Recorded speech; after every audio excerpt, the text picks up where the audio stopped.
Hey, Froth. Hey, Layla. Hello. Fucking. It's one of the long ends from starting. Don't think it's world record. Well, not world record for me, but it's definitely up there. Fuck! I'm like puffed out from just rushing around. I had like some dishes left to kind of last minute, so I just wanted to make sure I got them done. But bruh, now I'm like fucking puffed out just by, well, I mean, not just by that, I was rushing around doing other things. Anyway, I'm here. Hello. Morning. Let me catch my breath. Fuck. Good day. Good afternoon. Good night. Whatever it may be. Anyway, hello. Just give me a second here.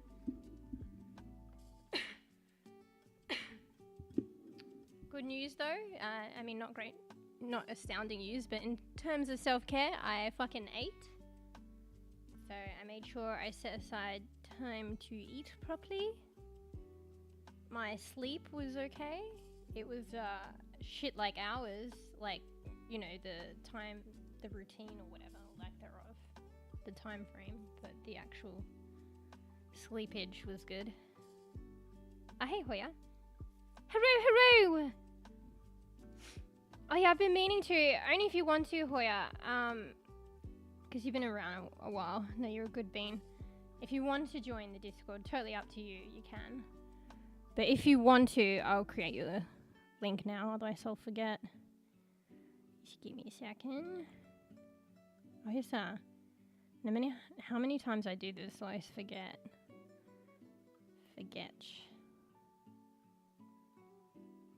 Okay. So I'll put it for like an hour. It's only one use though, so normally I hold on to the Discord just because I've had experiences in the past, so once I get more familiar with peeps, I'll like send out an invite if you want. So let me just make sure I do that right. Here we go. Alright.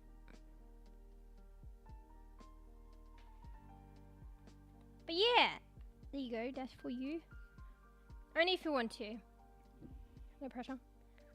But yeah, once I kind of see your, not really faces, is it? But I get more familiar with you guys. I know you're good beans. Or I feel you're good beans, more acquainted, then I kind of like send out the Discord. I used to be more open with it in the past, but I just like,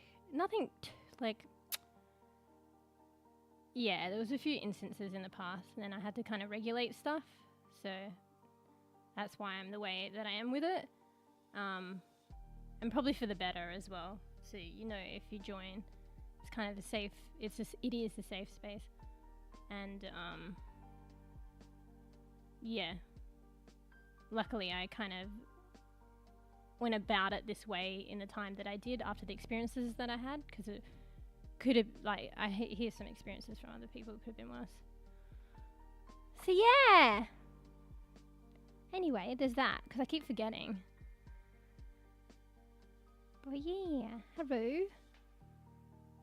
I'm still like catching my breath. It's always the way, I swear to God, like after a few days of not streaming. I'm like, start later. I'm running like late to actually starting. It's been a few days. It's always the way. But to be fair, I was streaming for like a week, day in, day out last. So, I don't know. Just trying to get into this swing of things and establish a non-existent routine. But yeah. But hey, Layla. Hello. Welcome back. How's the Froths? How's the Hoya? How's the Layla? How's everyone? I'm not doing too bad. So good sleep, good eating. I also made a coffee a while ago, But I did the old trick of only filling it halfway with hot water. So when it's time to actually drink, I boil up the kettle and like fill it all the way, and it reheats it kind of. And also like the coffee's kind of like had time to percolate as well for a bit longer. Although I read on the internet only 30, like, well, not only 30 minutes, like after, this is someone's opinion, after 30 minutes of the coffee brewing, well, 30 minutes is like its peak, but I don't know. I don't know about that. I've brewed a coffee all day and it was actually pretty good, but actually I don't know if that's okay to do. I mean, I'm still here. Hi, Po. Hello! Hello. How's you hanging? What's up? I mean, can I be a late bean if I like stream whenever the fuck I want these days? I don't know. That's probably just my cover, to be honest, because I want to like try and be consistent days, consistent time, but struggle. So nah, it's not my cover. I stream whenever the fuck I want, whatever time, whatever day. But yeah, I just have some things like lately that have been on my mind and have to sort out, so try to manage that. You know, life. Oh, life. So today, I was thinking of just playing some more Once Human. Who'd have thought it? They recently did an update. So there's some new features actually, even if you haven't changed scenarios. So I've been kind of digging that. It's kind of reinvigorated the game, and there's some new skins, sad, because it costs the moolah that I don't really have, but I'll figure out a way. I always do. Bad bean. Anything to name the skins. There's some man, this game's got some sick skins, I swear. But yeah. Yeah. I think because I had something going on, and then I took a couple of days just because of the 7 days. I feel like I should have made more of a thing of it, but I kind of did it on the whim, and because I had the opportunity to, and I didn't like play a vast amount of games, and it was kind of low key, but I did it. I should be proud of myself that I at least did it. So I at least lived up to that. Even if it was unannounced, like, unbeknownst, is that a made up a word? And kind of low key. And not a big thing. But was kind of like a big thing, like, to achieve that. So yeah. Anyway, you know, be prepared for a lot of angry muse face, only just because the lighting is really piss poor at the moment. And one of my lights went out, and I haven't been replacing them. So I was really relying on that light. I mean, you know, I'm really relying on the one light that is left. So that when it's later on in the day, the lighting's so bad. So I think, like, Lamouche has, like, resting, like, bitch face. So she looks angry. I mean, not right now. Probably because I'm evidently laughing, but she kind of reverts to angry most times, I feel. See a little bit there? Anyway, hope you guys are doing well. But yeah, so that's on the plate for today. I'm particularly excited because one of the updates with Once Human was excuse me. They did contaminated plants, or like and the chance to get contaminated seeds. I don't know, anything plant related. Like, I just like it's more so, I think, because apparently I don't know what else they're used for, but apparently you can create acid in the barrels. So the barrels you can use to make preserve food and stuff. I think cheese as well. I've never done cheese, and I've made pickles. But apparently you can use them to make acid. And there was a way of doing it before, but it was very difficult. You had to, I think, live in a polluted zone, which kind of sucked if you already established your base out of it. So maybe they thought of this as a way of like, you get a little, you don't get as much as the other ways, I think. You get a little, but if you live in a non-polluted zone, which is, I feel like it's more peaceful and you don't get the bipping noise of your cradle. I prefer it. It's a way for you to get a bit of acid over time. So the importance of acid, like apparently, I don't even fully know, but apparently it's a big thing late game. And if you're more hardcore at the game, I usually Stardew, so... But acid, I think probably more for like being offensive in attacks and like, you know, going out PvEing the NPCs and the bosses and having weapons and ammunition and PvP, like fighting each other. Acid's very important to creating the... probably the ammunition side. I'm not 100%. But yeah, I always find to create stuff every now and then I need acid too, so... But anyway, it's not so much the acid for me. It's just because I like going out foraging and stuff and getting new plants. So basically it's kind of like a new plant. So they did it for like wheat, berries, so kind of like a blueberry equivalent, to contaminated blueberry equivalent, contaminated wheat equivalent, and contaminated aloe vera. And they look different and really cool, like, because they're contaminated. And so, yeah, you can go out and forage them, and they're really hard to find. So it's kind of fun foraging for them. And then there's only a chance that you'll get a seed. And then once you get the seed, you can do it like with the other plants and stuff. Proliferate the seed if you've got the right fertilizer and shit like that. So I'm doing it more because I enjoy that. Just being able to get new, like, species, have you will, but not really. It's just contaminated. So yeah, I was kind of like a bad bean. Stayed up a little bit late, because it was only released like yesterday, and I was hardcore staying up late, determined to get every fucking contaminated plant and seed. So here's my progress. I was so stubborn. I stayed up late too, and I'm sad that I didn't get it all. But that, you know, I was telling myself that leaves me stuff to do today. You know. So I didn't get it all, but here's my progress. So I managed to get every plant, like just harvest it several times probably actually. But I only got contaminated wheat seed, actually quite a few of them.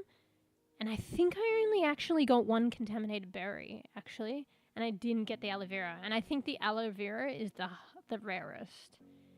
And boy, is it rare, because, like, just judging by my, like, fucking hardcore session of trying to, like, scrounge these, like, obviously I didn't get a seed for aloe vera, and it was also the one that was the most difficult to find, or just show up.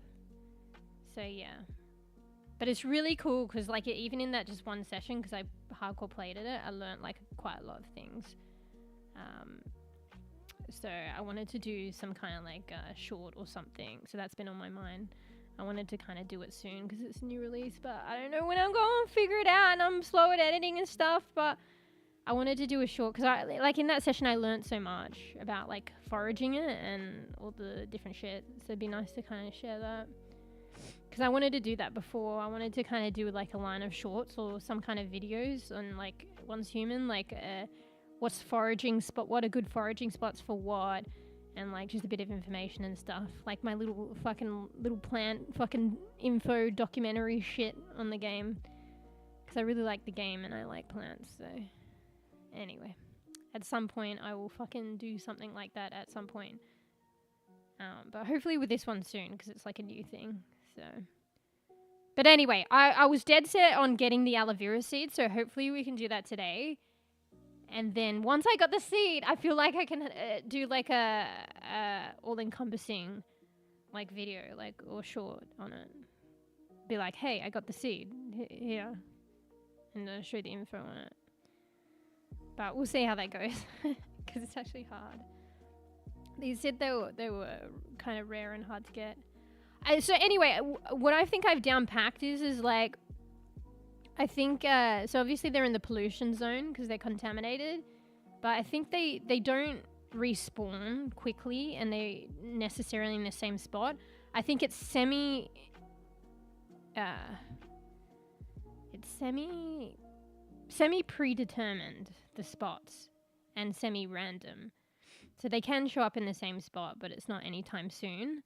And it's probably after they've showed up at another spot and been harvested. And I noticed they interchange spots with Star Tracer. So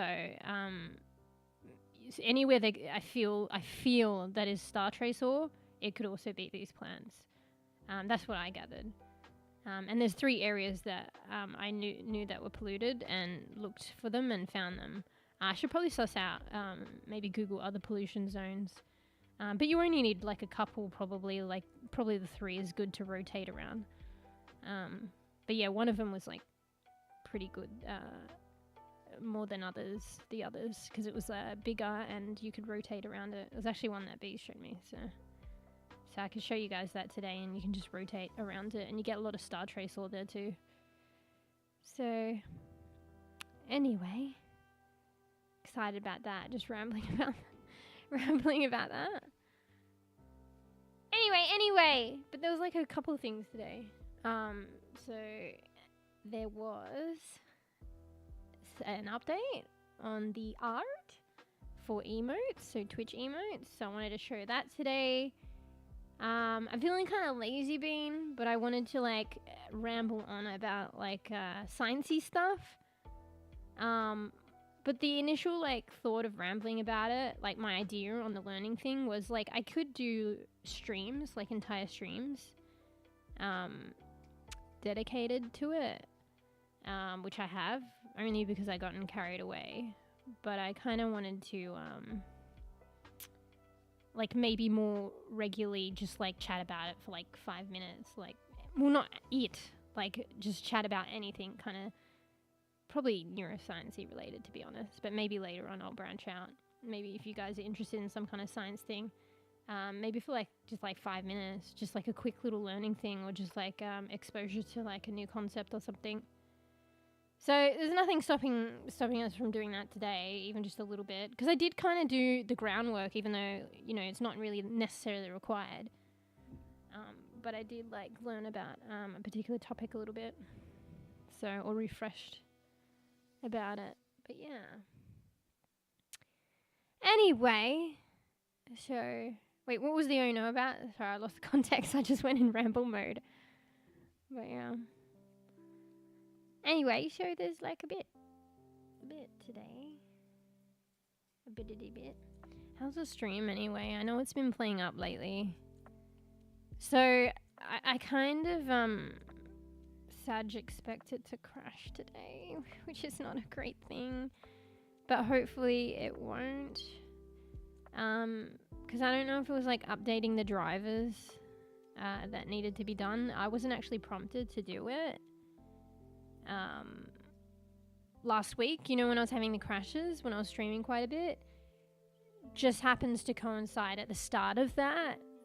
There was like a new update for drivers, but I wasn't prompted to do it. So I somehow goofily installed it the other day. I say it that way because it crashed, but then apparently it installed it fully, so I don't know. It like crashed during the installation, but then it said my drivers were updated. So anyway, apparently it's done. So I thought maybe that might be the solution, because I heard, I don't know, stuff with the drivers and maybe like the Windows updates that were going on. There was like weird shit going on. But it might just still be OBS, and I haven't done anything about OBS yet, so. But yeah, anyway, so I was like recording some stuff last night while I was playing with Human, just because I wanted to maybe do like a little video or a short on the contaminated stuff. And it did fucking crash. So I didn't need to reset my computer though, so maybe that might save time coming back. It's just still an annoyance that it crashes, but it was just basically like, it's probably OBS actually, but I basically just crash and end task out of OBS and then I'm back. But that wasn't streaming.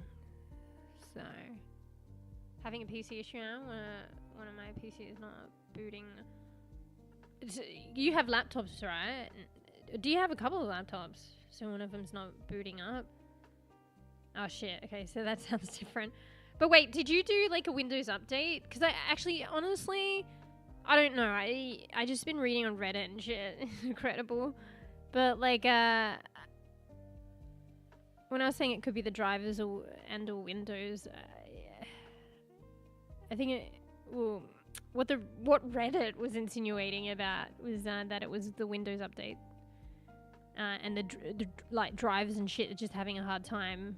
I don't really know how things work because the Windows update is not good. So, I mean, maybe it could be. I mean, it's coinciding around because I was having some Windows update. I think there was a couple actually. Or was that OBS, bro? I can't remember now. Too many updates. No, it would have been one Windows, but there was a window update not long ago, I think. And they said they've been saying it's not good. It's causing issues. So got issues on that one. Yeah. Oh, it might be age though. It could be age. Like you've obviously you probably I dare say you plugged it in and like tried to turn it on while it's plugged in. Because I know once my other laptop was getting old, it just needed to be plugged in. Like, it just couldn't operate without being plugged in. Fuck, I need a drink. 1 sec.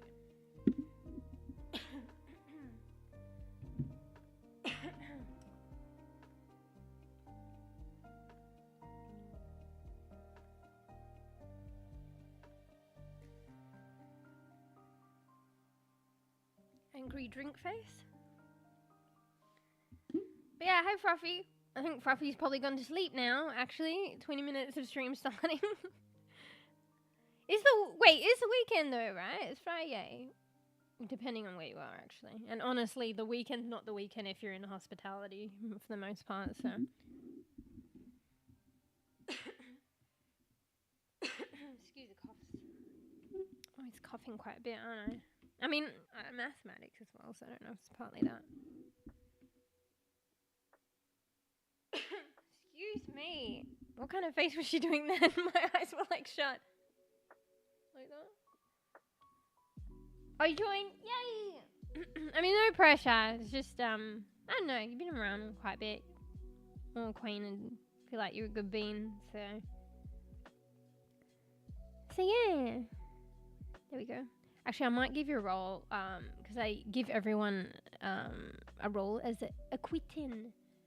And when you first join, I've got to apply it.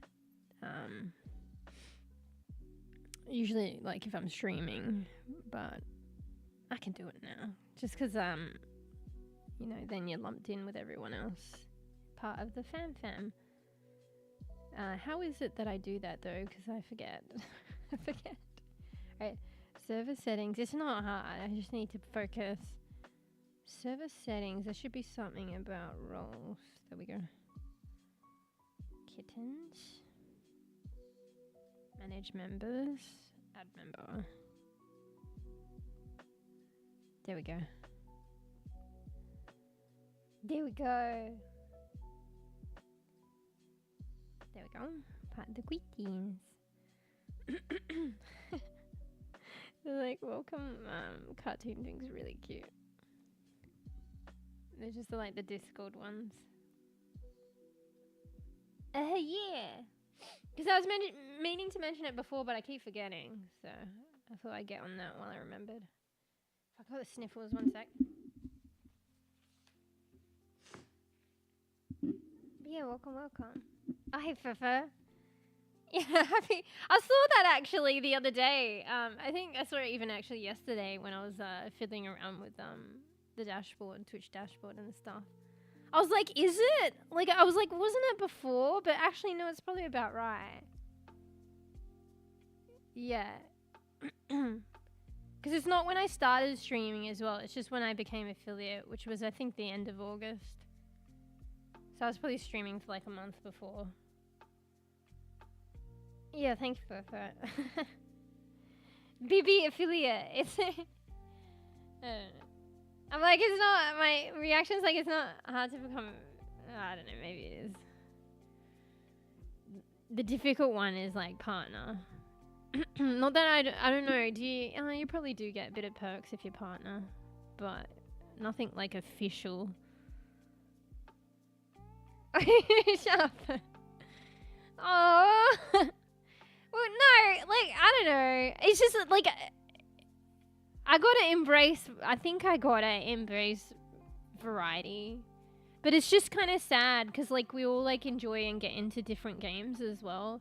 And I am like a nester, so like I like different games, but I'm like a nester, and like I really kind of enjoy Once Human, but like I get it, like you know, I really enjoy it, and you know, it's not everyone's cup of tea, but then I like play it a lot.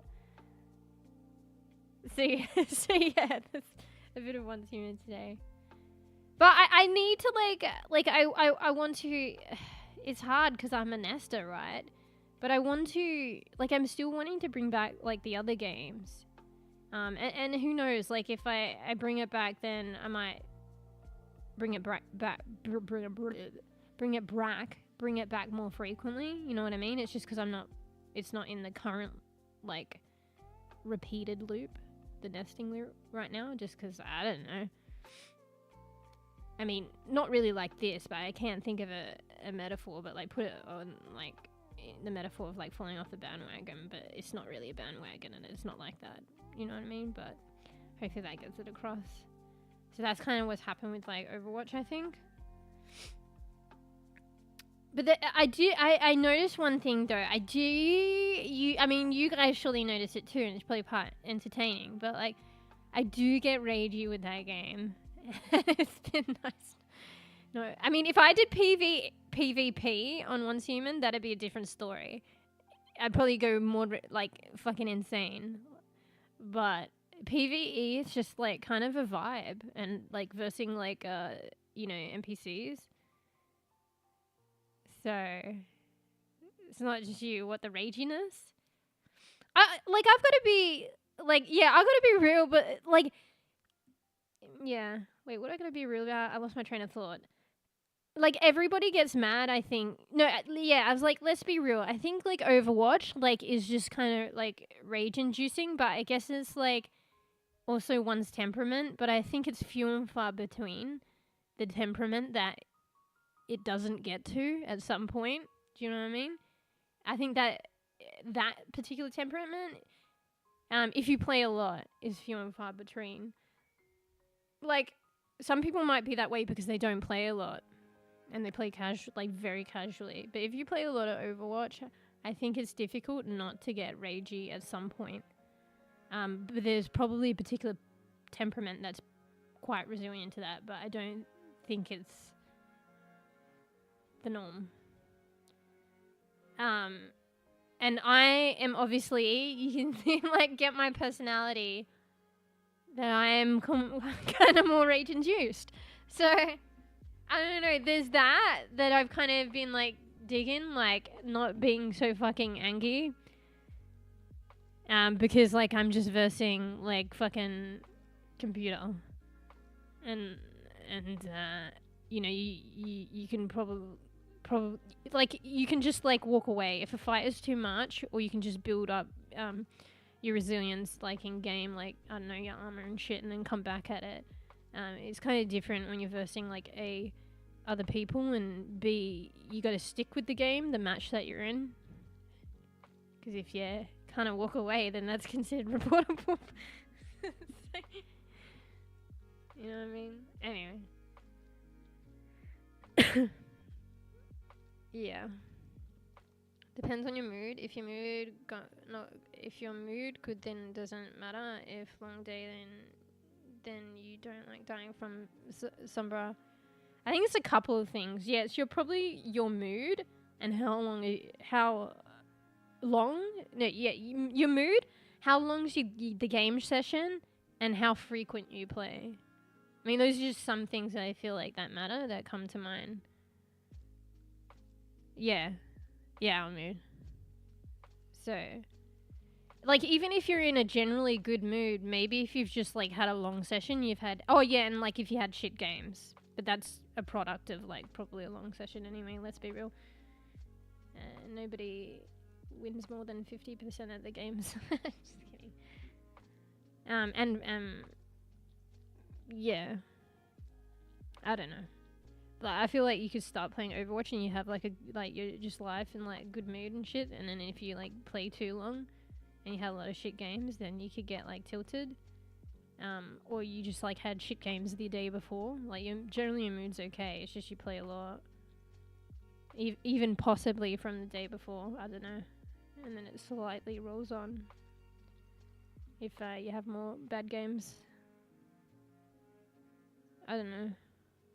But yeah, anyway, I've been like meaning, like even Paladins, like I want to go back and play. I'm not sure about Paladins, like being like in, I mean, who knows? Like I wouldn't be against it, but I'm not sure about Paladins being in the regular rotation again.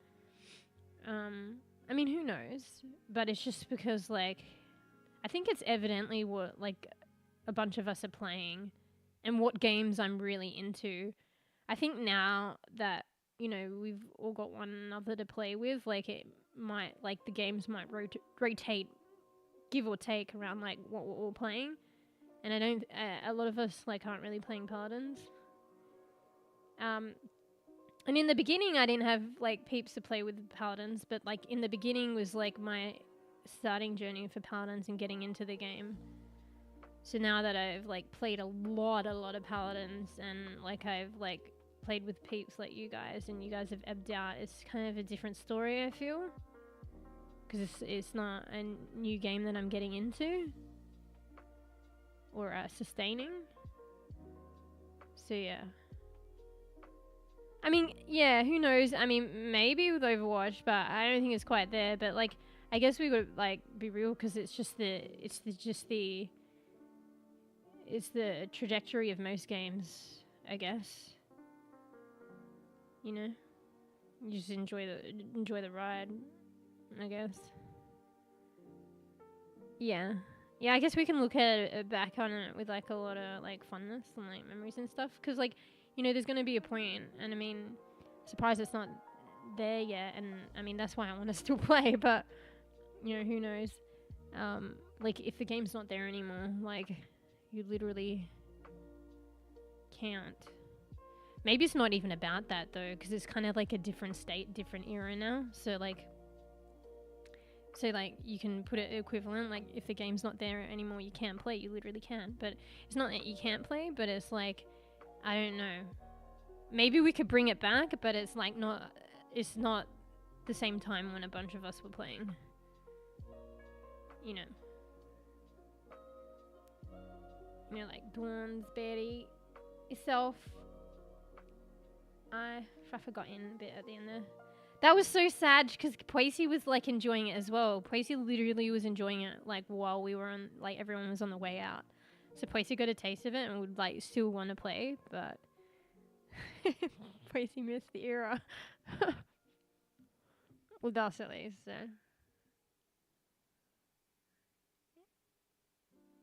Even after dissing about Overwatch that much, I'm still watching it. Sad. Wait, what do you mean? Just because we get angry about the game and we like say, fucking this update, what are they fucking doing? And then you launch the game. That sounds familiar though. That's literally like, you know, 95%. Not including the casual players, like the extremely casual players. It's like 95. And I'm not talking about you just queue up for casual. I'm talking about you play like probably like, you know, every weekend for a couple of hours, maybe every second. But yeah, the average Overwatch regular player, casual, queue, competitive, I think that's pretty much their experience. Like it's funny how common on a number of things is the experience regarding Overwatch. But yeah, like even over people who stream like predominantly Overwatch or you know, people who would consider themselves like Overwatch streamers, are like fucking, why am I like why am I playing this game? Why am I launching it? And like fucking saddies, but they still too and like love hate the game and shit. And after like, you know, what are they fucking doing with these fucking updates and what the fuck? Who asked? Yeah. Anyway. Overwatch. But yeah, like, I don't know. I've just been wrapped up in, I don't know, Once Human, and also when I go to stream, like, there's just been a number of things in my mind, so I don't really want to, like I kind of just want to stream and just you know, it's just chill. And I feel like maybe because it's been a while and, you know, my did I have resilience? But maybe my Overwatch resilience is low. But if I'm like worrying about things, and you know, just in life and stresses, and then I'm coming to streaming and just want to chill, I'm like, I don't know if I should open up Overwatch. I think it's gotten to that point, particularly because I haven't frequented it in recent times. So it's like to that point, like, okay, maybe next time. So, but like every time, like, you know, there's always, I don't know, there's been shit on my mind, and then I just want to chill when I stream, and it's like the same situation. So, but yeah, I do, even with Paladins, it just takes, like, it's like trying a new game, and even going back to an old game, it just takes, like, you know, one initiative and one time, and then, you know, depending on the circumstances, it might, like, reinvigorate it, or it might, you know, with a new game, like, for instance, Once Human, like, ignite, like, a new like for something, because I kind of started Once Human on a whim, like, I was like, yeah, I wanted to play it, but I don't know if I'll end up doing it or if it'll work out. And then ended up trying it, and I was like, damn, I really like this game. Yeah. And, like, same with Overwatch in the past when I played it again. You know, I take a break, and then I play it, and then I get the bug again, so. Yeah. Check out Throne and Liberty if you want to try it. Wait. Is that one game or two? I take it's one game. That's a game too?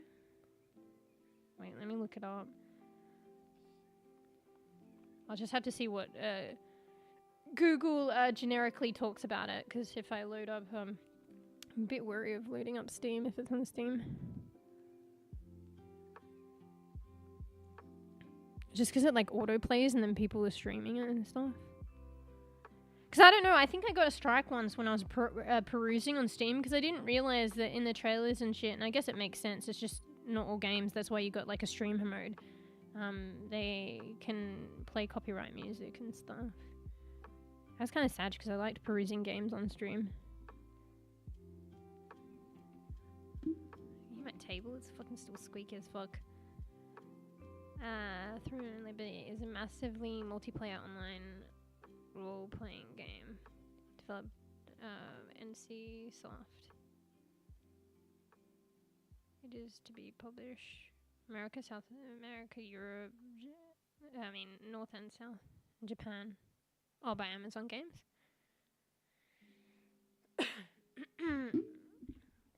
Takes place in the vast open. Well, yeah, I guess it is. Is it kind of like WoW, kind of? But not, like, maybe not exactly like WoW, but like similar kind of navigation, I guess. Like open world stories, play with others.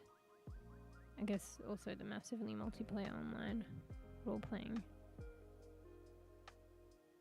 You can scale expansive mountain ranges for new ... and then I have to click on it. Wait, I need to hydrate one sec. Coffee. Oh, I could not forget my coffee, actually.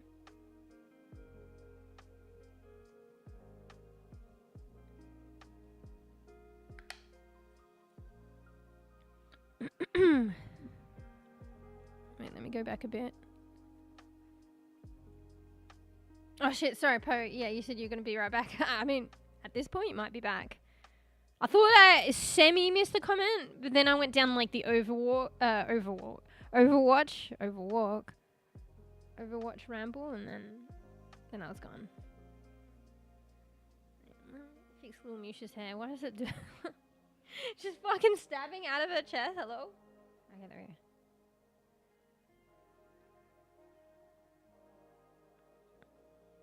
I bought it since 2016, so maybe 8 years. Sorry, that was a while ago that you said that too. I'm not good with the multitasking, am I? Okay, so that's a really old laptop. Yeah, I think mine started to break down around that time. I think I go a good like 10 years, and it was literally on its last metaphorical legs, my laptop, on the 10th year. So yeah.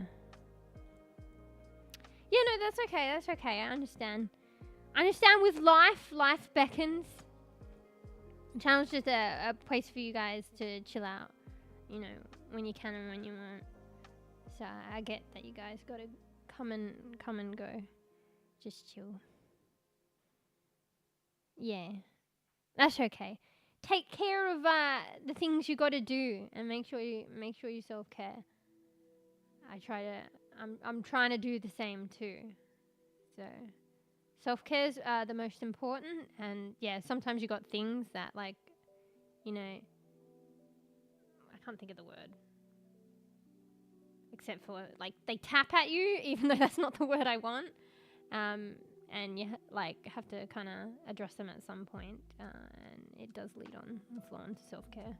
Because you address them, you don't worry about them, you know. But yeah, make sure you dedicate some time for that, but also for yourself while you're doing that. But yeah, we might see you in the next one. I know today I'm a lot later too, so hopefully I'll slowly reel it in. I wanted to do it today, but alas, it was not the way. So we try again next time. Try and reel in the time a bit earlier. But yeah. Yeah, bye, Po. I'll see you in the one of the next ones. I'm always on Discord anyway as well, so I'm there too. So yeah. Oh, okay, yeah, it might be back later. Okay, well, there you go. Might be back later. Might see you later. Yeah, I'll probably be, it's a late one today, so I'll probably, I mean, I shouldn't go crazy, like the crazy hours. I need to reel in how long I'm streaming, but I'll probably be streaming for a bit. Seeing as I started later. Everything's just a little bit later now. But yeah, we might see you a bit later. Go do the do's. Yeah, it's MMO, same genre as well. Yeah, it sounds kind of like similar, but like probably different. Like similar kind of like format and like, you know, but I feel like, is that something about the mountains or something? I don't know if that's a central part of the environment. I know. I mean, maybe WoW had mountains, to be fair, so as like a portion of it. Excuse me. Wait, when did you say it comes out? 15th September. Is it a free game? That's the first question we ask. Is it free? So yeah. Oh, so only one. Okay, well then that's not that long actually. So go crazy. Yeah, I'll probably still be here then, to be honest. I'll still be in just chatting in an hour, if that's what you meant. Yeah. Free scene a bit. Yeah, so is it a free game? I've always regretted clicking on Steam, like, to look at games on stream. Well, not regretted in a huge fashion, but it's just like usually the music, it auto plays and then there's someone streaming it and then so I can only see what the fucking Google is displaying about it. Should I click on it? I regret it. Wait, if I click it on the browser, it's probably not as bad. I think my browser auto mutes as well. Maybe. Wait, let me click on it and then regret it. Alright, clicking on it. I think I've clicked on it before. It was like already clicked. You know when you've clicked on something before? Hopefully it doesn't autoplay. Cool, I think my browser actually is fucking solid. You must have mentioned it before, because I think I clicked on it before. So it's coming... Wait, when did you say it's coming? It says it's coming 2nd of October. Wait, let me have a look. 15th of September. Oh, so you might have to wait a little bit longer. Is that like, you know, beta or something? Anyway, Steam's advertising Throne and Liberty is coming in the 2nd of October. Wasn't the Throne and Liberty? Oh yeah, it is free to play. Free to play multi-platform MMORPG with an always changing environment, massive scale PvPvE, and the ability to transform into creatures into battle across land, sea, and air. Ooh, that sounds interesting. So you can transform into characters. I wonder how the wait. I wonder how the PvP VE is like laid out. Honestly, I actually am not too familiar with MMORPGs really. Other than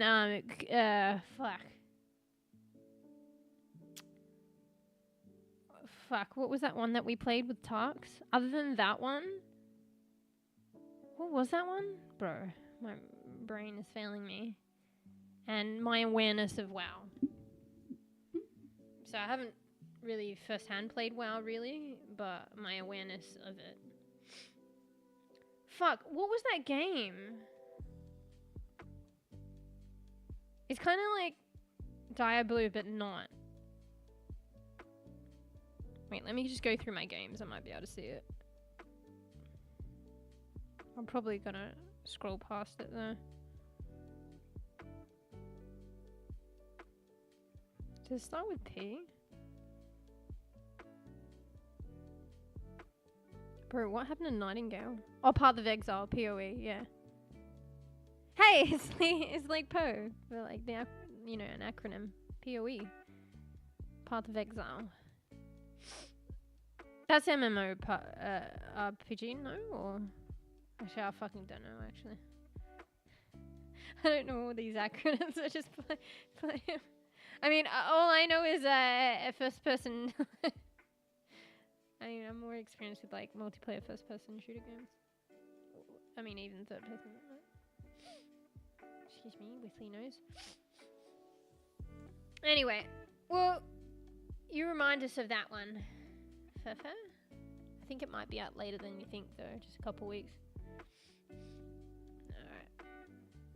Anyway.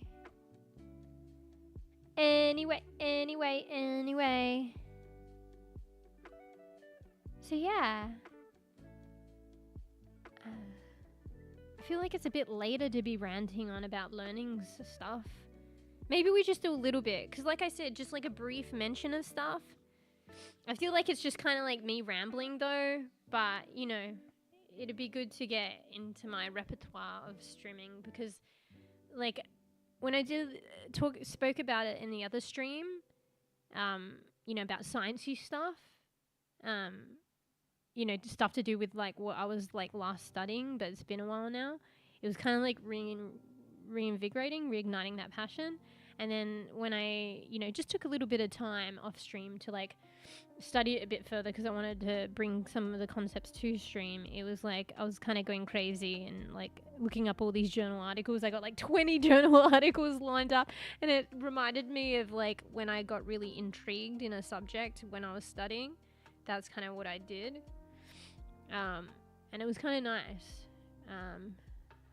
So anyway, maybe I can rattle on a little bit about it. Yeah. Let me hydrate though, and I need to fucking blow my nose. Fruffy, you here? Otherwise, it determines whether I mute or not. I'll mute. One sec.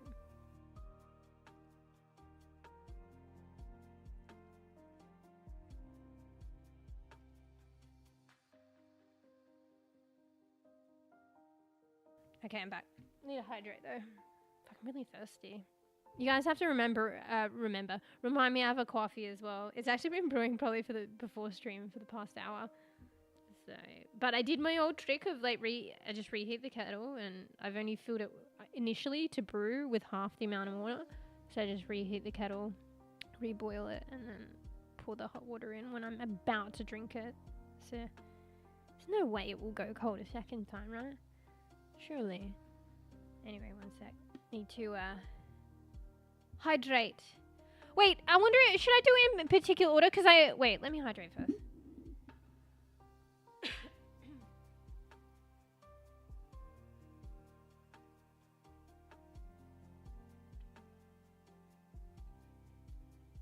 Bro, she's making funny faces.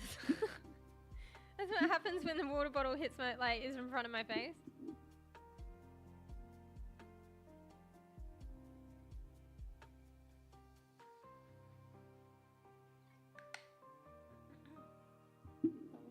Asthmatic. I might need to take my puffer.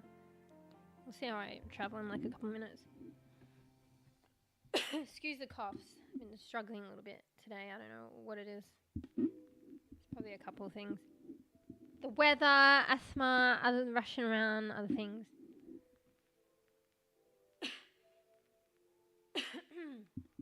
So yeah, I wanted to show you guys as well the progress on the artist art for the emotes for Twitch. So there was that, and there was also like chatting, like invigorating, like sciencey stuff. So I was gonna do the emotes first, but maybe we can do them after, and then we can hop into someone's human. But anyway. But yeah, with the Overwatch and fucking Paladins, well, Paladins probably a bit more of a stretch, but I want to bring Overwatch, you know, back to some capacity. Used to be like, even if it's one stream a week, even if it's one stream every 2 weeks. But yeah, it's definitely still my intention. I might have to be a bit more proactive with my streams. See how I go anyway, like, you know, actually schedule and follow through. Even if I'm not sure if I feel like playing something, if I'm definitely not sure, then play something else. But if I'm not sure, I could easily play for like an hour. Just set my alarm and play for an hour. I did that to some degree with the storyline gaming. It is hard for me to switch games, but that's probably because I'm enjoying myself. So maybe like with Overwatch and stuff like that, I'll set like a stream and be a bit more premeditated, proactive about it. Whatever you call it. And then on the day I'll just do like an hour and then see how I go. Set my alarm and stuff. So, because like, you know, it is a game that I still want to play. For sure. So, I miss playing on the stream. And I don't know, even playing with you guys. So, we'll see. Anyway. But yeah, so the other stream, so the sciencey chit chat, maybe only for a couple of minutes, unless I fucking go astray, which is quite a possibility. So we were speaking about on the other stream, I can't even remember how we got onto it, but we were speaking about, fuck, how do I not even have the words for this even after the research? Yeah, I guess cells that are kind of like stem cells, kind of like basic primary cells that, you know, can change into, have the possibility of changing into any other cell. So, oh, hey, bees. Got something to eat? Now back to Wait! You're playing I mean, it is actually, yeah, it's prime comfort time, right? Friday night. I forgot about that. Hey, bees, did you fall asleep? Yeah, look. Yeah, remind us about that other game. It said though that the Throne and Liberty that it was going to be released on October 2nd though, but maybe there's early playing. But yeah, I'm open to try that out, particularly as well as free to play. Also for you bees if you're keen. So there's MMO, fucking I can't. MMO massively MMORPG or something acronym. It's one of those. It's free to play. So maybe mid-sep. It says early October though. Sounds pretty cool. Be keen to try it out. But first, you're in charge of that one. You remind us. But yeah, I don't know what I was gonna say. It's like, may God be with you. I don't know, on your Overwatch competitive. Take it easy, self-care, and if things get too ragey, take a break. Or too tilting, or, you know. Hey, Oz. Haru. Yeah, hey, bees. You fall asleep, man? Yeah, I've been working a lot, long hours and stuff, and probably straight into gaming. Very little time attributed to sleep. But yeah, thank you for the lurky lurk. Just remember, you can always just, you know, take a break, and you can, you know, come look, chill lurk or chit chat with us if it's getting too fucking tilty. the Overwatch sessions. But yeah, hey Aro, you enjoying the new? I mean, was there a lot? They probably did a lot of like finessing on the Once Human update. Like actually, they probably did add a lot more. I think it wasn't like the animal update, but all I took out of it, and that was important to me, was the plant stuff. So that's all I recognized from the update, and that was huge for me. But I think there were other stuff. I've already forgot. But yeah, enjoying that. I'm enjoying the contaminated crops and like trying to find them and shit, grow them. But yeah. Anyway, I was gonna do a little sciencey segment, so I wanted to like introduce it like as a frequent thing in streams, and maybe have some streams actually dedicated more to it.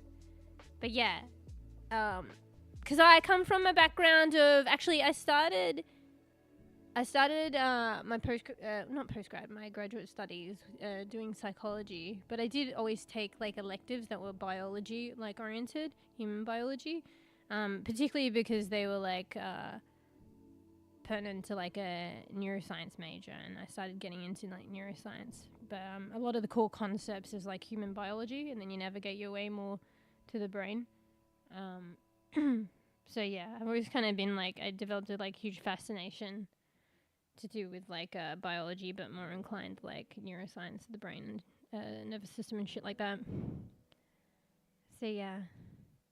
So nothing like getting stuck into like class 101 of I'd say this comes under molecular genetics. After just waking up. Wokage. Oh wait, you go. Oh, okay. Well, when you come back, or podcast. Actually, no. Can you? Wait. I mean, you can really, can't you? It's best to have all your wits about you, but yeah. Yeah. Let me guess though. Came back from work, straight into gaming, no sleep. Fell asleep on gaming seat whilst playing in and out ever since. Did you ever get proper sleep? Anyway. Go take your little bro to school. That cannot wait. Yeah. Anyway, so yeah. So what I wanted to talk about... Anyway, wait. How are you, Arj? How you been? How's the bees? Obviously sweepy. Make sure, I don't know, wind the windows down or something. Like, you gotta be more well rested if you've got like take people places and stuff like that. Anything that involves driving. Something like that. Fuck, I mean exactly like that actually. Did you even lay down on your bed like proper? Like, did you even lay down horizontal? I have a feeling maybe not. Anyway, I can talk. Actually, no, I can actually. This time around.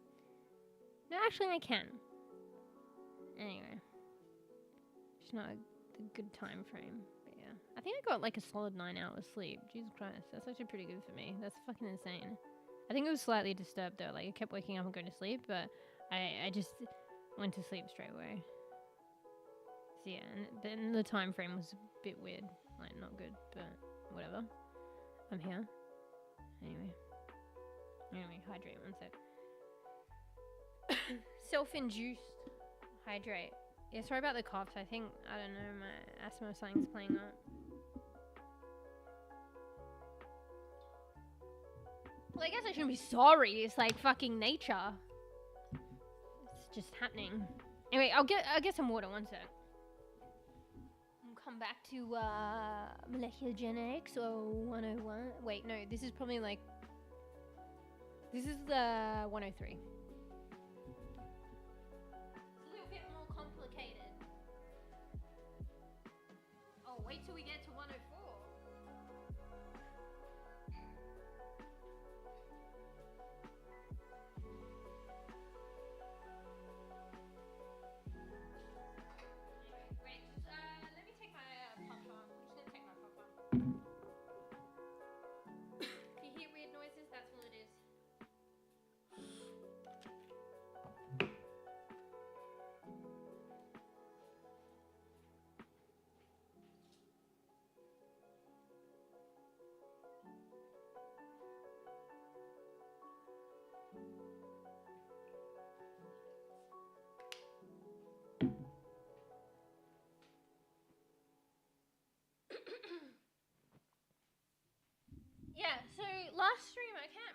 we got on talking about it, but we're just talking about like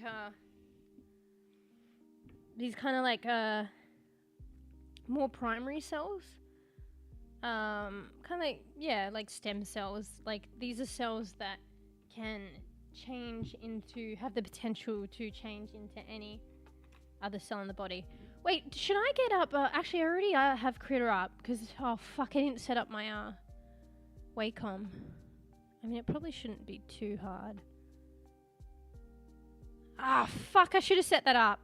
Okay, maybe we'll delve into it a bit more next time.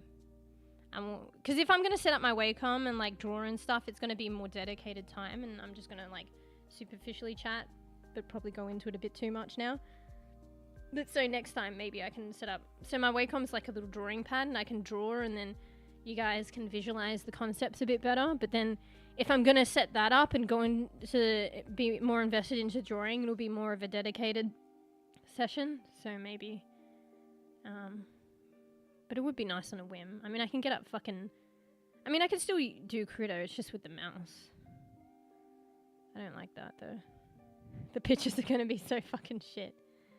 Yeah, I'll dedicate more time next time.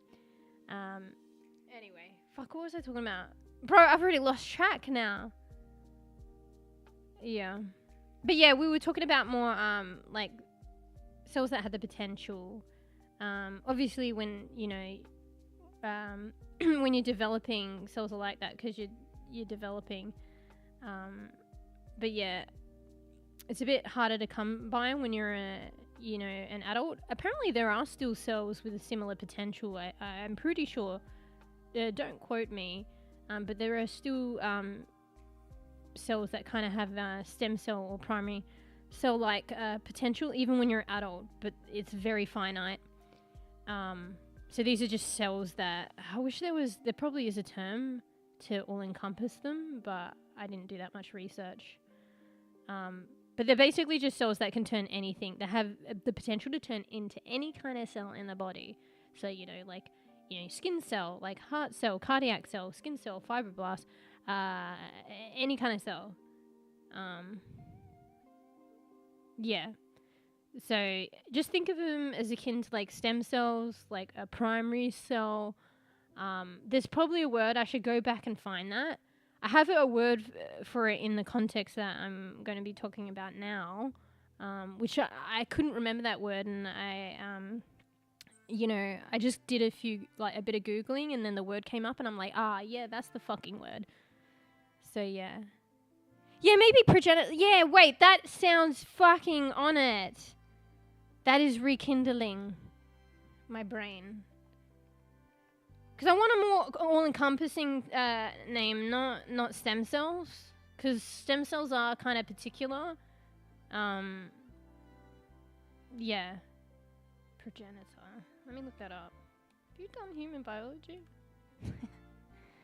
A progenitor cell is a biological cell that can differentiate into a specific cell type.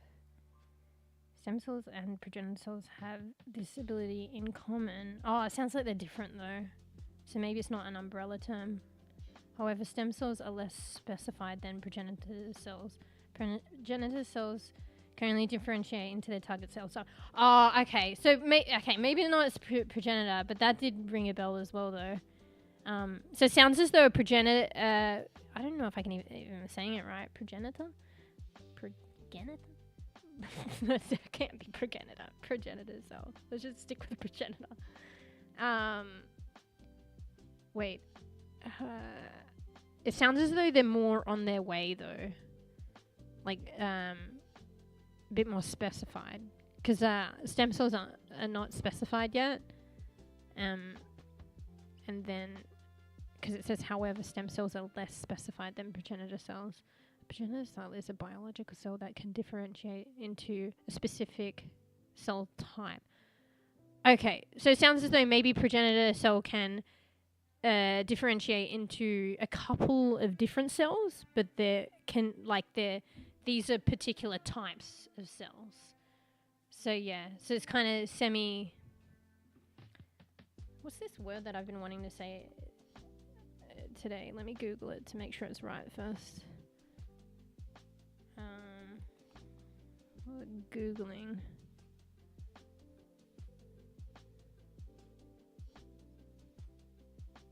No, that's not the word. It was like ordained. I wanted, but I don't know if that's the word I want. I mean, maybe.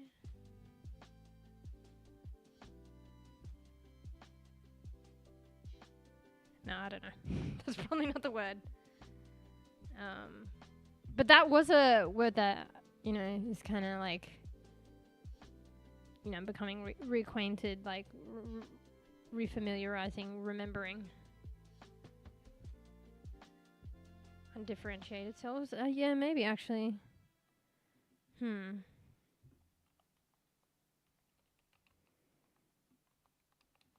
Sorry, I'm tabbed out because I'm looking up shit. Looking up all these terms. Bro, Google tells you how to say undifferentiated.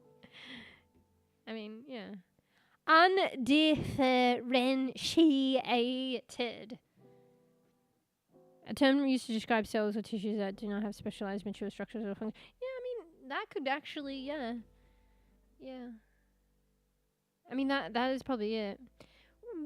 But what I want to like kind of get at is like these are kind of cells that can like like a functional description, or like a potential functional function to potential function description, like that they have the potential to become any kind of cell. Yeah, I took college courses for stuff like this, so I should know. It's been like 15 years. Okay, that was a while ago. I mean, actually, anyway, I don't want to think. Of course, it's been a while. I mean, at least like when I last left off, like actually like studying in an institution, it was probably, maybe it was just prior to streaming, so it's been at least a couple of years. But since the beginning, like probably been a while. I've been a slow bean, like with attaining education and certificates and stuff. I definitely took the longer path. Took my time. Took my sweet time. Yeah. I guess, like, yeah, undifferentiated seems to kind of, like, fit quite well, thank you. But the focus that I wanted to make was as well as more towards that there are these, like, primary cells that, you know, can kind of be classified differently, but they have just the commonality of the potential to become any kind of cell. Yeah. So we somehow got talking about that, and then it reminded me of like some studies that one of my previous, sorry, I'm combining words, supervisors was studying. It wasn't to do with the project that I did, but it definitely, I mean, in a way it was, but it definitely like piqued my interest, and it was some stuff that they were looking at and studying. Anyway, so the term was that I realized what it was, wait, should I describe it first? Maybe I should describe it, or we just give this term straight out. Anyway, so it was basically, I'll describe it first. So basically a way of attaining such cells, like basically did one know that you can get these primary cells from already mature, like differentiated adult cells, basically. Take anything that I say with a grain of salt. I'm kind of a bebe coming back to this. But yeah. Maybe I should have planned a bit more, but that's alright. We'll just organically chit-chat and ramble it out. But yeah, basically, it was once thought that you could only really attain that kind of primary cell from something young and developing. And the cell is already kind of there in something young and developing, say like a stem cell. Yeah. And, you know, the morality with testing and studying that, you could probably understand because it's already in like a young developing organism, right? That is naturally developing, and those cells will be differentiated in natural development. And to kind of experiment and test with that kind of stuff in any kind of young organism can be morally questioning. So a lot of controversy, understandable. But then later on we realized that you can actually, we're starting to like develop an understanding that these cells can exist in the adult, although very finite. So that's one story, but that's not the story that I'm going to talk about. The story I'm going to talk about is that you can take already adult defined differentiated cells and you can reverse the process in a sense and revert them back to a primary cell. And that's kind of like without harming an organism. And that's kind of like, you know, ethically wise, it takes the morality question out, the ethics question out. I mean, not totally the ethics question out, but like the controversies that come with that. Because you still need like consent. So, from people. So yeah. Anyway, bro, hey, you're jumping ahead. Actually, well, maybe my description is good then, because like you got the term. So that's the term anyway. Well done, Oz. So yeah, they're called iPS cells, so induced pluripotent stem cells. And actually, it has got the stem in it too. But I'd forgotten that term in the last time that we were discussing stuff, because it was just we kind of organically just discussed it. The topic came up, and I couldn't remember. But yeah, I was Googling this shit, and then it came up with that, and I was like, yes, that's the term. I definitely would have not come up with the term had it not, you know, been Googled, I don't think. Like, my understanding of it and the way that I'm describing it now, I retained and remembered, but I didn't retain... Well, it was somewhere there, but I didn't remember the actual term.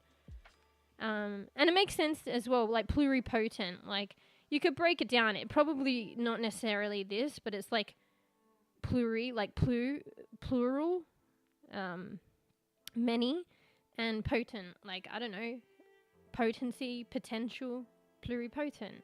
Many kind of like the potential. I don't know. This is just my breakdown of it. Might not be that. So basically, it's a pluripotent cell. So it's like a cell that has like, you know, much potential. Let's just take it like that. That's how I'm like defining it. So it makes sense, the term. So yeah, that was a super new thing when I was in college. We talked about it a lot. Yeah. So when I was like studying it, it was kind of like new, but probably more existing than I realized. And like at this point, because it's many years later, well, you know, it can hardly. I don't know where the research, like the state of the research is right now, but it can hardly be new now. Like, okay, there's still going to be always like that's research and still new, and in the general scheme of time and shit, it's still, I guess, new in that kind of respect. But fuck, I hit my elbow on the table. Don't worry about that. But it has to be. I mean, I guess it still can be considered new. But just imagine in, like, several years. Like, I guess it's only a few years, but... I keep being like, I guess it's... But there has to have been more research. It'd be nice to see where the research is at. And that's kind of where I want to, like, take it. But there were a couple, like, things that I wanted to kind of, like, you know, research and chat about on stream. So... I think there's kind of like 3 things, and with all their relevance coming back to like this one disease that I'm kind of like focused on in understanding, which is Alzheimer's disease. But a lot of these concepts you could like apply to many other like diseases. It's really interesting. So, but yeah, that's kind of one thing in this vein of talking about those kind of cells and iPS, like induced pluripotent cells, iPS cells. I wanted to like kind of like learn and share on stream progressively, and maybe like just tap into like what is this stuff, and like tap into the current state of research right now, because it could be really interesting. Like literally a lot of like shit, not everything, like access to information is free. Like just use Google Scholar. There's open access journals, articles. You can see what the current state of research is according to those free articles. Not all articles are free, but they will give you enough picture of where some of the current research is at. So it'd be really good. And the journal articles are really dry. So it'd be good to like maybe just casually chat about it with one another in more of like an understandable way. So yeah. Anyway. So that's kind of what I wanted to do with a bit of chit chat and science on the stream progressively at some point. So yeah.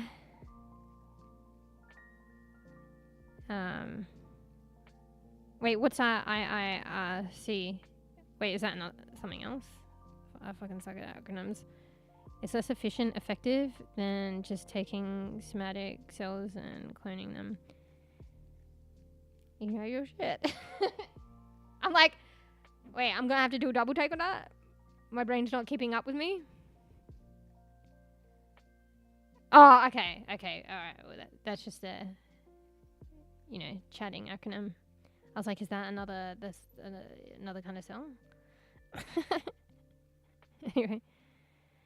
Anyway, so that's what you were saying with respect to, I want to say the term fully because the acronyms can throw some other people even though we've described it. But then at the same time, it's like a bit of a tongue twister, isn't it? So that's what you were just saying in reference to the induced pluripotent stem cells. So iPSC. Wait, IPS cells, actually. No, it's not iPSC cells. It's IPS cells. Yeah. So it's less effective and efficient than just taking somatic stem cells and cloning them. Yeah, I can imagine. Like, they were still working it out, but it definitely does take the ethic concern, like, controversy away. I'm not saying there's always going to be ethics with everything, but obviously with like young developing like organisms and taking their cells to study these pivotal important cells, I don't know too much about how it goes on or the intricacies or whatever about it, but I just know that there was like a lot of controversy with that. And although it might, or at the time, it may not be like as efficient and effective, because it makes sense, because we're trying to attain like having the stem cells and stuff like that, like they're actually stem cells. They're actually that state. They're actually purely that cell. Whereas the other method is like trying to achieve something like that by reverting an adult cell back to that. We're trying to get to that state, whereas those cells are already that. So in a way, it's going to be like inefficient and ineffective, but maybe over time, refining the methods and, more understanding and stuff, you'd get to almost like an equivalent state that is good enough, or maybe better, I don't know. But probably at the time, it was still like you said, a kind of new thing, a burgeoning thing. So there was still very little, like a lot of research happens over a long period of time. There was still very little understood. So imagine where it is now. I don't know, actually. Maybe it's progressed a lot, maybe not. It'd be interesting to kind of see. Yeah. I think that's why we don't hear much about that here. I think that's why we don't hear about them in the news much. What? Because less effective? What I think as well is, like, with a lot of research as well, it's kind of crazy, like, where we are with respect to technology and research realistically, like, what is actually going on right now and what is, like,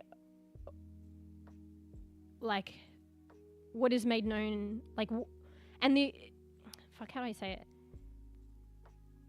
The current state, the actual current state of research and technology, I feel is like one thing, and like the awareness of society of that research and technology is another. Like, where technology and research is surprisingly probably more advanced than we realize. And the advancement, where technology and research is at in the eyes of the main public, is, I think, a lot more behind. there's probably a number of reasons for that. Like, one of the reasons why I was speaking about previously is, like, a lot of the time technology and research want to keep this stuff to themselves until they have a better understanding. Because, like, if you leak something to the general public, they might just take it, peeps might take it and run wild and make assumptions, and there's not much understood, and controversies and stuff like that. So I think, like, research and technology try and hold, like, peeps performing that and invested in that, try and hold on to it until they have a better understanding and more information to then give to the general public. Obviously with stuff like that, things do leak out. I don't know. It's not necessarily, maybe some people are trying to hide the research and technology, but I think it's more like, it makes more sense to understand something before we relay it and explain it and teach it. Speak of the devil. What am I trying to do? No, that's different, okay? I'm not at the forefront, okay? So yeah, I'm just learning with you guys and chatting, like, improv on stream. That's different. I'm not actually doing the research. Like, I'm getting information that is already out there as well. So, like, also there's, like, the current, like, the state of research and stuff. You could tap into it as, like, peeps of the general public if you so choose. You can tap into it to some degree. Not at the forefront, like, they're just performing the experiments and they haven't, like, written a report or anything like that.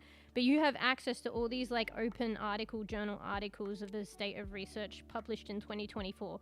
Yeah, that paper was published in 2024, but yeah, that research probably took 5 years and is technically, like, a build-up of 5 years, and probably they did the experiment 3 years ago. But the article's published, like, 2024, and you can actually read up on that. And have access to that. A lot of people don't know. And it is kind of dry. But yeah. But when I say public and mainstream and media and the general public, it's usually what you hear and see from, like, social media and stuff like that. Anyway, I'm rambling about other stuff. Yeah, and the news. Yeah. Absolutely, pharmaceutical research has to be 5 years ahead, or they allow it to be published to privately owned stuff outside of the government-funded research, like for COVID example. Yeah, well, yeah, like the private, like, and they all have their own reasons, like maybe some, like, rationally understandable and some personal agenda-wise. But yeah, a lot of private, like, companies and, even, government-owned stuff, like, it's understandable and reasonable that they would hold information until it's ready. But at the same time, yeah, they can have their own agendas. Probably, who knows government, but, like, yeah, private companies probably do have their own agendas too. So yeah, maybe one of them, and is just throwing it out there, like, with the private companies, and to do with, like, pharmaceuticals and stuff, they want to make sure that, like, it was probably like a rat race. Like, they don't want to leak anything until they're fully sure about it and ready for, like, a release and it's all been tried and tested. Otherwise, another pharmaceutical company will take that information and beat them to the gun and make all the money. So, that's another personal agenda approach to why information would be withheld. But no, the only thing, and the only possibility. But yeah, there are reasons why, both positive and negative personal agenda or not. Yeah. And, like, you don't want to, and, like, with, like, reasonably withholding, like, information is because, like, it's not processed yet, it's not trialed and tested, and you don't want to create massive hype and hysteria in the mainstream and the public when you don't know yet, and you can't answer questions and stuff because it's still yet to be trialed and tested, so it only makes sense. It's like doing, the scientific method and performing experiments and stuff, and then writing a research report at the end. The research report is what is digestible, is an accumulation of everything. It is you still do in certain context, but it's very rare, and you probably wouldn't to the general public or to the general reader, talk about your experiment when it hasn't been finished and, you know, thought about and written up and concluded and stuff like that. You would do it at the end and create like a research report and stuff like that. There are exceptions, maybe for like funding, like proposal, where you would talk about it before you finish the experiment, and stuff like that. But, you know, and even then it would be limited because you haven't done the experiment yet. But it makes sense to wait until you've finished the experiment, you've reflected, you've digested, you've interpreted, you've done the statistics, whatever, evaluated, peer-reviewed, and then share it with the mass public when there's been a more of a conclusion or a better understanding, a better digestion of it all. It's more informative in that state. But yeah, anyway, that's interesting anyway to talk about. I never really actively thought about that, at least in recent times. Wait, let me read that again. Yeah. Yeah. It's all privately owned stuff outside of government.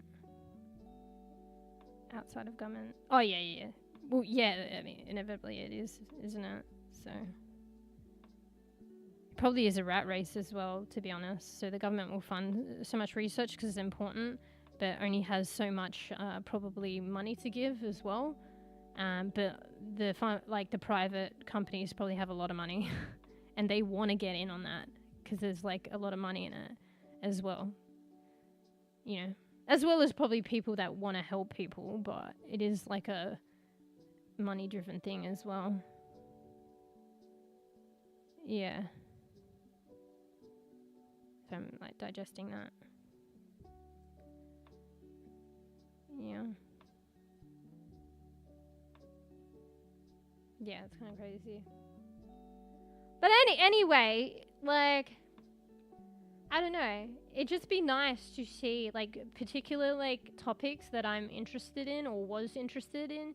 It'd be good to, like, reinvigorate that and learn about that. Like, relearn kind of the topics because I, like, wane and forget and share that with you guys. And it's like I'm learning it for the, first time actually kind of, but at the same time not.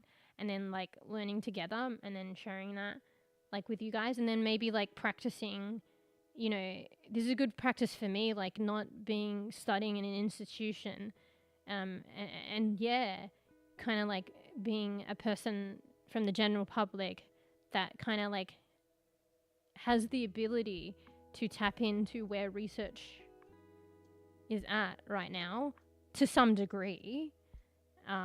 It's not going to be at the forefront because, you know, general public and what you have access to, but it'd be good to kind of tap into where research is at, what is like given freely, and do that kind of together. And then you guys can like kind of get a taste of doing that as well with me. Because I don't currently study. I'm not, a student in an educational institution right now. I'm not doing research. I'm not a researcher. I'm not a scientist. But I know how to like take my very basic knowledge from studies and research to try and tap into this as a student, previous student. Or like a graduate. Okay, graduate. With very little research experience. I did the equivalent of like half a year full-time research. So yeah, but it'd be nice to share that with you guys as well. But yeah, it's going to be like stuff that I'm interested in, but then later on can probably open up. Like maybe you guys have some ideas like of like something that you're particularly interested in. I don't know, whether it be AI, something to do with animals, Ruffy likes animals, fish, and then we can take, you know, what I've like personally passionately driven about with like stuff that I'm interested in, and then we can like and go through the process of seeing what kind of... Oh, thank you. I do need to hydrate. Like, seeing what research is, like, pertaining to my interests and go through that process, which is kind of new to me a little bit, and then who knows, in the future could translate it if others are keen on other things, and it could open up interest in new things for both myself and like you guys too. Anyway, hydrate.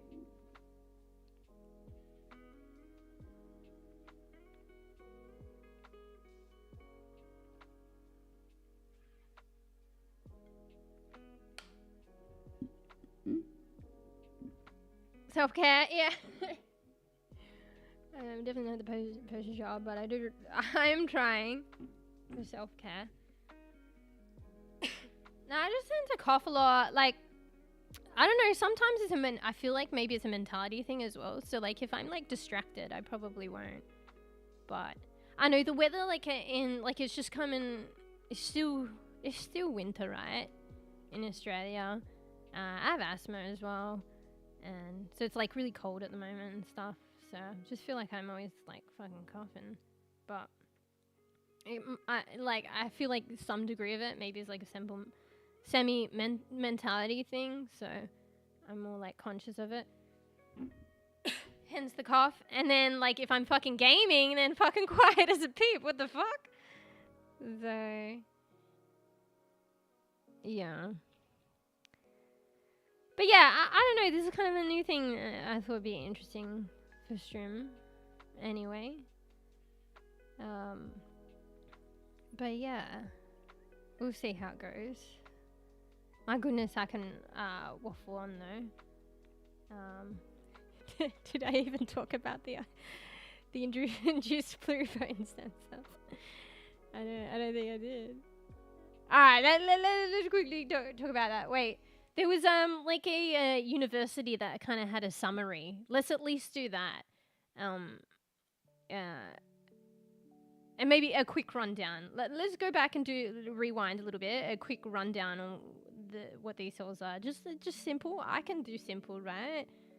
I can do simple. But yeah, basically induced pluripotent stem cells, so iPS cells, are cells that are attained by taking what they specifically, I feel in the beginning tended to do, this is just my understanding, take with a grain of salt, is they took, say, like adult fibroblast cells, so that's like skin cells.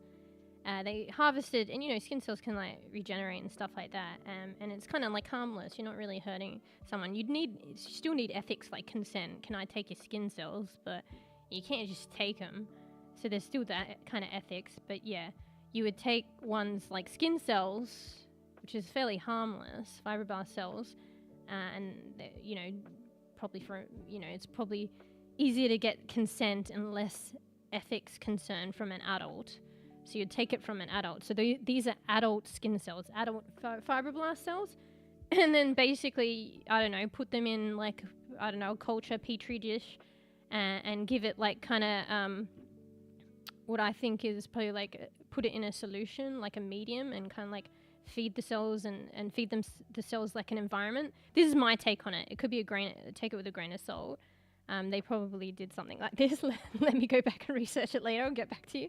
This is just from my understanding of cells as well. So they probably put like some kind of solution, medium, like environment, that would have stuff in it that would, signal for the cell, have stuff in the solution that would serve as like cues and signals for the cell to change. I could be incorrect about that, but we'll learn about a bit more accurately. This is just my take it with a grain of salt, like guesstimation and rundown of what probably went on. But yeah, so then basically the cells would eventually kind of like revert from being like, adult. Wait, let me get the diagram that I sent on Discord too. That'll probably help too. But yeah, kind of like reverse program, revert, so these adult skin cells into, basically what they call induced pluripotent stem cells.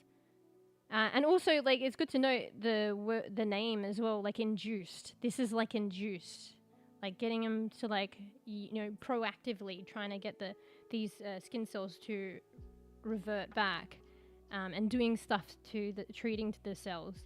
You're inducing it, so induced pluripotent stem cells. Yeah, and then these cells could be used like in the lab, and that's one thing. Being in the lab is totally different to being in the body, so that's another matter at hand.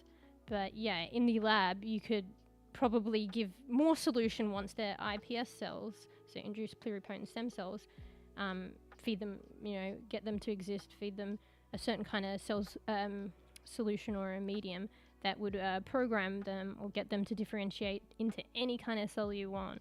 So cardiac cell, neural cell, or emulate any kind of cell you want in the lab and then proliferate that. Yeah. And there's so many like crazy things that can come out of that. And yeah, this takes away the ethical and moral controversy, of taking cells from a young developing organism. You don't need to do that. You just get consent, say, we're talking human wise, and that's better for a human model. If you want to study human disease, the better model is a human. And there's less controversies with taking skin cells, which is quite harmless. You'd still get consent, but it's quite harmless, and it's an adult. And what is better is it's like personalized then, so it'll be the cells from that person. So just say if this is the person that is unwell and they have, some kind of sickness that you want to help them with or something like that, these are their cells. So this is another thing at hand, like, if they manage to find something that's a potential cure and it gets, experiments and trials, are approved for testing on humans and stuff like that, that's another story. But if it gets to that point, then they have kind of like these cells that are from the person that is disease, like has a disease, and you want to treat. So it's like personalized, like medicine then. And the positives of that is that there's less likely for rejection of the cells and the treatment, because it is their cells. And that's another issue that usually comes into play when trying to treat disease, particularly with cells that aren't from a patient. So yeah.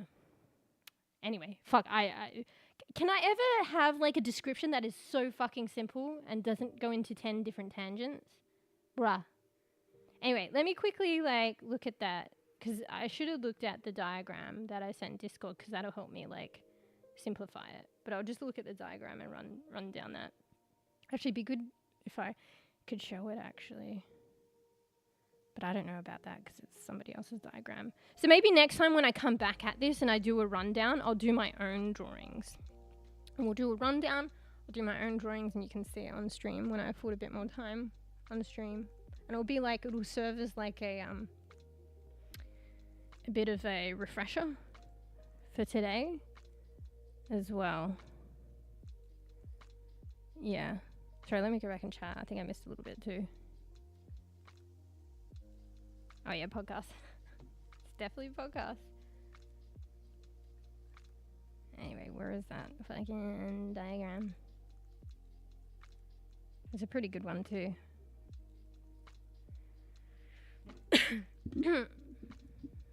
Fuck, I need that website. I don't know. Okay, so basically it's like adult fibroblast cells, adult skin cells. Then they reprogram the cells with, I don't know what it is. I dare say it's, like I said, the solution that the cells, you inject a solution that the cells can reside in. And in that solution, it has these kind of, like, it's just got shit in it, for lack of a finesse way of saying it. It's just got shit in it that provides signals and cues for the cell to change and reprogram the cells. So if we want to get technical, I think these are the things in the cell solution, or maybe the genes that they're trying to trigger on and off or something. But there were 4, and then it extended to a few more. So according to this diagram, don't worry, just let this run in your ears and out the other is fine. It's basically what's happening to me while as I say it. But there's like KLF4, SOX2, CMYC, NANOG, Oct-3/4, Lin-28. Anyway, I need this one. Where did I get this? I've got the... I don't know if I can be bothered looking it up, can I? Wait, maybe I should. Where this diagram came from, because it would be a bit more good with those letterings that I just like regurgitated to you, to give you a bit more of like an understanding of what they are. It's something to do with like, I think, genes, probably like gene activation, you know, and then as a result, like you're affecting, I think, these genes. Grain of salt. Take a grain of salt, and then it reprograms the cells to iPS cells, so induced pluripotent cells. And then those cells can be like, you know, a similar process, but different, same shit, different smell. Like how I finesse it. These iPS cells can then, you know, be on their merry way. We can induce them to being any kind of cell, whether you want like a pancreatic cell, a can't say it cell, neural, like, you know, I take it to do with the blood. Neural, wait, I already said neural, adipocyte, cardiomyocytes, so heart cell, fat cell, within neural cells, get it to be like motor neuron, dopaminergic neuron, like different kind of neural cells. Yeah, same shit, different smell. It'd be better if you had like a diagram. We'll do that next time. I'm looking at the diagram, but I can't share it with you guys next time. Let me try and go to this website. I just want to give a better idea of like how this reprogramming of adult fibroblast cells, so adults, I'll just say adult skin cells, easier to understand, to induce pluripotent stem cells. Like how does this reprogramming happen by those fucking alphabet that I just regurgitated to you? Let me try and look that up. I'll try. I think I bookmarked it, but Gigi's trying to go through my bookmarks. It's like 100 million. Let me try and just type in, and the website will probably come up. So they called it directed differentiation. Directed differentiation of iPS cells. And it was R&D systems. They probably explained, I mean, they did. I just need to go back. I should have posted the link. Oh, there you go, got it. Alright, let me just go open this website. And it explains it a bit more. Okay.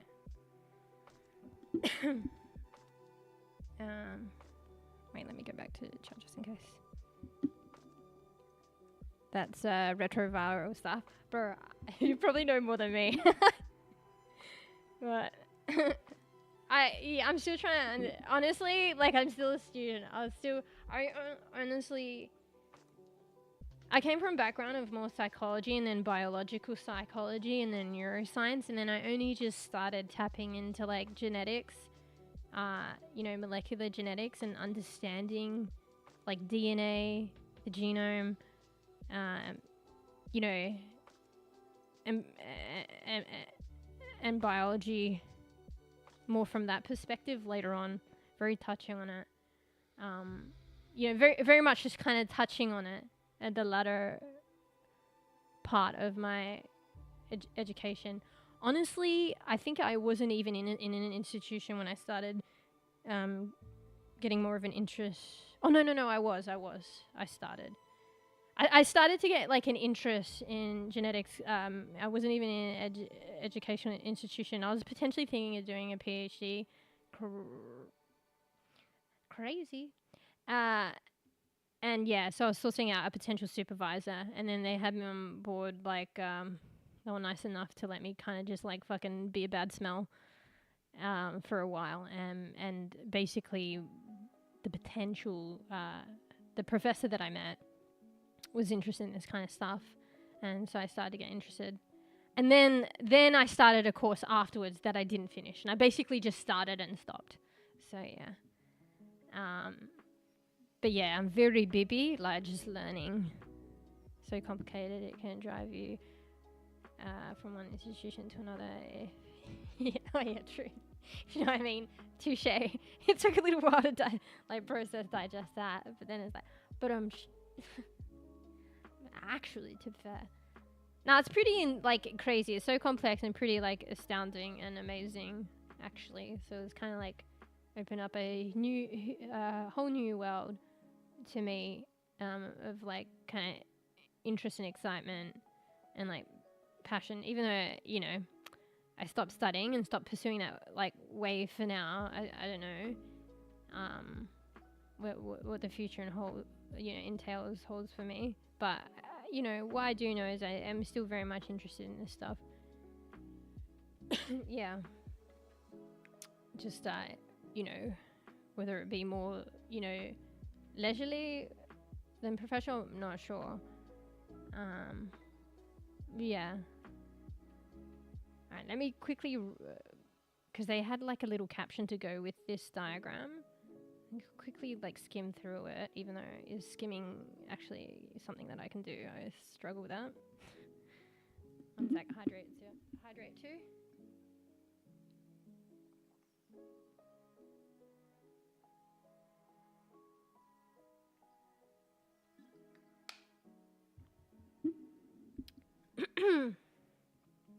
Okay.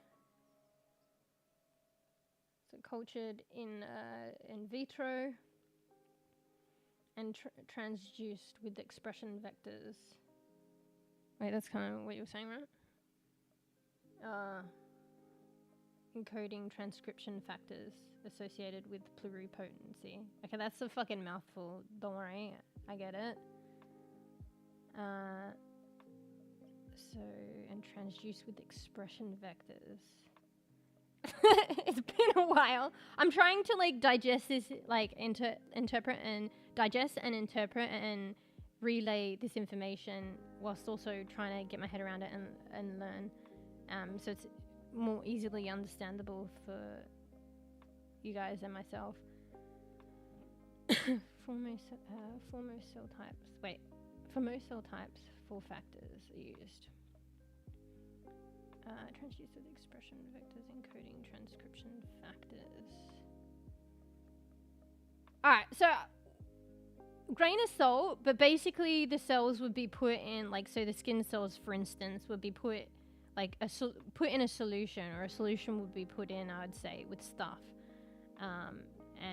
you know, and factors are going to generate in that solution. And those are the factors, so that, you know, and these factors, I guess, like, provide an environment for the reprogramming of the cells. Yeah, so those are the factors that, you know, the alphabet that I just read you. Yeah. I think, you know, in the very early works, there were 4 factors. So it was C-MYC, OCT3/4, SOX2, and KLF4. But then, you know, later on they discovered other ones, you know, another combination of factors that would work too. And that's where the additional ones come in. So then an alternate version is OCT3/4, SOX2, NaNOG, NaNOG, and LIN-28. Yeah. Take anything that I say with a grain of salt. And I don't know, I think what... I'm really, like, literally just learning right now, and I could be wrong, you know. So take it with a grain of salt. But I think all this talk about factors and that fucking alphabet that I read you, I think it's something to do with probably affecting probably gene expression. So every cell has, like, you know, DNA. And I think to do, when cells do differentiate, a lot of it's like to do grain of salt with you know, certain genes toggling on and off, being turned on and off.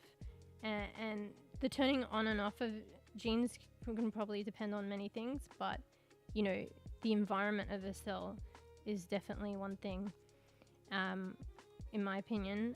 And say the solution that the cells sit in is its environment, and you can provide cues in that solution.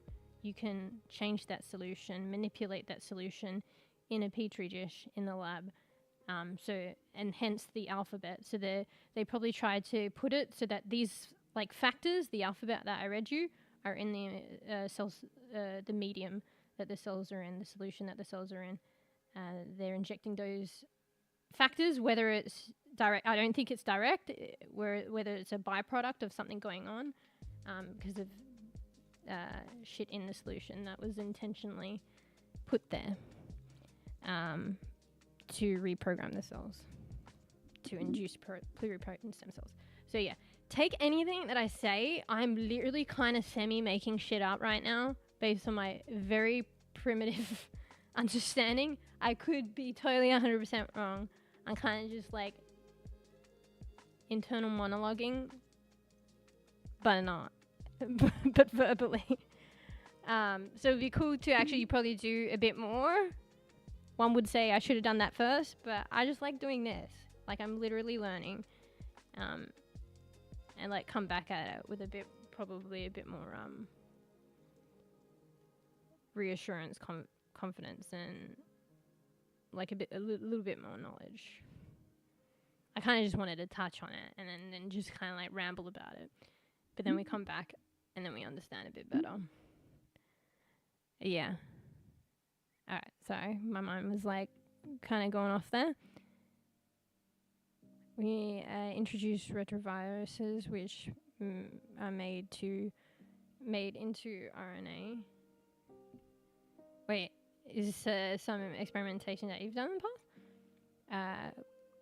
We introduced retroviruses, which are made into RNA and attach to cells and inject the RNA to modify the DNA of a cell. Oh, yeah. See, like, I know little, but, like, I do have awareness of the very slight touch of awareness. But, like, there were methods that they probably used in labs, right? So, using, kind of the way that viruses kind of work, using that as a method, to change DNA, right? So like a means to an end. Yeah, because it's like the I can't remember, like bacteria and virus, like there's like, depending on the situation, like there's a certain way that they go about things. Yeah, and I guess scientists just kind of like tapped into that. And then utilize it to kind of like change DNA and stuff like that in the lab. Yeah, but I don't know a lot about that. I only know a little bit. Take everything I say with many grains of salt. Bro, that's gonna be my motto. My motto. My model of speaking. I should have some stickers made up, being like, take with a grain of salt. Take with grains of salt. Anyway. But yeah, take everything that I've said with a grain of salt today, and we will come back at it stronger. You know, I could do all this stuff behind the scenes, but it'd be considered homework then, and I'm less likely to do it. If I do it on stream, I don't know, it's just kind of more fun, and I'm sharing it with you guys, the journey with you guys. So I could do all this kind of like stuff that I'm like internal monologuing but verbalizing on stream, and I could be getting stuff wrong and shit and then correcting myself. I could do this all off stream and then come back at with you guys with, you know, a fucking, you know, I don't know, a well-cooked meal, but research and information. I could do that. But no, I don't know. I'm more inclined and have more fun, like learning on stream with you guys and, you know, possibly making mistakes. That's why I say, don't take it as the gospel. We learn together and we'll get there in the end. Don't take it as the gospel throughout the process. Just wait to the end. And yeah, and even then, grain of salt. But yeah, I just kind of, I don't know, it's more fun doing it on stream. And it's probably like sharing you guys, like with you guys in a learning process is probably like, maybe it's more digestible for you guys as well. Because if I just come with all these like fancy words and like, it's just going to be like hit you. And then it's just going to be like, what the fuck did you just say? But if we kind of like flounder and scramble together, learning together, we learn together. Yeah. I've done some basic lab experiments with it in college, but it's fascinating. Yeah. Making engineered retroviruses were way beyond our lab's capability. Oh, okay. But you're aware of it. Yeah. Yeah, it's kind of crazy. I don't know too much. Like, I have a familiarity, but I don't know too much, really, about that. But I have enough, like, knowledge just to be aware. Like, an awareness of. But that's about it. But, yeah. But, yeah, like I said, like, all this kind of stuff, like, getting into the nitty-gritty, of like, you know, genetics and molecular genetics is like all really new to me anyway. Yeah, but definitely fascinating. I can't believe when I was learning about like DNA and evolution, like it never really hit with me, like way back when. And it was after like, you know, studying psychology, biological psychology, and then getting into like neuroscience. And then seeing how an understanding of like genetics, specifically molecular genetics, can have such a big impact on an understanding of neuroscience and any other disease, then it kind of like, I had a revelation where I was like, damn, like this stuff's, and evolution too, this stuff's interesting. Whereas it didn't hit with me before. So when I did touch upon learning that shit, like in earlier days, it didn't really sit with me. I didn't pursue it. It didn't sink in. And now I'm trying to learn it now when I could have like internalized and learned about it before. But that's fine. That's just my journey. Yeah. So like years and years ago, I remember learning about like DNA and the structure of DNA and stuff, or like evolution and shit. And yeah, I mean, at least I have that slight memory and that slight basis, but it's like I'm relearning the basics, which is fine, but it's kind of funny.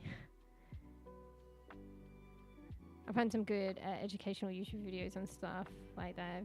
Oh yeah, for sure. I don't know how relevant it is, but I remember when I last left off with university and basically anything, I think they have their own website now. I briefly looked, but there was like, I feel like they were renowned. So it was called I think it was this person, maybe it was technically a group of people, but called Khan's Academy. So they did a lot of YouTube videos. I think maybe they're not on YouTube anymore because it seems as though I think I came across them in a search doing one of these things on stream before, and then they had their own website. But I don't know if maybe you'd heard of them. Maybe they still have their old stuff on YouTube, but they were quite good. You know, like a nice like kind of entry point to try and understand things. And they did it on many different, I think, disciplines as well. But they had a lot of like biology like stuff. So Khan's Academy, I think it was spelled Khan obviously apostrophe S, Khan's Academy. But that was a long while ago. I don't know if they're doing anything now. Actually, maybe let's have a quick Google. Khan's Academy. Honestly, I didn't expect to rant as much as I did today. That's always the way. I probably should have changed categories, but just chatting's still good. If I'm like, if I know I'm gonna rant a lot or dedicate more time, I'll probably switch to like, I think there's like a fucking science category. Khan Academy. Free online courses, lessons, and practice. That's crazy. So maybe they've like evolved into their own website now. And it's still free. I wonder how they make money. So the founder is Sal Khan. Okay, so their surname is Khan. That's kind of crazy. I'm not sure if this is the same person, but it sounds as though it is. Khan Academy Education Company. Khan Academy is an American non-profit educational organization created in 2006 by Sal Khan. Its goal is to create a set of online tools that help educate students. The organization produces short video lessons. Its website also includes supplementary practice exercise and material for educators. Bro, how do they do that? That's kind of a nice thought though, making things free. It's kind of crazy that it's still free because it was free on YouTube. Maybe they just get funding, or maybe they're just really passionate and do it, like, I don't know. But yeah, if you find or have good stuff, yeah, for sure. That's why, like, you could just pop it in the learning section. That's why I created a learning section in Discord. I think it's a really, like, cool notion. Just to be able to, like, share with each other anything and everything. And it's kind of something that I kind of wanted to do a little thing with streaming, which I'm quite proud of myself. Like, the first time that I did it on the stream, I kept planning, like, yeah, I'll plan it out. I'll do it sometime. And I don't know. I'm just a lazy bean or whatever the fuck it is. Motivation, procrastination, don't know how to tackle it. And then the first time on stream, I was like, you know what? There's nothing is stopping me right now. Just taking 5 minutes, crack open a book, and let's just do it. And then it just kind of started. So, even if it's just ramblings, enough to, like, you know, get people, like, familiar with new concepts, pique one's interests, ignite a passion, something like that. Like, just a little bit of chit chat. Even if it's enough to do that, that's pretty solid. Even if it's within myself, basically. But if you guys too, that's great too. I want to click on it, but it's probably going to play shit. It looks like they still have YouTube. 8.5 million followers. Khan Academy is a non-profit, providing a free world-class education for anyone, anywhere. Our interactive practice problems, articles, and videos. Okay, it's a similar thing. That's kind of crazy. It sounds like they've gone to the effort of actually giving, like, practice, like, you know, exercises and shit. So it's not even just a video. It's like basically an education. But, like, I don't know. Like, I haven't researched, like, you know, credentials or, like, what training that they've undergone. And, like, you'd probably have to take it, like, with me, like, a grain of salt as well. I mean, maybe find out those things, but, you know, we can learn from one another and stuff. It's like Reddit and shit, you know, you take it with a grain of salt. Some shit you read on Reddit, you know, you always have, I think this is what they try and teach you, right, as well, like, you know, getting an education and stuff like that, like, being critically, like, critiquing, having a critical mind. So, yeah. You can be open to learning and stuff from anywhere and everywhere, but, you know, take it with a grain of salt. And if you want to take it a bit more seriously, delve a bit deeper. You know, check your sources. You know, learn more. You know, and see if it, like, matches up. But yeah. But also, like I said, like, also I go time and time again, they drew it into me as well. Go to the primary sources. So, okay, like, for instance, Khan Academy. Yeah, they teach these kind of concepts. Okay, so what are their references? How did they construct this lesson? And, you know, if they don't say it, maybe request it, or you know, or try and figure out a bit more. You know, what was references? You know, what journal articles, what books, and go have a read.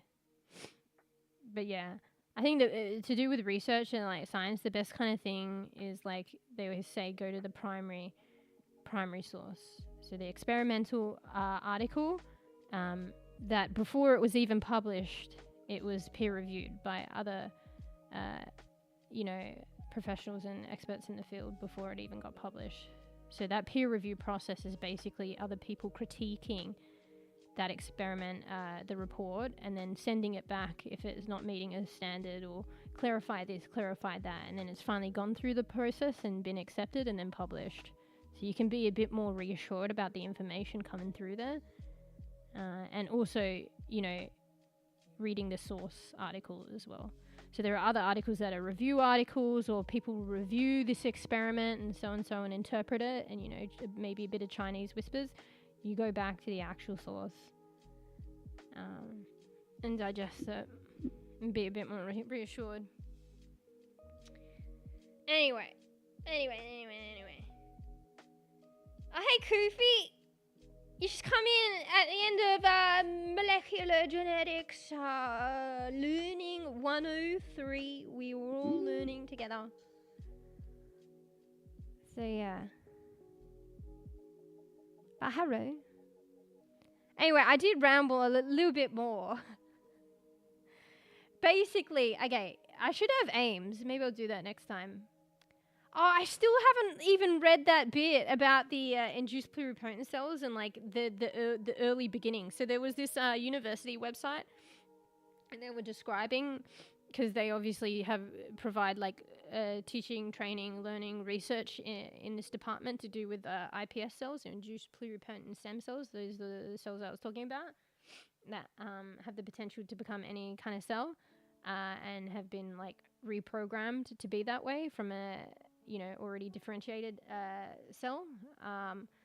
So yeah, they explained it really good, like a synopsis of the history of this kind of like the origins of this kind of cell and research. So, oh yeah, you got stuck in one. Yeah, I have like the pre-rolls because like I don't do anything to do with the ads, so then they kind of punish you by giving like pre-rolls, which it means basically as soon as you join the stream, you get ads, a bunch of ads. I think they changed it as well. So it used to be the pre-roll, and then I don't think you would get that many in the stream, but I think Twitch has just kind of upped that. I don't tinker with my ads like at all, but slowly but surely I probably should, because that way I can just go to the loo and chuck a bunch of ads, and then you don't miss anything. I'm usually gone for a bit, AFK, because, you know, I'm a slow bean, and then nobody gets hit with ads when you get in. So it's just like A, low-key, it's effort, and B, I just, you know, just the idea of ads, like I don't want anything to do with them, but that might be to my own, everyone's detriment. Do you know what I mean? So I probably should have my hand in that. But anyway, we'll see in time. But hello. Oh, well, maybe I can quickly do this and then we shift, because there was a couple of things I wanted to show, the new emotes as well, like the sketches for the new emotes, and obviously some fucking gameplay at some point. Fuck, what's the time? I've just been wattling on. Oh shit, it's like half a stream basically. We'll get there in the end with time management. But you've just come for this then, cw0ffee. So we were talking about these cells called iPS cells, so it stands for induced pluripotent stem cells. So they're basically, let's just take the example of, you know, taking adult skin cells and getting them to reprogram back to a more primary-like cell that can turn into any kind of cell you want, whether it be a neural cell, cardiac cell, like heart cell, brain cell, any kind of thing. So we were just talking about that. So a couple of years ago, it was kind of like a new thing, I feel.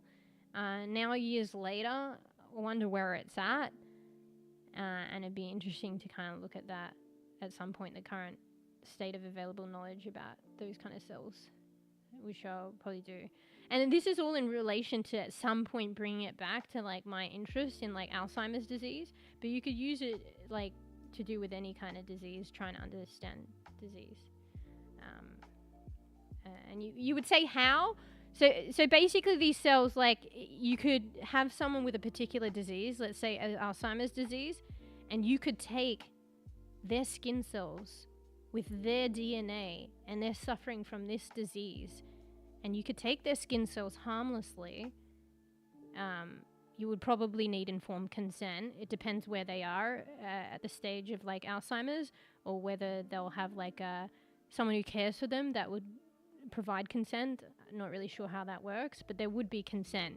And it's like as harmless as taking skin cells, say from someone suffering from Alzheimer's disease, and then getting those cells to revert back to a more primary cell, and then getting that cell to differentiate into, say, a neural cell. Because, you know, like the shit that goes on with, say, Alzheimer's disease, it's like affecting the brain, right? And you can't, it's very difficult. They can get it, and it's even difficult post-mortem, but you know, you can't ethically get somebody's brain cells. It's just not ethical, right? So you can't do that. They do post-mortem studies with consent, but that's post-mortem, and that has limitations and whatnot with that. So yeah, this way you can get live like cells from the actual person suffering harmlessly, and you know, get these kind of like more primary cells, differentiate them into neural like cells, and there you have a model for the disease for that particular person suffering that disease. And then there's this model where you can understand more about their disease, or maybe like try, you know, potential ways of treating it. Do you know? So anyway, I'm rambling again, but that's the connection. And you could do that with any fucking disease, any disease, like a heart disease, like cancer, any fucking disease is fucking mind-blowing. It's kind of like a method, like a means to an end that could be applicable to any kind of disease, to understanding any kind of disease, potentially treating any kind of disease, personalized medicine, less forms of like rejection, to do with treatment, stuff like that. Mind-blowing. Anyway, hey Sly. Sorry, I was mid-rant. It's kind of crazy. Anyway, I went on another fucking tangent. What I want to go back is to the history, like the burgeoning idea of this concept. Like who was like a prominent like scientist, like, or scientists like studying this in its early days, and just like giving you the basic rundown of how it started earlier on. And then we'd be good bean. But yeah. You can understand disease from people's cells. Yeah. I only have like two of those. Two of what? Wait, two of which? Face like. Hard enough? Some brain cells. Oh, wait. Oh, did you say, that you only have two of... Okay, it was a joke. I get it now. From the sneezing one. Yeah. But hey, Sly. You've come at, like... Sort of mid to end, but like mid rant on like talking sciencey stuff.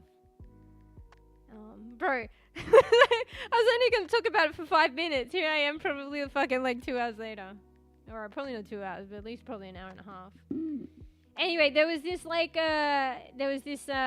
that I came across that was like a university in America. I think they have universities all across the globe, to be fair. And yeah, they have a department studying iPS cells, so induced pluripotent cells, the cells that I just explained to you. And they kind of put a like brief synopsis of the history, and I quite liked that. So I thought maybe I could kind of fucking use it as a guide to like give you guys a rundown. So, we're not gonna operate anyone, don't worry about it. I'm not fucking qualified. not doing that. But yeah, I don't know if you caught that definition of the iPS cells, so induced pluripotent stem cells. So we're just talking about like a cell that you can that scientists, researchers can derive from an adult, say, skin cell. So and it's a more primary basic cell, kind of like a stem cell. I mean, I guess they're called induced pluripotent stem cells, but they're not, you know, the stem cell, the original stem cell, you know, in that vein, but they're an induced pluripotent stem cell. So similar but different. So basically a primary cell that can become any kind of cell, that has the potential to be any kind of cell. So heart cell, brain cell, any cell, muscle cell. Yeah.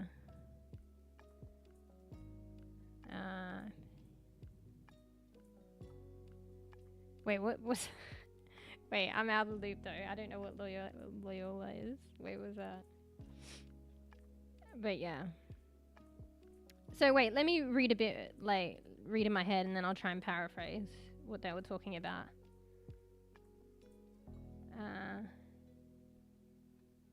I wish I don't know, can I just straight out read it? I don't know.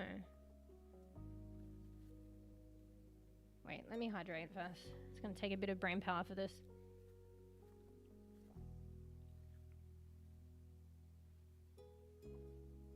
So just giving you the rundown on induced pluripotent stem cell research. But yeah, hey Sara, hey Koof, by the way, probably say hi, but just in case. I get kind of fucking chatty.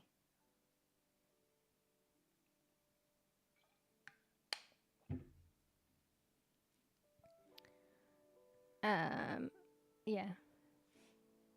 Wait, let's get the hair out of the way. Hello. Hydrate number 2.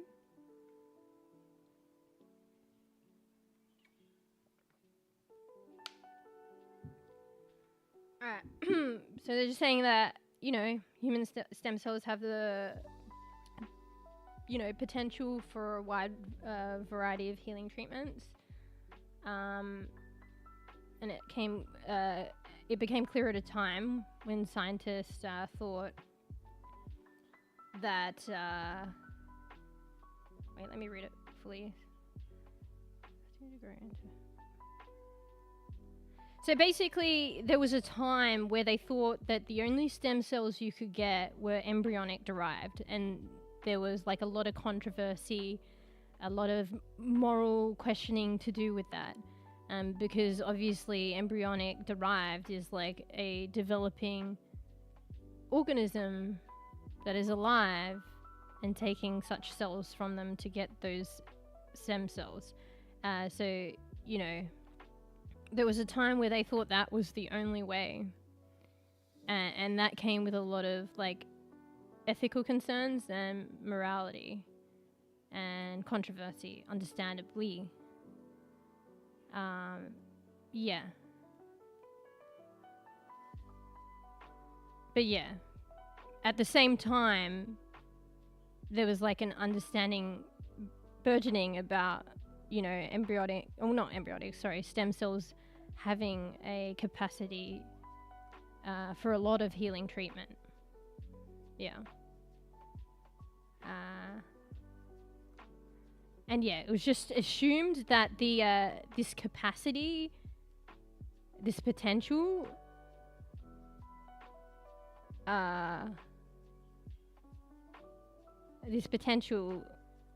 fuck, I'm trying to like paraphrase it here, improv on the spot. It's a bit difficult.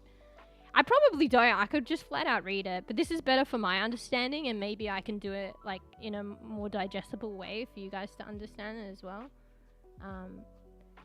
But yeah, but then hence the moments to digest. My brain was unprepared for this as well. Put myself on the spot.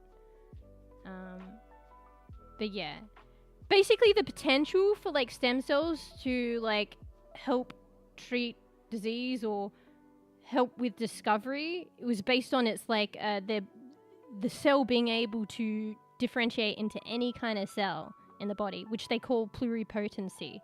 And they thought that this ability was lost when a cell matured.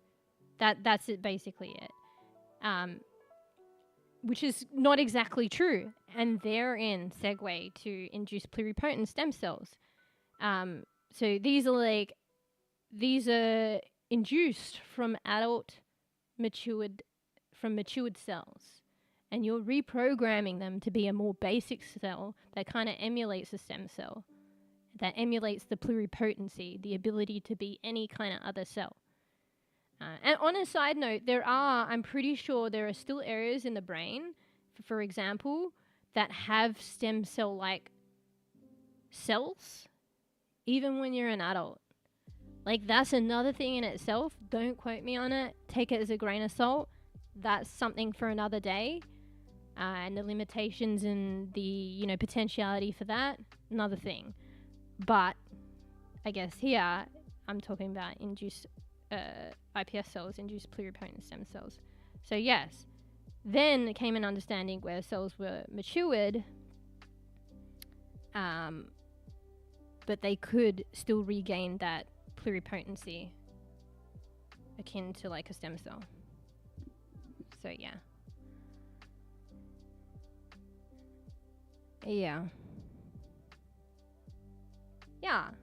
Improv on paraphrasing. See, that this way, like, I'm actually digesting the information, understanding it a bit better myself, and then probably putting it in, as long as I can crack that on the spot, which I think I did in the end, give myself time to do that, then I can, like, relay it in a way that is more understandable for you guys, I think. I don't know. Stem cell, not blood pathogens we are discussing? Nah. Well, specifically what I'm chatting about is like, oh, thanks, Karakuchi. Hello. Speak of the devil, I've had a coffee brewing for like probably the past 2 hours. So my idea is when I'm ready to not let it go cold again, I will heat up the kettle, like only fill it halfway to brew it in half the amount of water, because I know it will go cold, and then I heat up the kettle, and then when I'm ready to actually drink it, and then it heats it up a little bit. So I'll do that in a bit. I guess I feel like it's, is it cheating? It's not cheating. We still claim those quittance if you redeem. So I'll make sure I do that in a bit. Might just need a little reminder in a bit. Oh, hello. Yeah. So, but we're talking about like these things called these cells called iPS cells. So they're induced. We're just having a little bit of sciencey chat right now. So they're induced pluripotent stem cells. So they're not the original stem cell per se, but it's basically like a matured cell that has been induced into like a stem cell-like fashion, stem cell-like state. That's hence the name induced pluripotent stem cells. So stem cells have like a primary cell that have the potential, like it's called pluripotency, to be any kind of cell. Heart cell, brain cell, muscle cell. This is like an induced pluripotent stem cell. So, scientists can take an adult cell, get it to do a couple things to it to get it to reprogram into a stem cell-like cell. But they call it induced pluripotent stem cell. No, I like the coffee. No, give me it. No, you give me that coffee. Give me that coffee. Yeah. So yeah, and anyway, so it's saying breakthrough discovery in 2006. Let me read this first. Alternative recurring. Let's do. Yeah, so embryonic-like stem cell state. So emphasis on like. Yeah. So it sounds as though in 2006 is when it was kind of like really furthered. So there was a scientist in 2006, I dare say it was. So their name is Shinya Yamanaka. So they really kind of revolutionized it at that point. But bear in mind, like, research and discoveries, like, I actually like this from Google Scholar. They have this quote, like, we stand on the shoulders of giants. So basically that's like, a metaphor for science and discovery and research. Like, you know, who is actually, you know, the first person to actually discover a thing entirely on their own? Like, it's like someone might be renowned for something, but they've, you know, don't discredit like what they've done. Like, yeah, it's like big what they do and stuff, but they do build on others, and those others built on others, and those others built on others.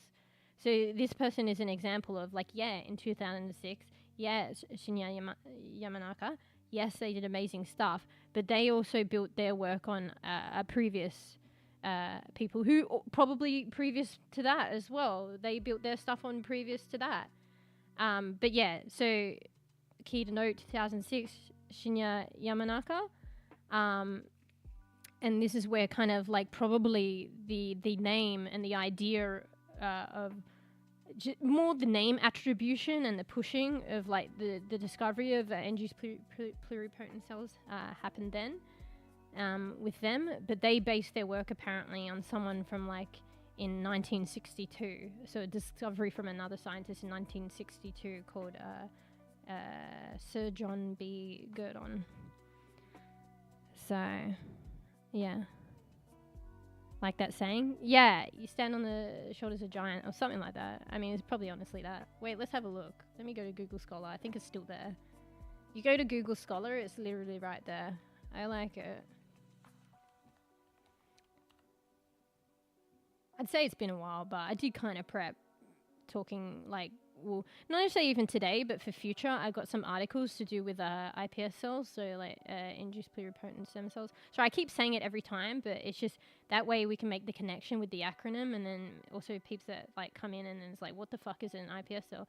Well, it's an induced pluripotent stem cell, but then also you might be like, what the fuck is an induced pluripotent stem cell? Well, you just might have to go back in the VOD, but yeah.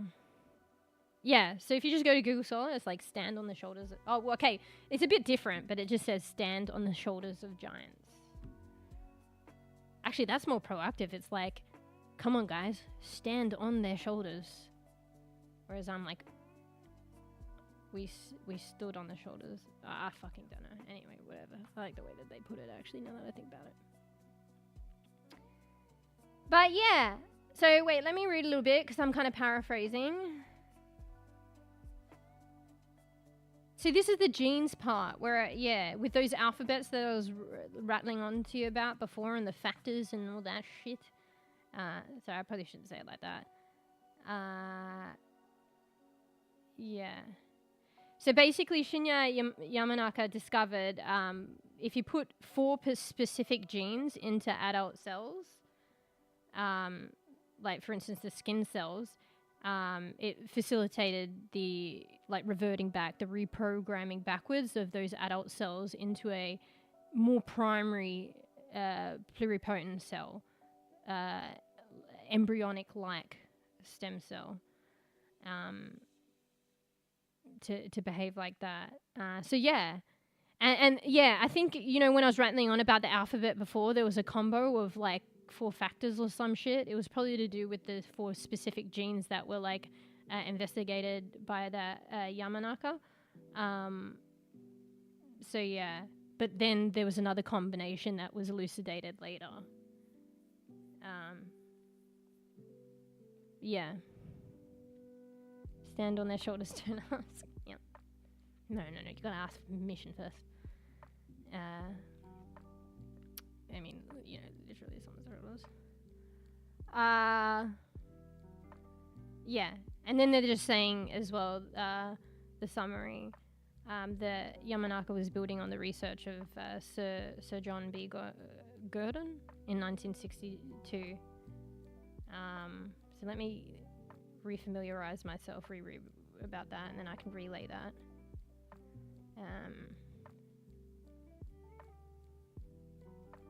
Yeah.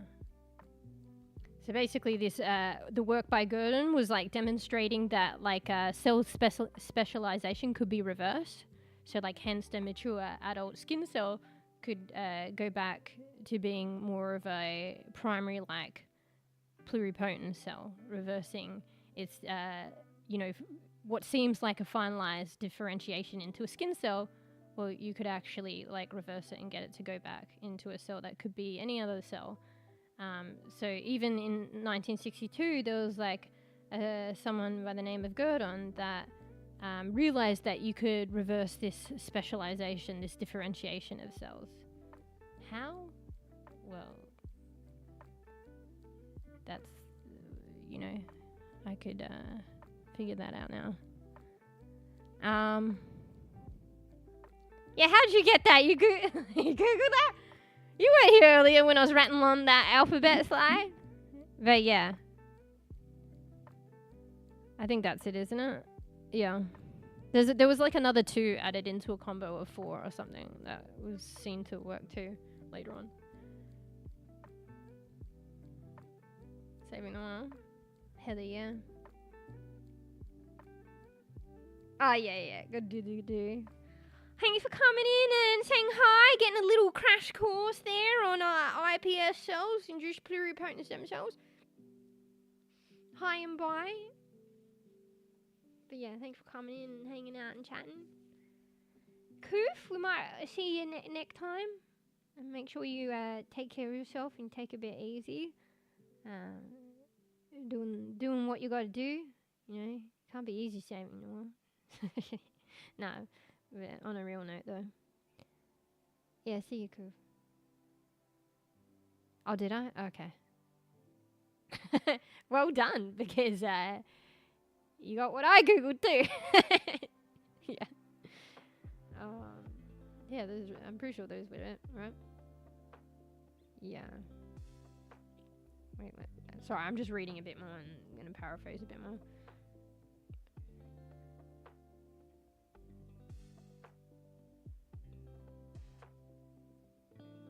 Okay. So this one might be a bit. I don't know. It's to do with animals. Apparently, the frog. So it was to do with the frog experimentation with the frog, but a frog egg, but they turned into a normal tadpole.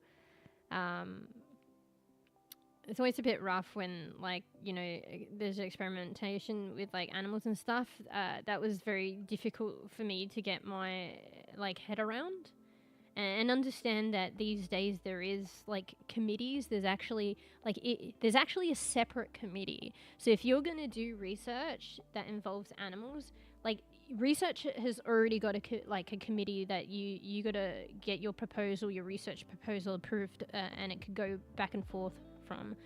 So there's already one committee for that. If your research proposal is something to do with entailing animals, there's a separate committee that you have to deal with. So these days, or at least in Australia these days, it's not as willy-nilly as way back then, and there's a cost versus benefits weighing up. Obviously, it's going to be a cost to the animal, and that's acknowledged, and the benefits are probably not going to be to do with the animals, but the benefits got to be damn sure that it's going to be a potential benefit, to knowledge or whatever they appraise for them to approve it. And also the conditions and shit, even if they may approve, they might suss out, cost versus benefit, benefit, outweighs the cost. I mean, honestly, that is perspective too. But yeah, even if it's improved in that sense, they do monitor the conditions and stuff like that. So being aware of that, it was always hard to get my head around, that kind of stuff. But it is what has happened, and it is what does happen to some degree. And that's why, I'm really, in a way, interested in induced pluripotent stem cells, because not only is it lessening the controversy, you're basically getting the cells in, informed consent from say humans and say adults with their consent, and it's skin cells that can regenerate. It's very harmless, so to speak. So then you don't have to, then anything to do with animals is then out of off the slate. Then anything to do with an embryonic, a developing, organism is off the slate. You know what I mean? So then you don't have to worry about those things because it doesn't involve those things. And that's why, that's why it piqued my interest too, you know? No, I don't. No. I'm just saying that research in the past and today can and has involved, unfortunately, animals, and I'm saying I have a difficulty with that. Yeah, I have a difficulty with that for understandable reasons. And this is why what I'm talking about today with the induced pluripotent stem cells has piqued, partially on many accounts, piqued my interest, but also why there's a sustained interest there. Because you don't need animals. You don't need, like, embryonic stem cells. You don't need any of that. And the way to get these induced pluripotent stem cells is relatively like harmless. Like, it's exactly what I just said. You could take a human adult, get consent, take a bit of their skin cells, I don't know, scratch at their skin a bit, skin cells regenerate, and then you could reprogram these cells into a more basic primary cell that's embryonic-like, that has the pluripotency to develop into any kind of cell. So, like, the potential to develop into any kind of cell, like a brain cell, muscle cell. So then those, like, ethical concerns, like, that I struggle with, and understandably many other people do too, are totally off the slate. You know? So yeah. Speaking on just a real level, because it was something that I struggled with, if I'm going to be honest. And yeah. Anyway, why I'm like rattling on about this a little bit is because of, you know, history. And I'm talking about iPS cells, induced pluripotent stem cells. I'm talking about someone who kind of pushed it in 2006, Yamanaka. And then I'm talking about who they based their work off. And that person did look at animals, so I'll go into that now and kind of summarize that. So they were looking at frog eggs, and it did grow into a normal tadpole. So we'll just get that out, and then I can paraphrase it, but I'll just read chat as well.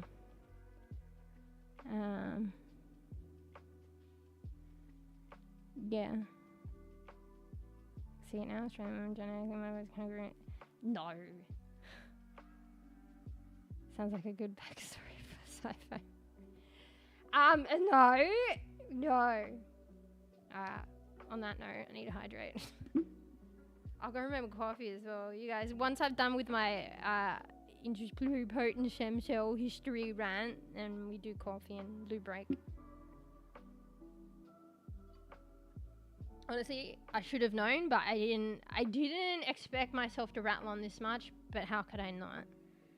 So, I should have really known, but apparently naive me never knows. So, 5 minute chat to 2 hours, of course.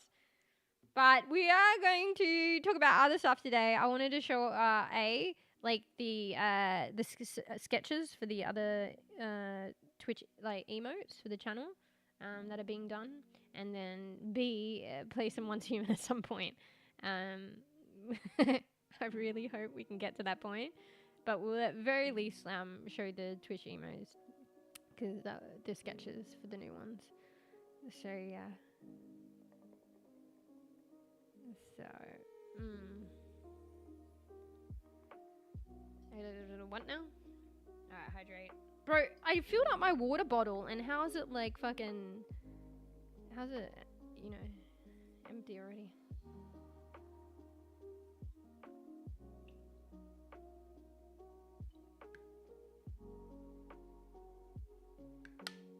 Alright, so Yamanaka based their research, like, on the understanding from a previous scientist, I dare say, in 1962, Gurdon. So, basically this person kind of showed that cell specialization can be reversed. So say a skin cell can go back to a more primary cell that could be then turned into any kind of cell. So what they did was, let me have a read.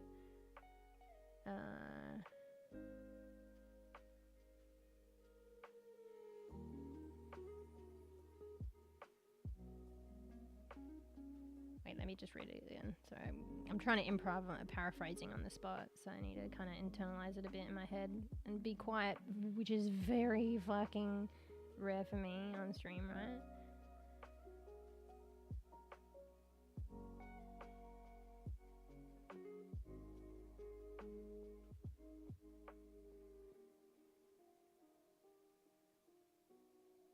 Yeah. I don't know. I probably could be relaying this a bit wrong or incorrect.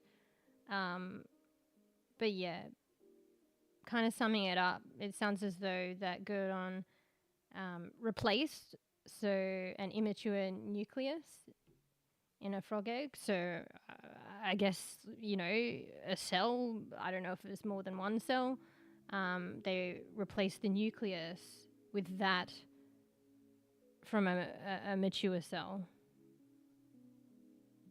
It says from a frog's intestine. I wonder if it was the same Odyssey, I guess. Wait, no, it wouldn't be because it's mature, right? Sorry, I'm just trying to figure this out in my head. Well, anyway, they replaced it with a mature cell. A nucleus, from a mature cell. And it says the cell grew into a normal tadpole. So I'm just guessing that, the egg grew into a normal tadpole after replacing a immature nucleus with a mature one. So yeah. I mean, get your head around that. But the results of that study, they were saying, demonstrated that, cell specialization could be reversed. I'll probably need to digest that more to kind of make that connection, but that is what the study was about anyway, that Yamanaka based their kind of work on. And then hence the discussion like about animals and stuff in science as well. Anyway, I think like the latter part of like this kind of summary on induced pluripotent stem cells is more like, and this is probably the more depends your perspective, but this is the exciting part. It's more like future directions for this kind of like research and technology. And this is kind of some of the stuff that I was probably rattling on about. Wait, let me like read this end bit. But it's basically probably summarizing what I'd rattled on about before.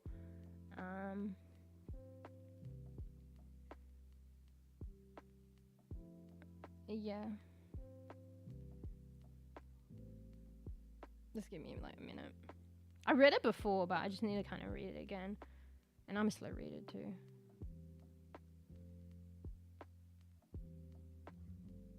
I mean, I could do it like sentence by sentence basis, I guess. Nah, maybe it's better to read it all. It's basically what I've said anyway.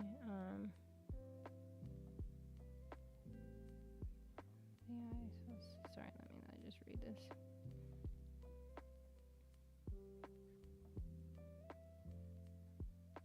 Bro, when am I this silent? It's almost like I need to feel the silence. Where am I this silence on the stream? Maybe I'll do it sentence by sentence. So they were basically saying, like this kind of technology with induced pluripotent stem cells is kind of like revolutionary. Because like I was saying before, say with someone with Alzheimer's disease or somebody with any kind of disease, you can get cells from them relatively harmlessly with consent, of course. So, for example, skin cells, which regenerate anyway, you could take skin cells from someone with a particular disease and reprogram them into a more primary cell that has like a pluripotency that can be differentiated into any kind of cell.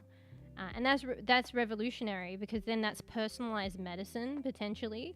So if you want to treat someone, you say take skin cells from that person, reprogram them for a specific treatment, and then, potentially with the treatment can be applied back to that person using their own cells. There's less chance of, it's more personalized, it's their cell, personalized medicine, and then less likely for rejection of like such treatment. So that's kind of like crazy. So that's crazy. So that's basically what they were saying for like future directions and the excitement of such like a discovery of such cells. Cytoplasm. Let me just Google a better definition on that one. So it's like in the cell, right? Kind of like an environment. Yeah. Cytoplasm is a gelatinous liquid that fills the inside of a cell, composed of water, salts, and various organic molecules. So it's like the internal, right, of the cell, and it provides like an environment for everything within the cell. Some intracellular organelles, such as the nucleus and mitochondria, are enclosed by membranes that separate them from the cytoplasm. Okay. So there are some like intracellular organelles, so, like they said, the nucleus and mitochondria that have like membranes that separate their kind of functionality from the cytoplasm within the cell. Human biology, going back to biology of the cell. Yeah.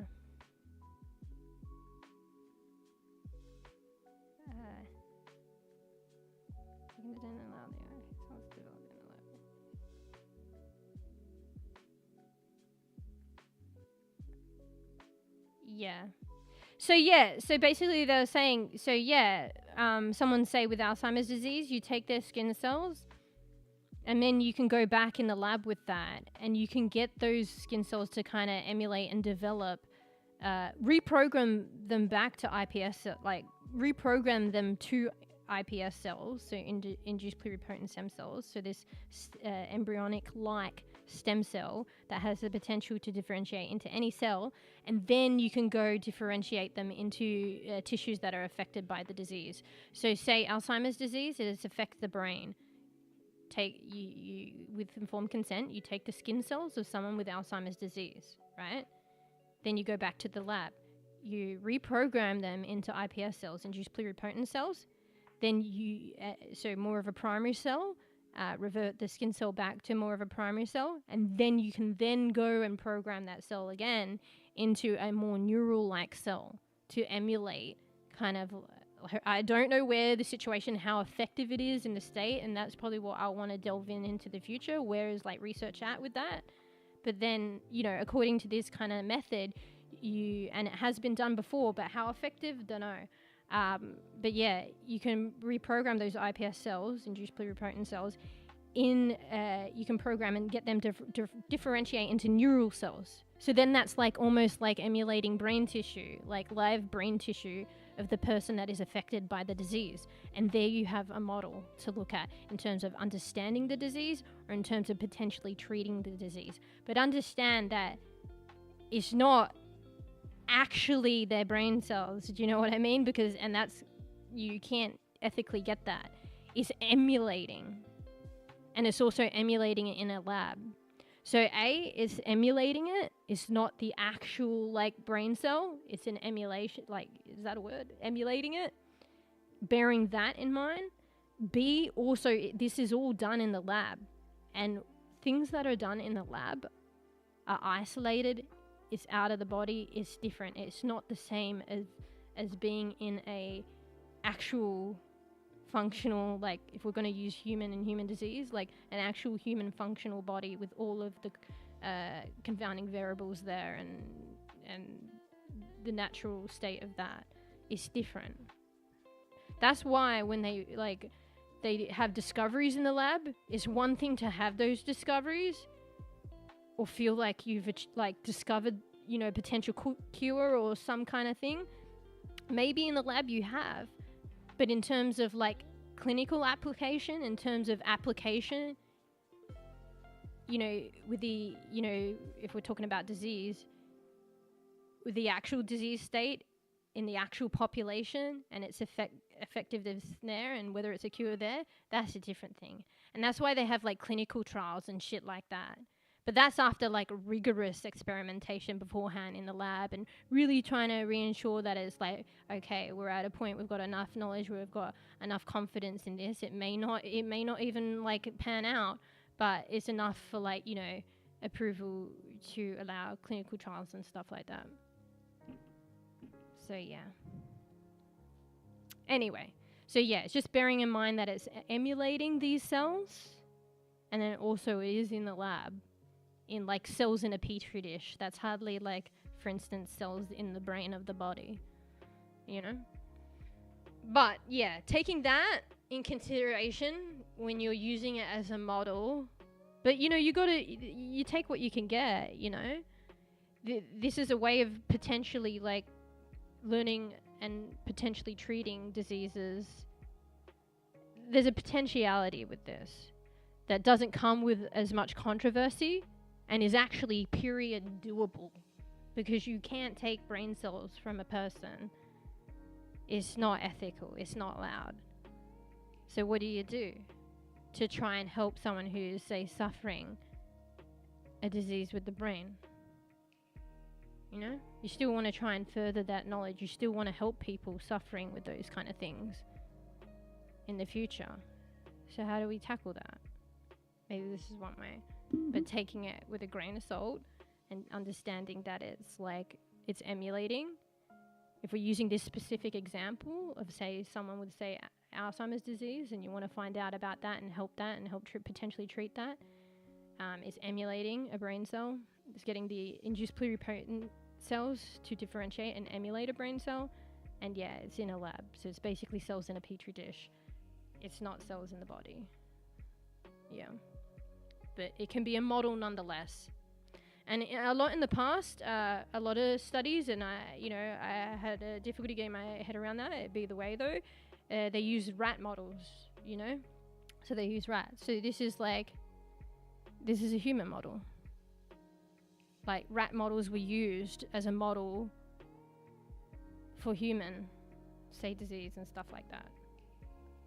Well, now, you know, it may be cells in a dish, it may be emulating a brain cell, but these are human cells, which are more relevant and more like, what's the word? Relevant, I guess. Applicable. Hey, Geek Son. Hello! Rambling. Go brains for computers. I mean, who knows? Who knows? I don't know too much about, like, the, I mean, I don't know if that's a reference to the artificial intelligence scene. But, you know, maybe down in the future we could, like, look at stuff like that. I'm still getting my head around and, like, trying this new thing, and I'm interested in it, and it makes it more enjoyable for me to share on the stream, like, stuff that I'm interested in. But maybe later down the track when we get, like, more familiarized, like, with, like, you know, learning on stream and stuff like that, we might be able to, like, take topics that you guys are interested in and then apply the same processes of looking at what I'm interested in and, you know, fumbling about with now with, like, stuff that you guys might be interested in. And then it's, like, sharing, and you might get into something you didn't realize, because, like, who knows, like, I didn't realize that I would be, like, so fascinated with genetics. I stumbled upon, like, a professor, you know, kind of looking to study kind of something else, and then they knew a lot about that, and then it kind of opened my eyes up to that in relevance to what I wanted to study anyway. And it was kind of like, it's this huge fascination for me now. So who knows, if we, like, you know, look at all these different things, something might pique yours fancy and myself, and it could open up a door of, like, new knowledge and passion and, I don't know, excitement about interest in something else. So it could be cool. But that's later on. For now, it's stuff that I want to study and that I am interested in. Hopefully it's interesting for you guys. Okay? Yeah. So maybe AI later. Yeah. Or Fluffy likes fish, right? I don't know, something about fish. I don't know. And animals? I don't know. Hey, Geek Son. Just waffling on. But anyway, we're about at the end of it. What else were they saying? I'm just kind of paraphrasing a synopsis here to do with induced pluripotent stem cells. So, wait, what's the question mark for? Oh, yeah, it's a bit difficult when, like, you do it, like, if you come in and I'm rattling on about this stuff and you're like, what the fuck is that? It's totally understandable. But yeah, it's because I'm kind of like mid to end, well, no, not even mid, toward mid-end rant of, like, just waffling on about, like, sciencey stuff. So, yeah. But, I mean, I can give you a quick rundown. This is good for, like, internalizing my understanding of it. So I was talking about induced pluripotent stem cells. I know, a fucking mouthful. Okay. Just hold on. It's alright, we'll get through this. So basically, I know you might have heard of stem cells. So they're not the stem cells in its original, like, form, like embryonic stem cells. Yeah, we're talking about biology stuff. Yeah. We might have, like, in mass, it was, like, hit mass media and it was crazy because of the controversy. So you might be familiar with the term of stem cell. Maybe not, and that's okay.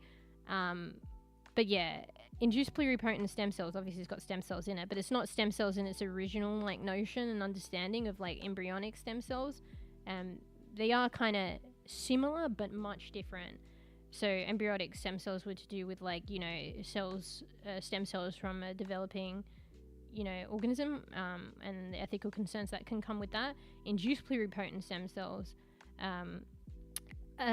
embryonic stem cell-like, so they share that ability of being pluripotent, don't worry, which is a term for, it's a more of a primary cell that can develop into any other cell. So it's more of a primary basic cell that can develop into any other cell in the body, heart cell, brain cell, muscle cell.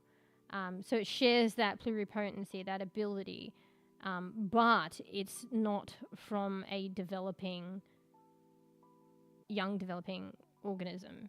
It's taken from, say, skin cells from a mature, like, adult. Mature cells, say, from an adult. Skin cells, which are regenerative, quite harmlessly. You can get consent, take those cells, take them back to a lab, and reprogram them, do shit to them to reprogram them into induced pluripotent stem cells. So that's what it is. That's kind of like a rundown again. Yeah. And why would you want to do this? Because you can have disease models, personalized relevant disease models that you can study to find more information and learn about a disease, and also potentially to treat a disease. Say, like the example I was using, Alzheimer's disease, you know, it affects the brain. So yeah, you could harmlessly, you can't just get brain cells. It's unethical. Not live, like, well, I mean, it won't, yeah, well, you just can't, okay? So yeah, this method you can emulate. You can get the skin cells from someone suffering the disease with consent, and you can reprogram those skin cells into induced pluripotent stem cells, then program them, which is a primary cell, primary-like cell, and then you can program them into neural cells, what emulate like brain cells, and then you can study that disease in a model in the lab. Find out more about it, potentially develop like treatments and stuff, and then maybe apply such treatments, like if it involves the cells, to back to the person that the cells were taken from, and then they have a treatment with such cells that will be less likely to be rejected and more successful. So yeah, that's why. Anyway, yeah. It's just because, like, I'm interested in this. Like, this is a lot of the stuff. Okay, we can sum up my interest that I last left off when I was studying or surrounding. Maybe I wasn't in an educational institution, but when I was, like, more kind of being more proactive and active, you know, studying research-wise. these are the stuff that I last left off. So like molecular genetics, induced pluripotent stem cells was something that I did like kind of pique my interest. Alzheimer's disease. So Alzheimer's disease, induced pluripotent stem cells, molecular genetics, like neuroscience. These are kind of the things that I last left off, like fascinated me. Probably like slightly bioinformatics as well, because it's to do with like taking large amount of data that has already been compiled or that is actually being generated by studies, because like studies involve like a lot of computers now, and computers can massively generate more data than humans. And it's like, how do you manage this data? How do you translate it into something more informative? Because humans can only do so much. Do you know what I mean? This data is being generated by computers and massively, and so much of it, we can't process it. So how do you do that? Bioinformatics is to do with that. And then you can have like, you can derive like conclusions from that data, which could like, you know, enhance like further knowledge or understanding or like, you know, other things. So yeah. So slightly like bioinformatics, because it's relevant, right, to those other stuff that I'm interested in too. Because a lot of the stuff that I'm interested in, there's things going on there, like, you know, computers, software generating a lot of data, looking like monitoring cells, I don't know, all this shit, you know. Anyway, but yeah, that sounds a lot more ethical and less controversial than doing. Yeah, I don't know how it works. I don't think they could even do that. I don't know where the stance was and what was going on with the like the embryonic stem cells and the controversy. It was a while back. I was aware of it. I probably wasn't even like tapped into that kind of stuff at that point. I'm not sure. But I was aware of it, but I don't know too much. But I know there was a lot of... I dare say what was going on is probably they were having like animal models. So I can't... like I don't think, because it's like the brain cell thing, like with humans and stuff, like you know, you can't, well, you're not allowed to, like, you know, it's just law and stuff, like, and it makes sense, and I concur. Like, you can't just take human brain cells from a person, a living person. So I dare say it's the same. It was the same with the other stuff, but the controversy was probably around animal models, I think. Because there's a different line, obviously. Like with humans, it's a no, but with animals, it's a cost versus benefit thing. And that's why I'm telling you guys I had a difficulty with anything to do with animals. But like, let's just be real. This is just like research in the past, and like even now. And I don't, like, I have difficulty with it. And also I bring the, like, I say these things as well. Like, I want you guys to know, well, at least in Australia, like any kind of research that's to do with animals, they evaluate cost versus benefit, and there is like an animal ethics committee and stuff like that. That's Australia. It's not willy-nilly. And I think back in the day, you know, if you go back enough, it was willy-nilly, you know. But yeah. But I think at the time with the embryonic stem cell, like, controversy, I dare say it was, you know, there's laws and regulations and, you know, black and white with that. And then there's the shades of grey with, like, animal models and stuff like that. So maybe that's where the controversy, but take that with a grain of salt, because I wasn't fully tapped in with that subject at the time. But yeah, the skin like cell thing, that's why it's like crazy. Like, I'm so fascinated, and I want to be able to, like, you know, understand, and, you know, once upon a time, and who knows in the future, like, help people suffering, like, from my interests, like, you know, people suffering from, like, neural disease and stuff like that. How do you look at that? You can't take, and that's understandable. I want to help people. I don't want to hurt them. So you can't take their neural cells. So how do you look at this? And I, like, have a trouble with, like, animal models and stuff like that. So how do we deal with this? And yeah, it's not the same as the original cells, but it's something that doesn't involve, you know, those ethical and moral controversies that the other ones do. So it's a potential way to mediate this of potential enhancing understanding of like disease and treatment, and also clearing off the morality concerns off the table. Do you know? But yeah, anyway, sorry. Alzheimer's is a horrible disease. It affected my grandfather. Only music could make him remember. Yeah, so it's pretty rough. With any disease. So like, yeah. Usually, you know, it goes without saying probably. Like usually when you're like extremely fascinated or want to help something, like, you know, it's a little closer to home. You know, you've had like personal experience or been in touch with it in some way, and that's where the drive, like part of the drive, comes from. But yeah, the interesting stuff, like the interesting thing to do with, say, these kind of methods, say induced pluripotent stem cells, and like I know learning about molecular genetics and stuff like that, a lot of it has applicability for any kind of disease. So yeah, I might have an orientation and more of a focus or an interest in, say, Alzheimer's disease, but like, you know, people are touched by all sorts of like things in their life, whether it's themselves or their friends and their family, all kinds of different diseases.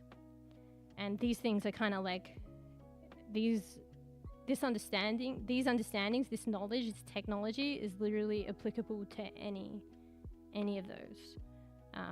So yeah, if one is kind of like passionate, want to learn a bit more, or help in that arena, you know, in an arena that they've been more touched by, there's literally common ground. There's a possibility for common ground with like this kind of knowledge, and this kind of methodology is kind of crazy. It's almost too crazy for me to fucking digest, to be honest. So yeah, but it's amazing. So yeah. But yeah, Alzheimer's is like, it's rough. And yeah, the same could be said about, you know, say cancer, any kind of disease really. Yeah. Anyway, sorry, rambling. By the way, you're going to school for this? VTuber? No, I'm not studying. I'm not studying right now. So I haven't for a while. This is stuff that I last left off with, probably like several years ago, actually. Like I've studied a lot in the past for a long time. And you know, it's been like an accumulation of knowledge and interest. And the stuff that I'm rattling on about today was stuff that I last, oh, hello as well. I didn't even say hello. My bad. I've been like responding to comment and whatnot, and then I didn't even say hello. My bad. Hello. Yeah. This is stuff that I'd last left off with in a kind of like a, maybe it was a bit of both, in a studying student-like manner, but I think there was a period where I wasn't even a student, but you know, I was trying to professionally kind of like, I can't explain it. I mean, other than the exact situation, I wasn't a student at the time, but I was sussing out whether I was going to do a PhD. I'm fucking crazy. It didn't pan out that way, but I was looking for potential, like, you know, do I want to do this? And if I do, and sussing out a bit more, let's like look for a potential supervisor and just get a bit more of a feel for it, with maybe, you know, hanging around a professor for a bit, and then also setting myself up if I did decide to go through with it. Yeah, that's where I last left off with. So that wasn't in a student, that was like kind of on my own kind of volition, non-institutional, educational institutional. wise fashion. But yeah, it was kind of like a hybrid of that, and also still being kind of a little bit of a student at some point. So these are just the interests of mine that I last left off with kind of a couple years ago. So it'd be interesting to see where things are today, because this is like a research capacity, right? So this is like several years ago that I was alluded to this kind of like stuff, and it was probably quite new at the time. I mean, a couple of years is still new in the general scheme of things, but they've probably discovered a lot more of the state of the knowledge, or the technology, or the science is a lot different to some degree now. So yeah, I see very impressive knowledge for learning. Just wait, the heart's like, there's like a reaction button that's covering the comment. Wait, let me go to the browser. Oh, okay, it's hiding it there too. Okay, it's just the word for. It's very impressive knowledge for learning, just for the fun of it. Well, it actually, like, I mean, thank you guys for, like, being here and, like, listening and chatting with me, because, like, this is something that I've wanted to do for a while. Like, whenever I haven't been studying or doing something in, like, a more professional nature like that, like, shadowing the professor and stuff like that, and years following that, I've wanted to, like, leisurely still, just because I'm not studying in a professional, researching it in a professional capacity, doesn't mean that I'm not interested. I'm just talking to myself, not you guys. So, like, I still wanted to be tapped in, but at my own leisure. But it's difficult to do it from your own volition for many reasons, like time, motivation, all these kind of things. And I felt like, I wanted to do it, but did I want it enough? I just wasn't doing it. I just didn't have the motivation or something. But sharing it on stream, it just kind of like reignites that passion. It gives me some kind of motivation. It seems more like, it feels more funner. I don't know. So in a way, like, being able to chat about it on stream with you guys, like, actually, like, helps me. I was like, wait, this is a way where I'm actually doing it leisurely, but I'm actually doing it, So it's kind of working. So I don't know why I'm saying this. If it ain't broke, don't fix it. But, like, maybe it's more a positive way of framing it. Like, not about it ain't broke, don't fix it, but, like, it's a good thing. Like, it's actually, like, helping me, and it's, like, good. So it's kind of like getting me to refresh on these things and be proactive in learning about it too, like the current knowledge and stuff. We'll see. It still isn't as early phase of me trying this out on the stream, but I know I like it. Yeah. Another VTuber girl that failed to get her engineering degree. Sounds like less potential due to unfortunate circumstances in real life. Yeah. It is a bit rough. For whatever reason that goes on in, like, peeps' like personal lives. Sometimes things don't pan out the way you expected. But it just also depends. It depends whether, like, it's something that they want to pursue or not.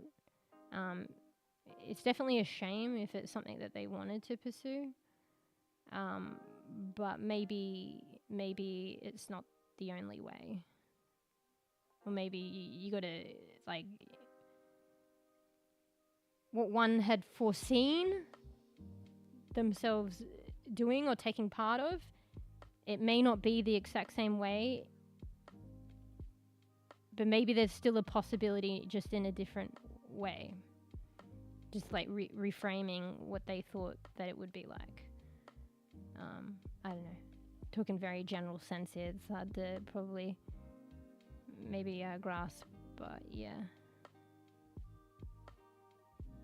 But yeah. And so, like, me, like in my situation, maybe that's like a good example. I don't know yet, but I thought once upon a time there's potential. Like, I was really passionate about this, being touched by this, and like very interested in this. Like, maybe I would be like, you know, at the forefront of like research and really fucking proactively really trying to help with things, say such as Alzheimer's or neural disease or something like that. Who knows? Maybe that's still a thing, but you know, maybe not, and that's okay.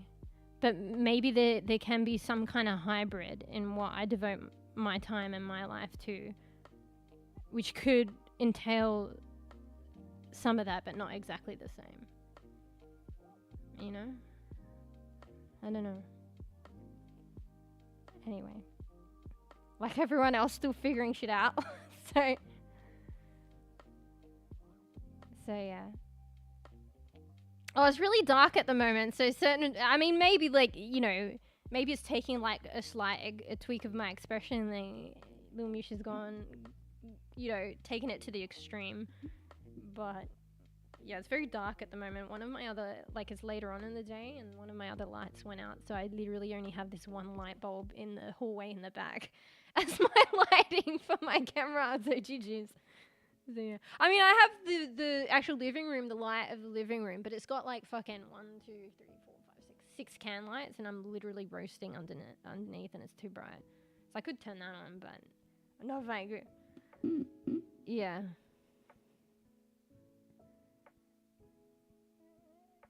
Yeah. And like I calibrated, it was a while ago. I didn't know it was a thing because I use VC face for my VTuber model. So I calibrated expressions. So I think she had a bit of expression before, but not to the degree now. But I calibrated some expressions, and sometimes like in their extreme form, they can like go pretty extreme.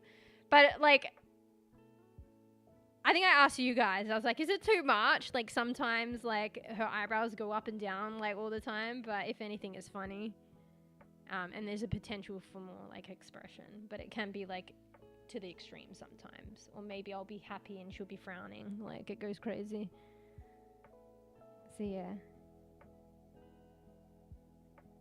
Yeah, well it's pretty good for what it is, VC face. Like I've been using VC since the start, I think. Yeah, like having the VTuber model, I've always used VC face. I didn't realize that there was this feature in there that you can use to calibrate expression a bit more, give your model a bit more expression. I didn't realize till probably like a year later. So I only did, I've only had it calibrated for the past 6 months or so. And yeah, it's pretty good actually. And like it's free. And I haven't heard of the people like develop, like, you know, they've got like YouTube channels and stuff like that. They haven't really been posting or anything or made any more updates, I think, probably. I mean, they made like one big update probably like quite a bit a while ago now. But other than that, there's been nothing else from them. But it's kind of crazy that it's still so good. If I'd only known sooner, but I know now and I did it now. And it's like fucking free. Like, these people are just fucking creating these software, and it's fucking good, and it's fucking free, and even, like, years later, and, you know, I don't know where they're off to, but, you know, social media-wise, but, like, bro, it's, like, good and free. So, yeah, it's kind of crazy. But... you know, speaking all the things, you know, it just be the way. Some really nice people just like, you know, they have like a lot of potential and they just create stuff like for free and then share it with others, and it means so much to other people. So like the VC face with the VTuber, like, you know, face tracking and stuff like that, and expression. You know, Khan's Academy that we were talking about earlier with like you know, free you know, teaching and learning and education. What else? There's like Critter, which I was about to use to show the artist who is doing the Twitch emotes their art, because for some reason OBS won't capture whatever the Windows thing that opens the image, so I have to open it in Critter, which is a bit weird because like I'm not going to edit it, I'm not going to touch it, but I just need to open it up to show in a program to show you guys that will be captured. But yeah, Critter art program, free. It's kind of crazy. So yeah. Anyway, Karakuchi said coffee. Maybe I should take a quick, well, depends what my version of quick is, but quick coffee making break and loo break and fill water up and hydration break. Maybe do a presentation in a science classroom setting in VR chat.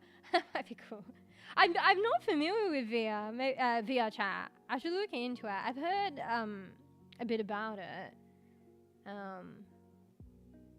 Like, I mean, it's still relevant, is it? Like, because it's quite like, I mean, World of Warcraft is really like different, but I'm just using it as an example. Like, World of Warcraft is a really old game that's very much like still played and still relevant, and has its own like kind of community or communities even to this day, and it's such an old game. I remember hearing about like VR chat like long time ago, and I'm not sure. Like, I guess it's like still kind of like active and stuff like that. I should probably take a look at it actually. I know there was one stream that I came across that they, I think their model, well, they kind of had a PNG is it PNG tuber of their VR chat model, I think, but then they did some streams where I think it was actually VR chat, but they had their own bedroom in it and they were just chilling out with their model moving like and stuff like that. It was actually pretty cool. I don't really know anything, honestly. I know of and a bit about VR chat, but I actually don't know a lot. It's gotten better, definitely relevant. Oh damn, I should have a look at it. So you can have your own, actually I think I've seen other stuff where you can have your own place, maybe. Because like they had their own bedroom and it was just kind of like, and the lights were dim and they just like kind of sat around and just chilling out with chat and stuff. It was pretty cool actually. I've got this like fucking like I didn't even have this before, this background which I've it's still a work in progress, and it's not as like in-depth or interactive, whereas like this I'm pretty sure it was VR chat, like she had like more of a three-dimensional room and stuff, customized like and dressed up like obviously the way that they wanted it. Maybe like even like a just chatting, like it could be like a just chatting room that I could have or something. I don't know. I have no idea. I should look at that. I've still got to do so many things though, because I still haven't done the chat thing, like putting up both chats on the screen. So I need to do that. There's just like, I just, getting carried away with gaming and some other things as well that have been on my mind the past couple of days. What did I fucking do? But yeah, I didn't get onto that. I didn't even reinstall OBS. I feel like it's going to be such a big thing, but maybe it won't. Because you have to, I don't know how, but it probably isn't that bad. I have to save all my overlays and stuff and reinstall it. So the stream might crash today. But I did update the drivers, but I don't think it's the solution, because I think it kind of crashed off stream when I was recording stuff off stream. So stream might crash today, but yeah, not in just chatting. I don't feel like it will happen like in something as chill as just chatting, but maybe if I get in game. But yeah, I'd compare it to hanging out with friends in real life. Okay, that's cool. Alright, well, on the to-do list, there's a few things, but to check it out actually. Particularly if like, I think it's a possibility. Like I could just get like a little just chatting room or something. I could have my own little room, like a more of a in-depth, like detailed 3-dimensional room, and like customize it and stuff. And it could be like a just chatting room. Actually, yeah, I don't know how it works. Like you have the models and they kind of like walk around too. So would it be do I create a different model? I wonder if I could like import this model and like she could walk around. I fucking don't know. If I could import this model and she could walk around, that might be crazy. Yeah. Oh yeah, that's right. Bathroom break. How could I forget? Alright, wait, did I even finish my rattling on? I don't think I quite finished. Alright, bathroom break, coffee, because I want to like probably drink the coffee while it's warm, so probably still be chilling a bit. And then finally finish off. It's basically finished. I just wanted to get through the whole synopsis of the sciencey stuff, but right at the end there, it's probably like just literally 2 lines. And yeah. All right, be right back, guys. Enjoy, you know, chill out with lo-fi. That's another thing I got to do, get more lo-fi music, like a different playlist, but you know, you can just, it's all good, even if it's repeated, stream in, stream out. But enjoy. I'll be right back. BRB! BRB.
I'm back, but I'm not back. I haven't done anything for the coffee yet. So, let me just boil the kettle and then I'll be back anyway. So, back but not back, BRB again.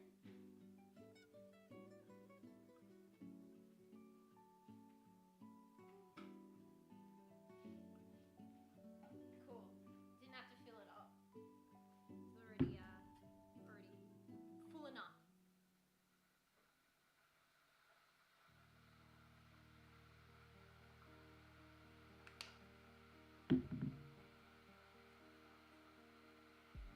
Alright, just reposture, re-comfy, aka re-comfy cushions. Build the cushions.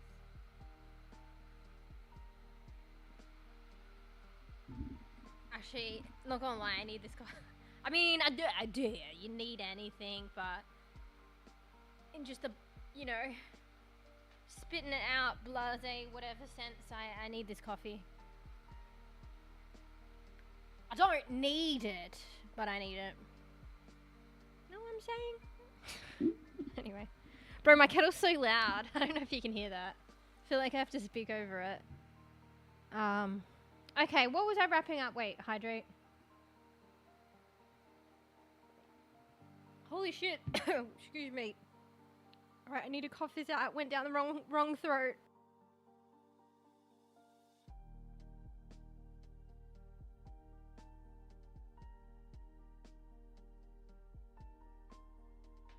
Bro, I had to mute that. Okay, do you not just fucking swig the fucking water like that? I have to pay it. Am I the only person that has to pay attention while you hydrate? Otherwise you choke on it. Okay, but I mean that woke me up. Don't need the coffee now. Alright, let me read this last paragraph of the sciencey stuff. Yeah. Disease, disease, tries to treat disease.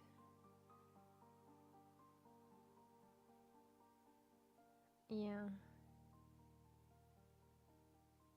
Yeah, it's basically all the stuff that I rattled on about, which is pretty exciting.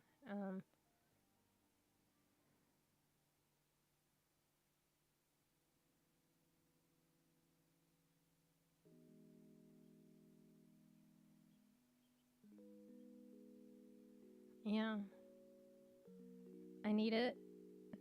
I don't drink it for the taste, but for the energy. I drink it for both. Coffee. Taste and, well, I don't know. I think it does keep me awake low-key. But I feel like it's more, like, comforting. Like, actually, yeah, that's probably something, like, that I do drink coffee for as well. Like, I think the whole process of making it and holding onto that warm cup and, like, sipping it. Not when I let it go cold though and I forget about it. But it's just like comforting. So I kinda like need that comfort. Need or like. What's the difference? Yeah, that's what I like too. Oh, black coffee. Yeah, that's why I like my coffee with milk. I mean, who knows one day, and maybe specific types, like trying coffee differently, but I generally like it with something else. Like, isn't an affogato like maybe black coffee like with ice cream or some shit? Or I fucking don't know. But in a way, the ice cream is kind of like the milk. It's just something else that's added that like kind of dilutes the bitterness and adds sweetness. Like, or actually, milk doesn't. Okay, fine. Milk doesn't add sweetness, but like, I mean, ice cream does. But, like, I add honey, too, so I do have it. Yeah. Milk probably dulls it down and gives it a creamier taste, but then I also enjoy it with the honey as well for the sweetness. So I like the creamy and the sweet. I don't know. So, yeah.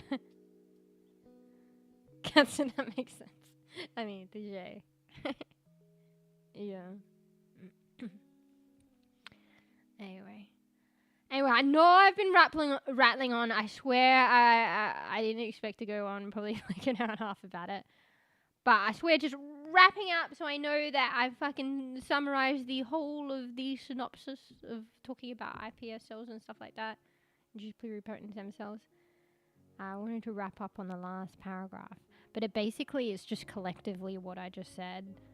So that you can actually use these cells to emulate, you know, the diseased tissue.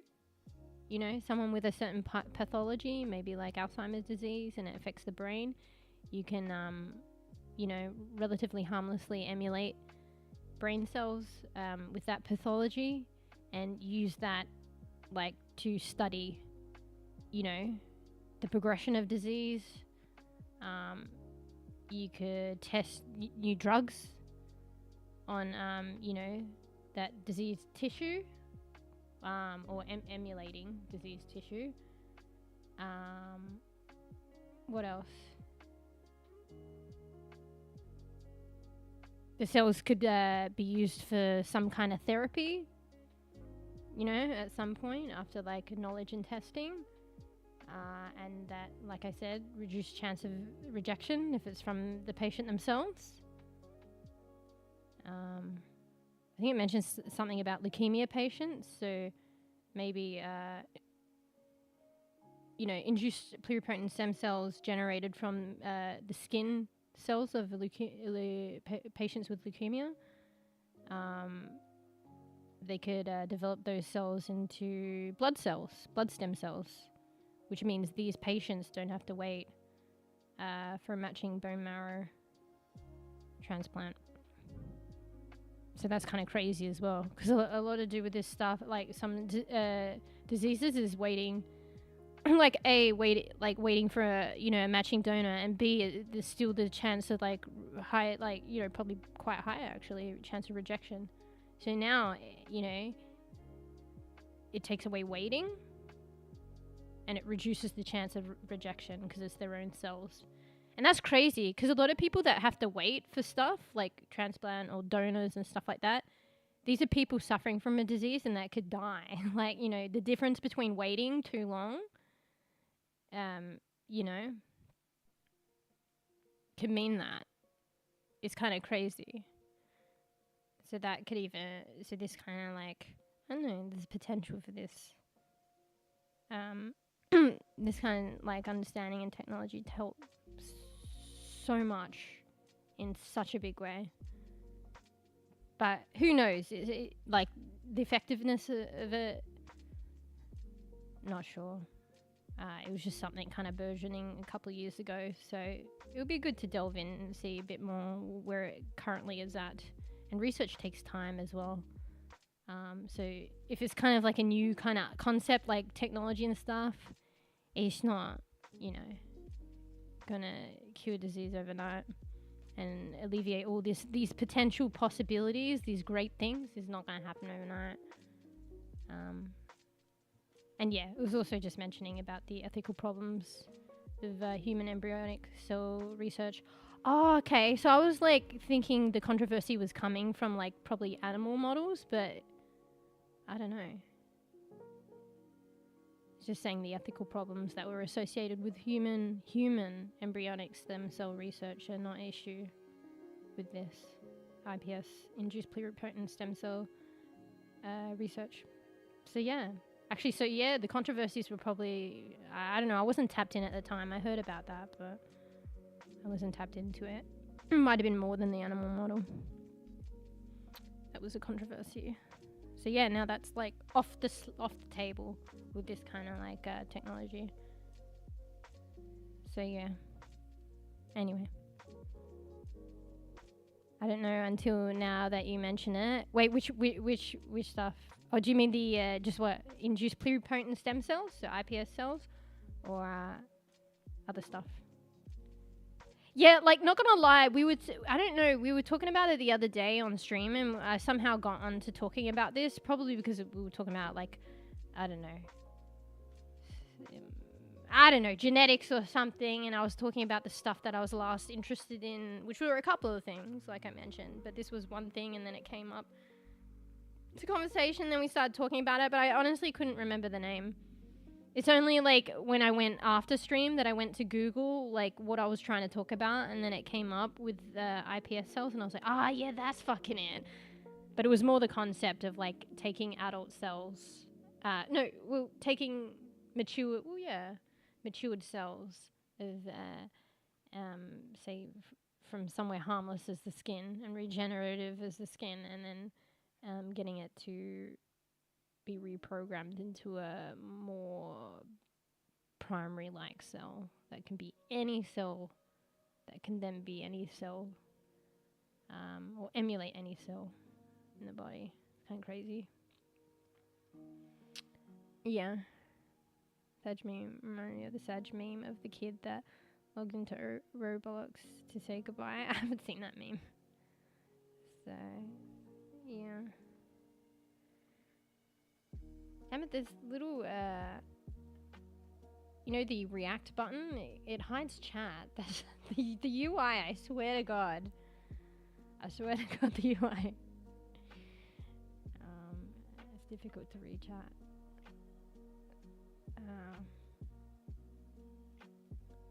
Wait, I don't know that meme. It's a bit rough. Like, I'm only kind of I would still consider myself semi, new to memes. Like, I have a better understanding of them now, and I know some memes. Honestly, like, it's still memes, right? Most of the memes I know are like, you know, stuff that kind of, probably just emotes, really, that float around Twitch culture. Like, those are the memes that I'm familiar with. But anything else, I'm still fucking unbeknown. So, like, goes straight over my head. Straight over. Unfortunately. So, it's like an in-joke that most of, like, you know, today's modern culture, like, understand, because that's why it's a meme. But it's like an in-joke, but I'm on the out. Like, do you know what I mean? Even though it's, you know, mass understanding, I'm just like, you know, whereas usually an in-joke is like a few people on the inside know and then the rest don't. But it's like the other way around. Most of society knows and I don't. That's a good, you know, description of me and memes. Yeah. For the not all part, but most part probably. Anyway, I was using a little fucking document with that synopsis. Let's close that down. Yeah, done and dusted. There we go. Done and dusted. Honestly, I should have just hooked up my Wacom to draw diagrams and stuff, but actually, maybe that was best not to. I might have been here for another couple of hours.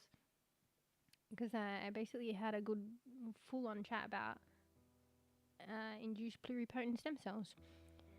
And, of course, I couldn't go for just 5 minutes. But, yeah. Well, I won't show you this one as an example. It's just, is it a Sag one? Okay, no. No Saggy meme. Yeah. Alright, so next thing I was going to share... Oh, wait, my coffee, right?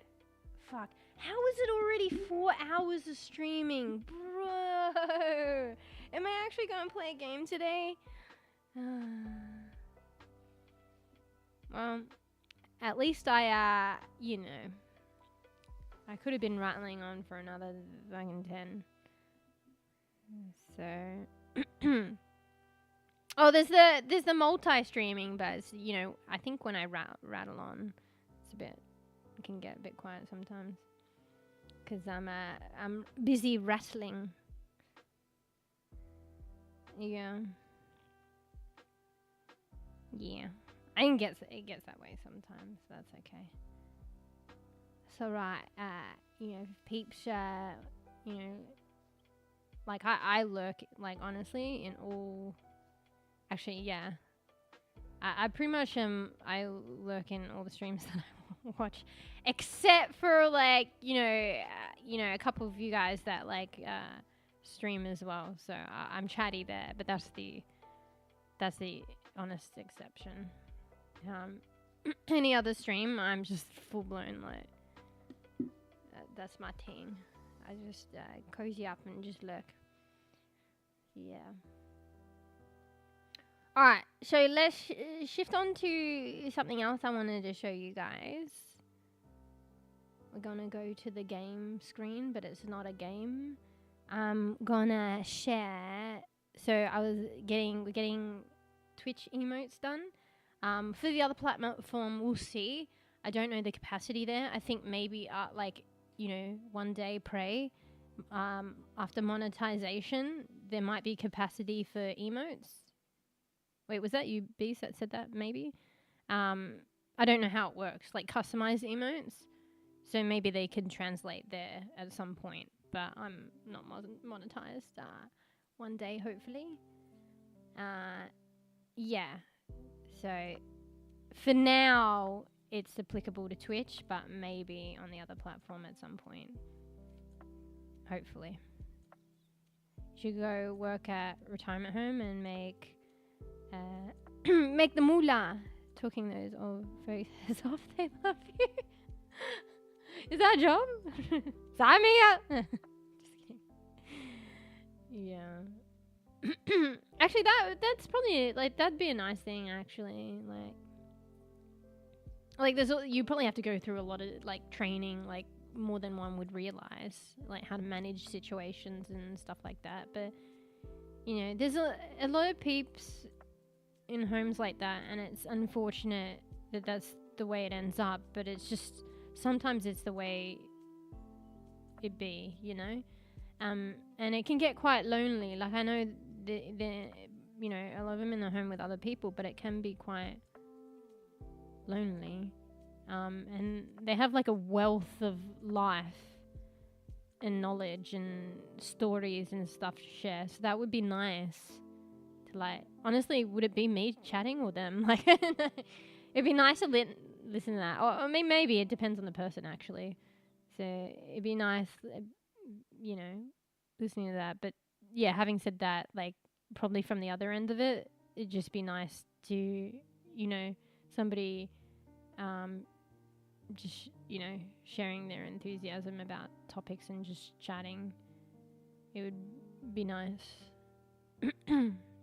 I don't know. Because I think it's just the way these days as well. With life being, honestly, pro or con, it depends which way you look at it. But, life, living is, extended now.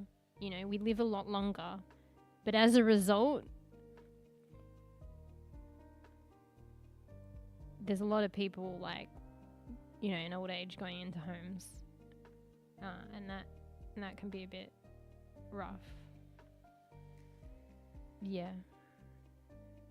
So yeah, someone coming in and just chatting, candidly, casually, getting excited about stuff would be I don't know. I can only imagine. Would be nice.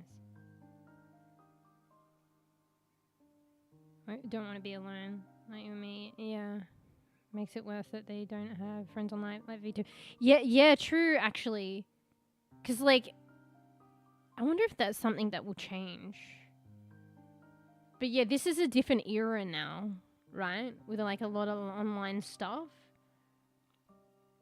So a lot of I feel the older generation that are probably in homes right now, don't know how, to use technology in that way. And therefore, and honestly, I don't know whether they'd be driven to, a lot of the homes aren't oriented that way, for computers and technology and that kind of stuff. I wonder if that will change though, as we get older, Hey bro. Hello! Welcome back. Yeah. A little bit more text heavy there with me. So yeah, and honestly though, I mean, yeah, it's a rough one to talk, I don't know, just to get my head around to talk about. Because government could probably fund initiatives like this to maybe try. I know they're older, but they probably, if they've still got their wits about them and stuff, you could probably still teach them. And they probably they have the time. They're there. So like government initiatives. So we're just talking about you know, elderly people in like homes. I feel like it is more of a it's more of a bigger thing these days because like, you know, really in semi-recent times, you know, kind of recent when you think of a lifetime, it's gotten to a point where I feel like a lot of people are living longer, and therefore, you know, as a, you know, effective byproduct of that, there's a lot of older people in homes, and that kind of life, I don't know, can be a bit rough and a bit lonely. So yeah, it's kind of coincided like with technology being so good now, but it wasn't when they were younger. So I dare say a lot of them don't know how to use a lot of modern technology, but governments could probably put up like initiatives and funding to teach older people, you know, to learn to use the internet, and I don't know, about streams, it'd be a bit more company and stuff like that, and interaction. If they've got their wits about them. I know with old age sometimes it's not always the case, certain diseases and stuff like that. But there's definitely, I feel like there are some people that are in homes, be the way that it is, and they have the potential to learn if it was only like invested in. So yeah. No, that's an interesting concept actually.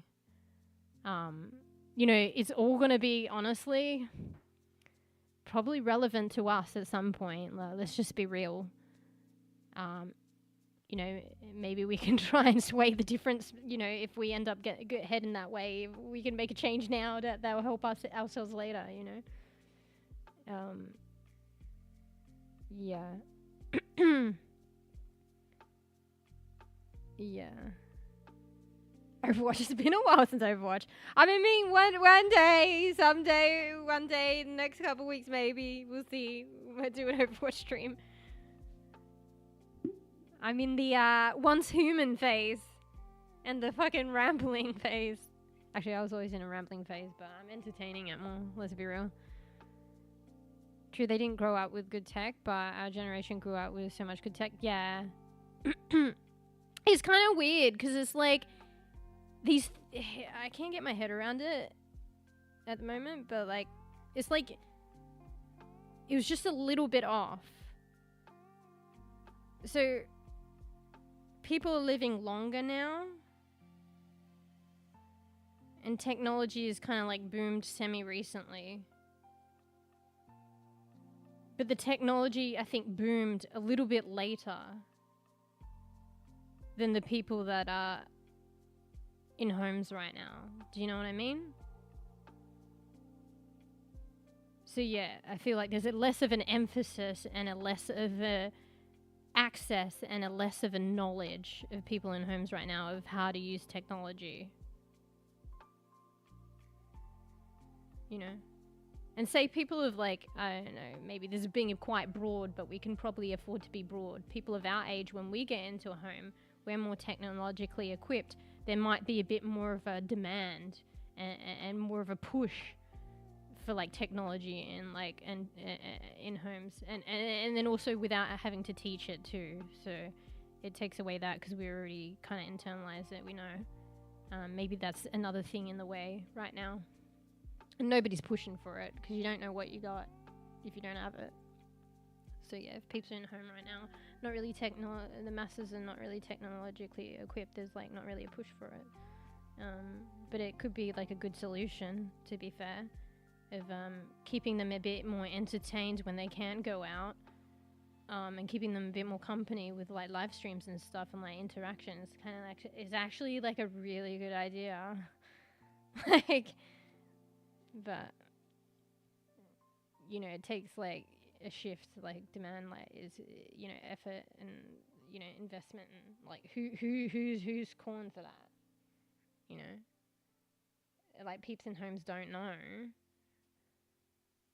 who's pushing for that. Like even basic necessity things, like there's a difficulty in getting funding and shit for that. So Anyway. Oh, sorry, just discussing, kind of interesting chat, though. We were just talking about,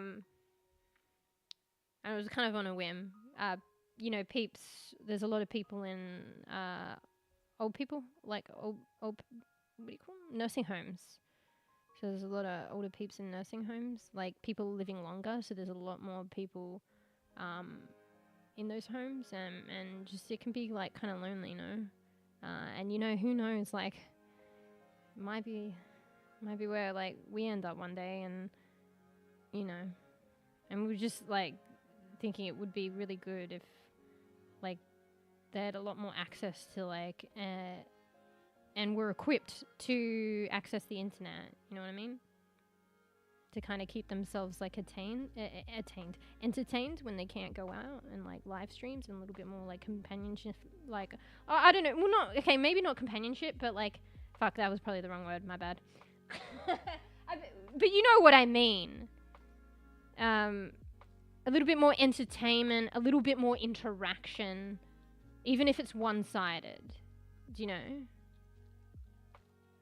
There's something about live streams as well, like, as opposed, like, it depends, like, you know, each have their value, but, like, I mean, in my opinion, and, like, as opposed to, like, VODs, like, even if you don't fucking, like, say anything or talk or, like, chat, and that's fine too, but there's something, like, nice, like, about a live stream, in my opinion, so, but that's my opinion.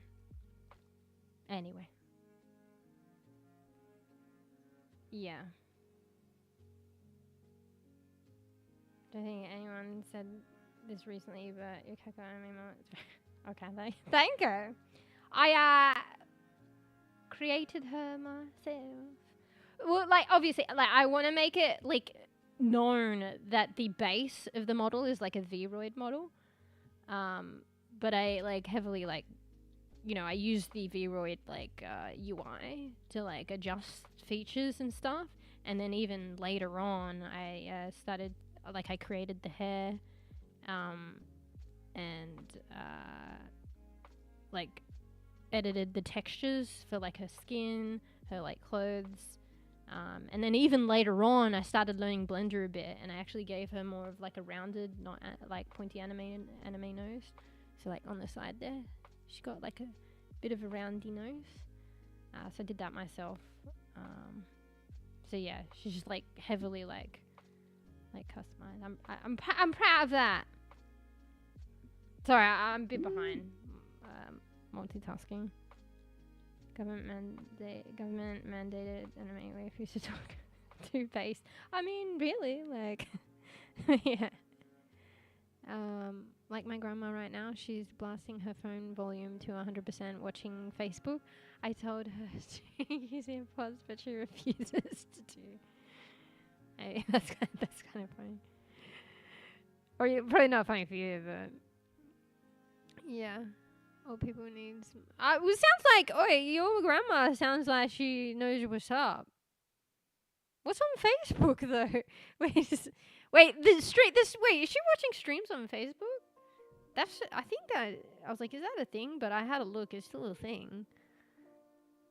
But old people needs modern technology to entertain. I agree. Yeah, it is a good happy medium compromise, to be fair. Because it's not ideal, like, not being able to go out, but it just be the way it is. So, like, sometimes or until maybe we can figure something else out, or, like, something additionally out. But, like, it is kind of like a happy medium in between.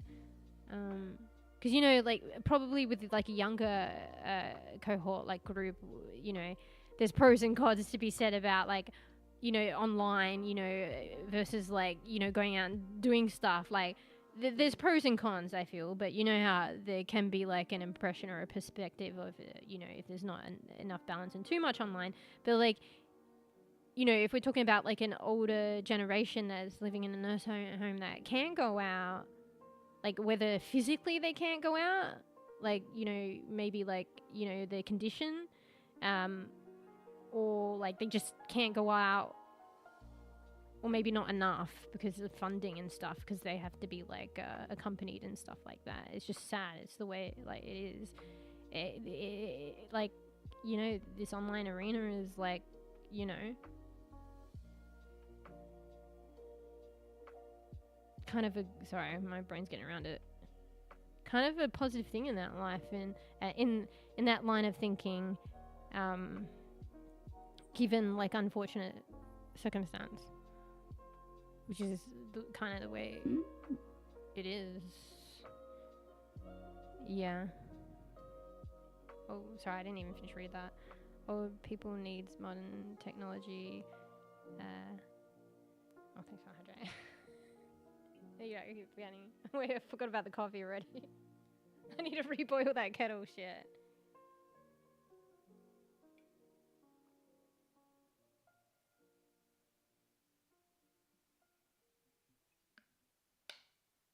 Old people needs modern technology to entertain, I agree, but old people like my grandma doing this is kind of this is kind of annoying.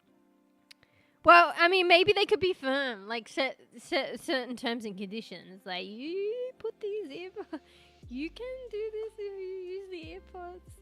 Like, I mean, understandably, maybe there's like, you know, I don't want to use the earpods because it like, hurts my ear or something, and then it's like, okay, we'll figure something else. You know, like my, what do you call it, air conduction headset. So they don't go in your ears, they don't cover your ears, but they sit on it. There you go, Grandma. Use that. You know? No, she's just watching videos on Facebook. Bro, sounds like she knows how to use Facebook better than me. I mean, honestly, I don't really use Facebook these days. But I didn't know that there was like, it sounds like she's using Facebook like YouTube. I didn't know that was a thing, but I guess she can't hear well, so probably that's oh yeah, actually, well, yeah. No, but she could still use the ear things, like the earphones or whatever. If anything, that would be better, wouldn't it? I mean, I don't know about comfort because I personally, I don't, you know, like things in my ears, but it'll be bringing the sound like closer to her hearing. But it sounds as though she refuses to use those. But then maybe it's like, well, that's the law. No, just kidding. Maybe there's a reason though. Usually there's a reason. So maybe like this is sore in her ear or something. It's uncomfortable. But then maybe then it's like, oh, you know, setting it like conversation. I'm just saying if this was like an issue like with what we were like talking about proposing before, if we have control, as if we personally have control over it in like nursing homes and making technology available and stuff like that. And if, you know, maybe having like 10 TVs like fucking so loud with sound like on high volume wouldn't be good for the workers there, so or the people watching those 10 TVs, so maybe like, yeah, earphones, but maybe they don't want to use them. But yeah, the thing creating like there's alternatives, so having like the air conduction things.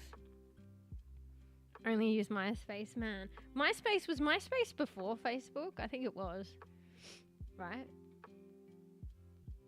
It definitely died out though, right? Anyway. Sorry, I'm trying to multitask. I'm pretty terrible at the moment. It would be crazy if I set up the projector room VTuber channel on it. Like, wait, you got a projector room? Fucking sick. Like a theater room? Yeah. That'd be kind of cool. And oh wait, are you saying I have to finish reading and hook up their phones to the same channel to talk to you live? Oh, okay, sorry. Wait, so that's not your projector room. I volunteer at a retirement home.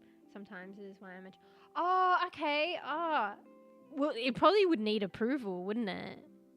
For that, I mean that would be good. That would be wild. It'd be kind of cool, actually. Yeah. But yeah, okay, so it's not you mean like they probably have a projector room.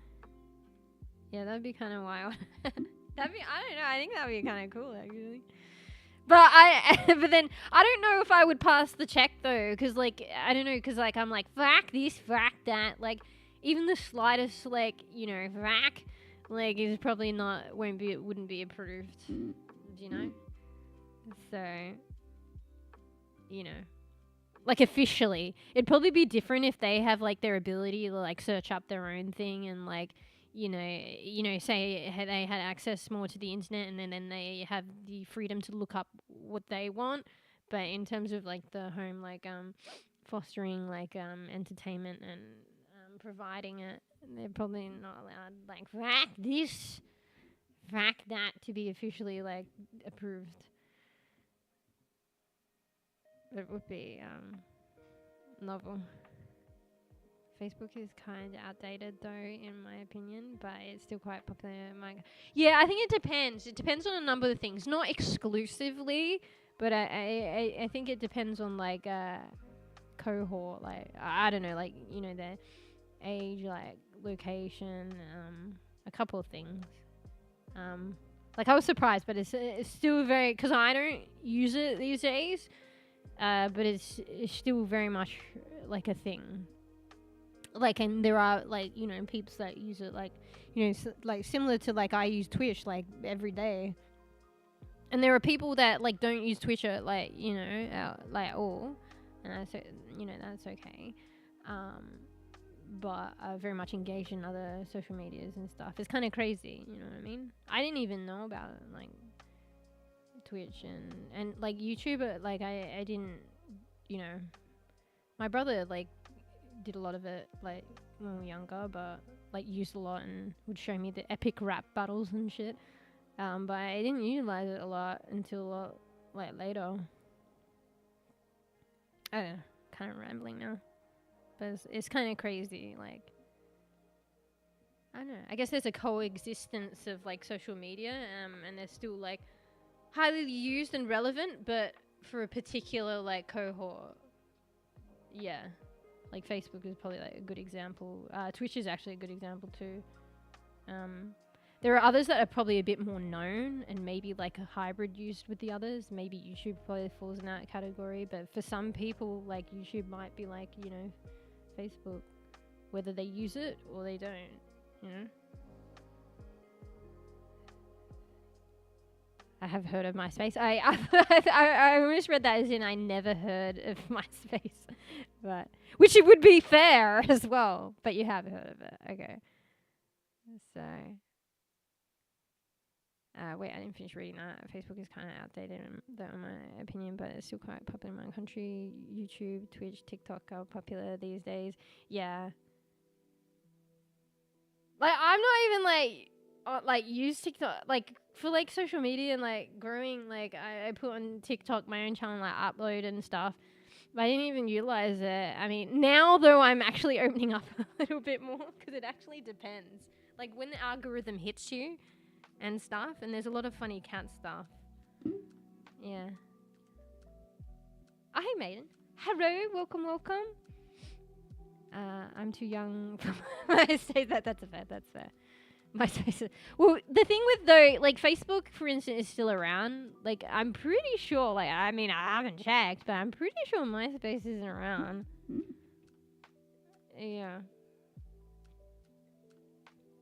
I grew up with MySpace, but I thought it was dead. Is it still growing? Bro, I don't know. Look it up. Is MySpace older than Facebook? Yeah. Oh, okay, yeah. Or at the very least, maybe just slightly before Facebook. I haven't used MySpace though. Is it a lot older? Like, I don't know if it's that much older though. Is it still around best time using app? Probably not. If we're thinking it's dead, it's probably... Yeah. But yeah, welcome, Aiden. So I'm multi-streaming, so I also stream on Twitch. So if you're wondering, like, who I'm, like, what I'm rattling about is and why I might be a bit slow, it's because multitasking.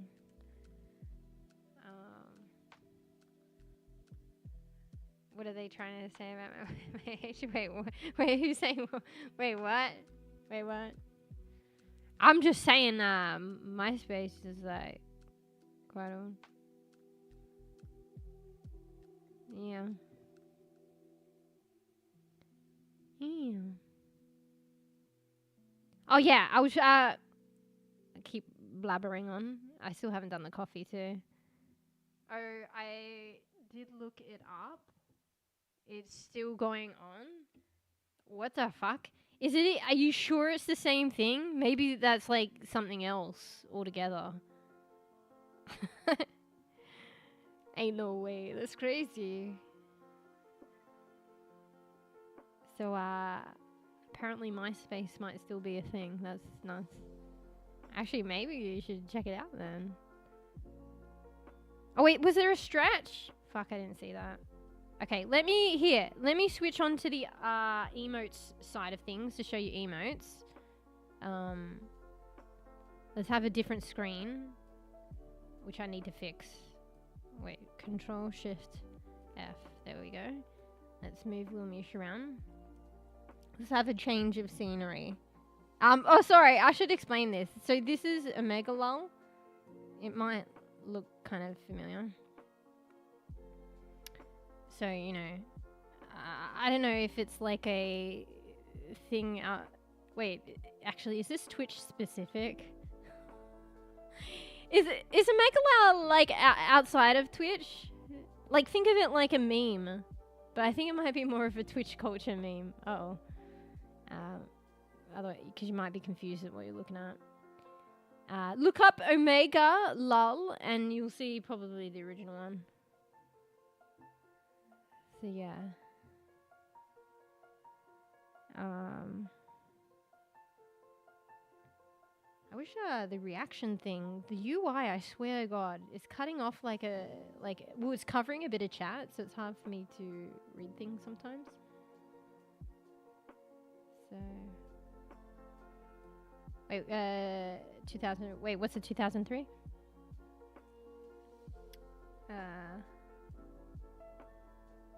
5 years before I was born.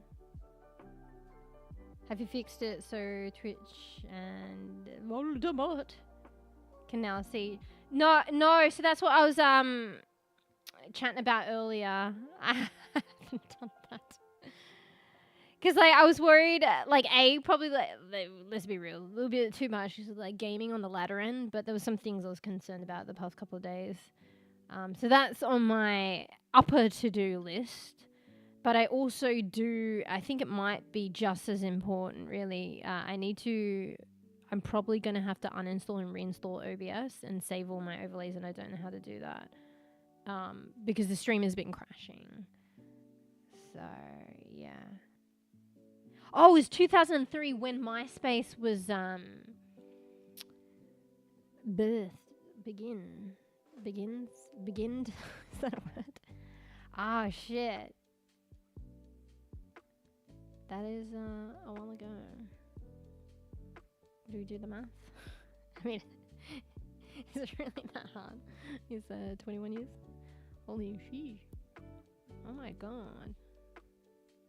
One of the earlier social thingies, I guess. I mean, there were obviously probably others that, a slight, I don't have awareness of. Oh, that's what you were saying in 2003 as well. I was saying you ate in 2000. Oh wait, you did say it too. My bad. I'm behind chat like usual. Yeah. Started into that. If I'd have read that, I'd have would have been more with it. Facebook came out. Oh, Facebook came out 2004. Okay, I thought it was around the same time. So it was a year later. Yeah. But I was going to say Facebook survived, but it sounds as though MySpace is still around. Yeah, well, I don't know. So, Bees, did you confirm that? I think Bees Googled it. And apparently there's MySpace. I was like, Are you sure that's the original MySpace? Or is it something else? Kinda looks like Snorlax? What? What, do they have like a mascot or something? Ah, good old MySpace. Yeah. Facebook and WoW came out the same year then. Ah, shit, WoW. Yeah, WoW was quite old, actually. Me surprised. It's kind of crazy how, like, you know, I was gonna say some things die out and then some things stay so current, but is there an end to everything at some point? But yeah. Is that emoji? Yeah, so I should probably switch to a cuter one. But yeah, I haven't explained. So these are like, like emojis, emotes for the channel. For like initially it'll be like on the Twitch channel, but hopefully if I can figure out a way, or if there's a way to do custom emojis for the other platform too. But I don't think that there is, but someone said maybe if you get Bees, was that you? Maybe if you get monetized. So I'll have to look further into that. Yeah. And also, yeah, about the chatting thing, like seeing each other, I haven't set that up yet. So I've got to double check and then I've got to set it up. But that's after I probably sort out OBS, because OBS, like I might need to uninstall, reinstall, figure out how to save overlays, and that feels like such a big thing. Because my stream has been crashing. I don't think it'll crash in just chatting, but it's been crashing otherwise. And I'm still trying to get down to the bottom of that. I updated drivers, maybe that'll help, but I'm pretty sure while I was recording off stream, OBS crashed. So, I mean, it did crash, so I don't think that remedied it. So I might have to try the old uninstall, reinstall at some point when I'm not streaming. But yeah, so these emotes done for Twitch Chan, hopefully on the other platform at one day. So this is a mega lol. I don't know if that's a Twitch specific kind of like meme. How would you guys define a mega lol?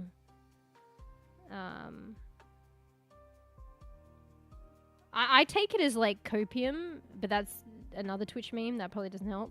Is that another Twitch meme? I take it like copium, but laughing. Is that like on the streamer, like copium on the streamer and laughing at them? Why did I get this one done? Like actually, why? You fucking lucky, Tarks. This is mostly because I know Tarks like using it. Anyway, so yeah. She's watered down. I mean, that too. Yeah. Fuck, my fucking mic arm is like squeaking as fuck. I'm trying to move it so I can try and read chat, because like I need to figure out a different system at some point with my monitors. Like the microphone arm in the middle of chat is not ideal. Oh, you're saying the emote looks like Snorlax? Sorry, I thought we were on MySpace, but like I'm behind in the times, so I thought they had like a mascot or something. I mean, kind of. Tacos are forever. I mean, I can't remember the last time I had tacos, but I see them as being good. Oh yeah, I call so someone Tavo usually in the community might be ain't no way you're here right now. So I call them taco as well, by the way. So if you get confused when I talk, like it sound like I'm talking about someone, but then I say tacos, just because I'm referring to someone called Tavo. But I call them tacos. One sec. One of my cats whinging, which they haven't been whinging today, so it's been pretty good up until now. Sabi, come here. I know. Who am I talking to? And it's not you. I mean, I am now, but yeah. So, alright. I still gotta do stretch and posture check and coffee. Oh my god. How do I not cope? Copium is the Twitch meme. Okay, yes. maybe you know, if I can get these as customized emotes one day to the other platform, maybe we can start the trend there. Because I'm just realizing a lot of these probably don't have relevance. They're probably like highly Twitch specific. But hey, at least you know, you cotton on to that. Alright, so this one, let's change it up. I'll do coffee and some redeems in a bit. Wait, let's hydrate first. Let's just do the next one, okay? Alright, there's this one. So some of these are static and some are animated. So this will be an animated one. Hydrate, one sec. So the artist is Scribbly. So SCRIBLEE.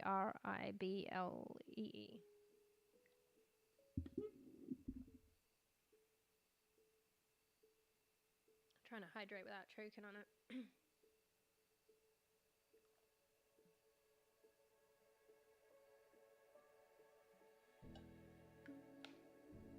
Honestly, they're pretty much like, actually I think all of it is like Twitch kind of like Twitch meme culture. But, you know, they're still like kind of relevant expressions. So this is obviously sad. So this is saddies. So I don't know if you've seen the animation of the Pepe frog and saddies, because I guess Pepe is a Twitch thing. But yeah, it'll be interesting to see the animation when, like, because like like Pepe like fully cries and gets upset and opens their mouth and gets upset. So this is obviously with the mouth closed, but it will be funny to see it. And I think the hands are supposed to raise up as well. So we'll see what the artist does with that. But I gave them the reference of saddies, the saddies animation. So she's supposed to, like, she'll cry and then open her mouth and, like, wail and lift her hands up and then come back down. Like, ah! So it's like saddies. So obviously, when one is expressing sadness. So there's that one. I should have opened the other ones. I'll probably open the other ones as well. So Megalal, saddies. Megalal is static. This one will be animated. This one's R. So this will be animated too. So the reference image is like a cat, like kind of like ah, and like it's shaking around. Usually it's like you know, when you kind of like I guess you could use it for angry or maybe frustrated or something like that. This one will be animated too. This is an animated one. So probably shake around. And I got them, like, I don't know. We'll see. I don't know if it'll end up being that way. I'm going to let the artist do their thing. If, you know, if they if they naturally haven't incorporated it, I might try and ask to see if it gets incorporated. But Bear had an idea of doing, like, I think this was kind of Bear's idea of getting, like, swear symbols in red on there somewhere. So it's like she's angry or frustrated and swearing. So that'll epitomize me. But I don't know if the symbols will be too much. So we'll see. I'll just see what the artist does with it first. And it will be shaking around like ah, you know? So, yeah. Can we have the still photo meme of it on... Oh, do you mean... Wait, do you mean trying to get these emotes for the other platform, or do you mean maybe the OG reference? I didn't have any of the OG ones set up. I probably should have. Can probably Google it though. After we... Wait, let me... I might have to... Maybe I have to get rid of the reaction button because it's fucking covering chat in OBS. Wait, what happens if I widen chat a bit more? Oh, actually, maybe that's the solution.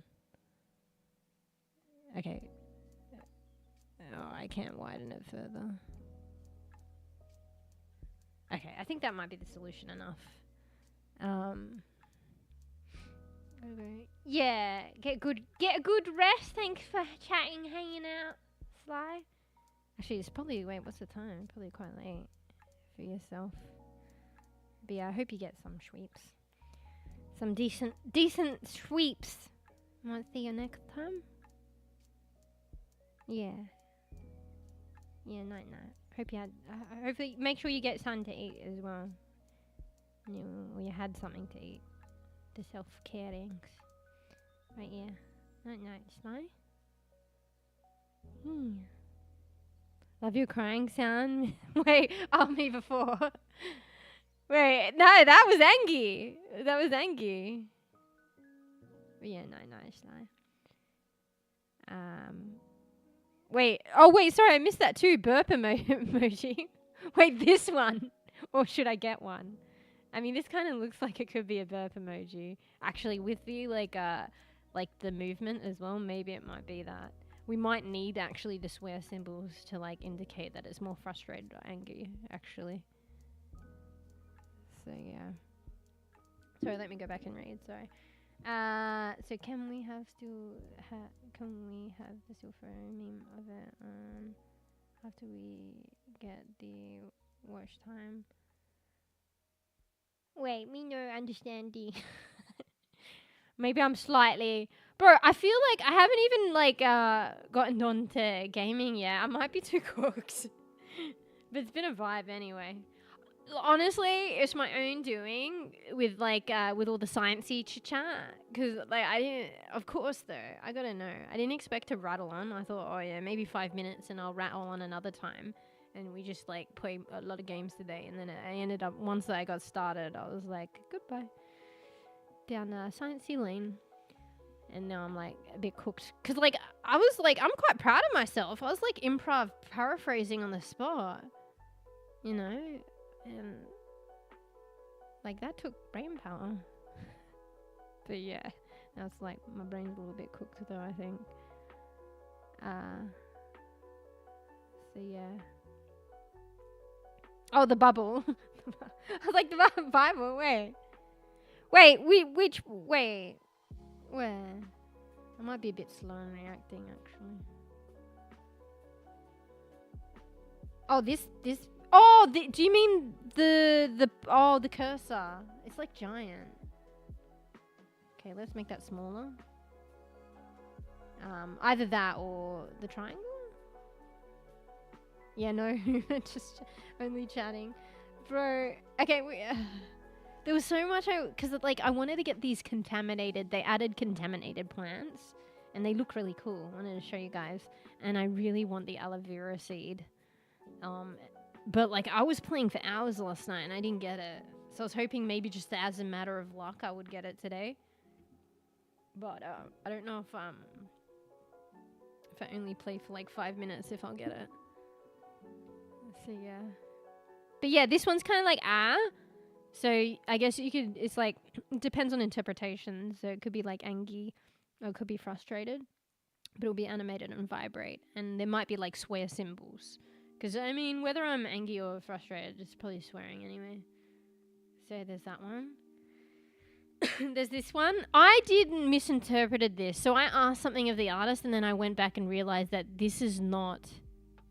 That's not how it's going to be. Because there's another, like, channel that has a similar...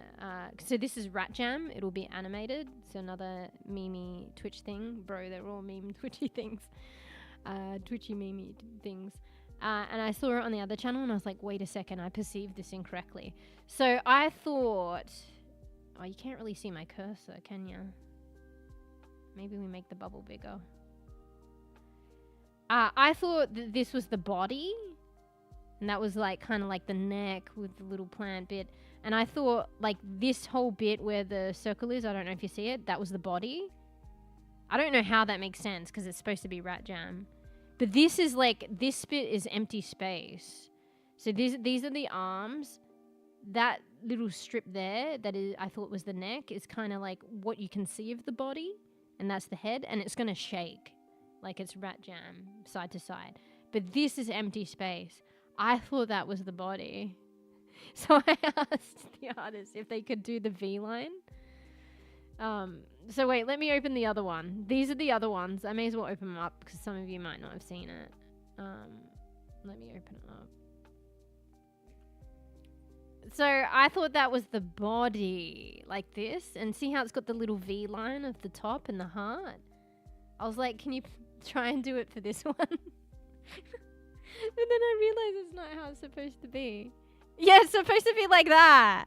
So it's very they did say it's based, like, it's very similar to that one. And I know because that's where I've seen it before. So yeah. Thanks for 30 bits. But yeah. Wait, shit. Wait, I missed some chat. Let me go back. Sorry. Wait, bruh. I followed someone to their home and got trapped. Wait, are you okay? Wait, what? I mean, if you did that emote afterwards, I'd say you're okay. Bruh, I followed someone to their home and got trapped.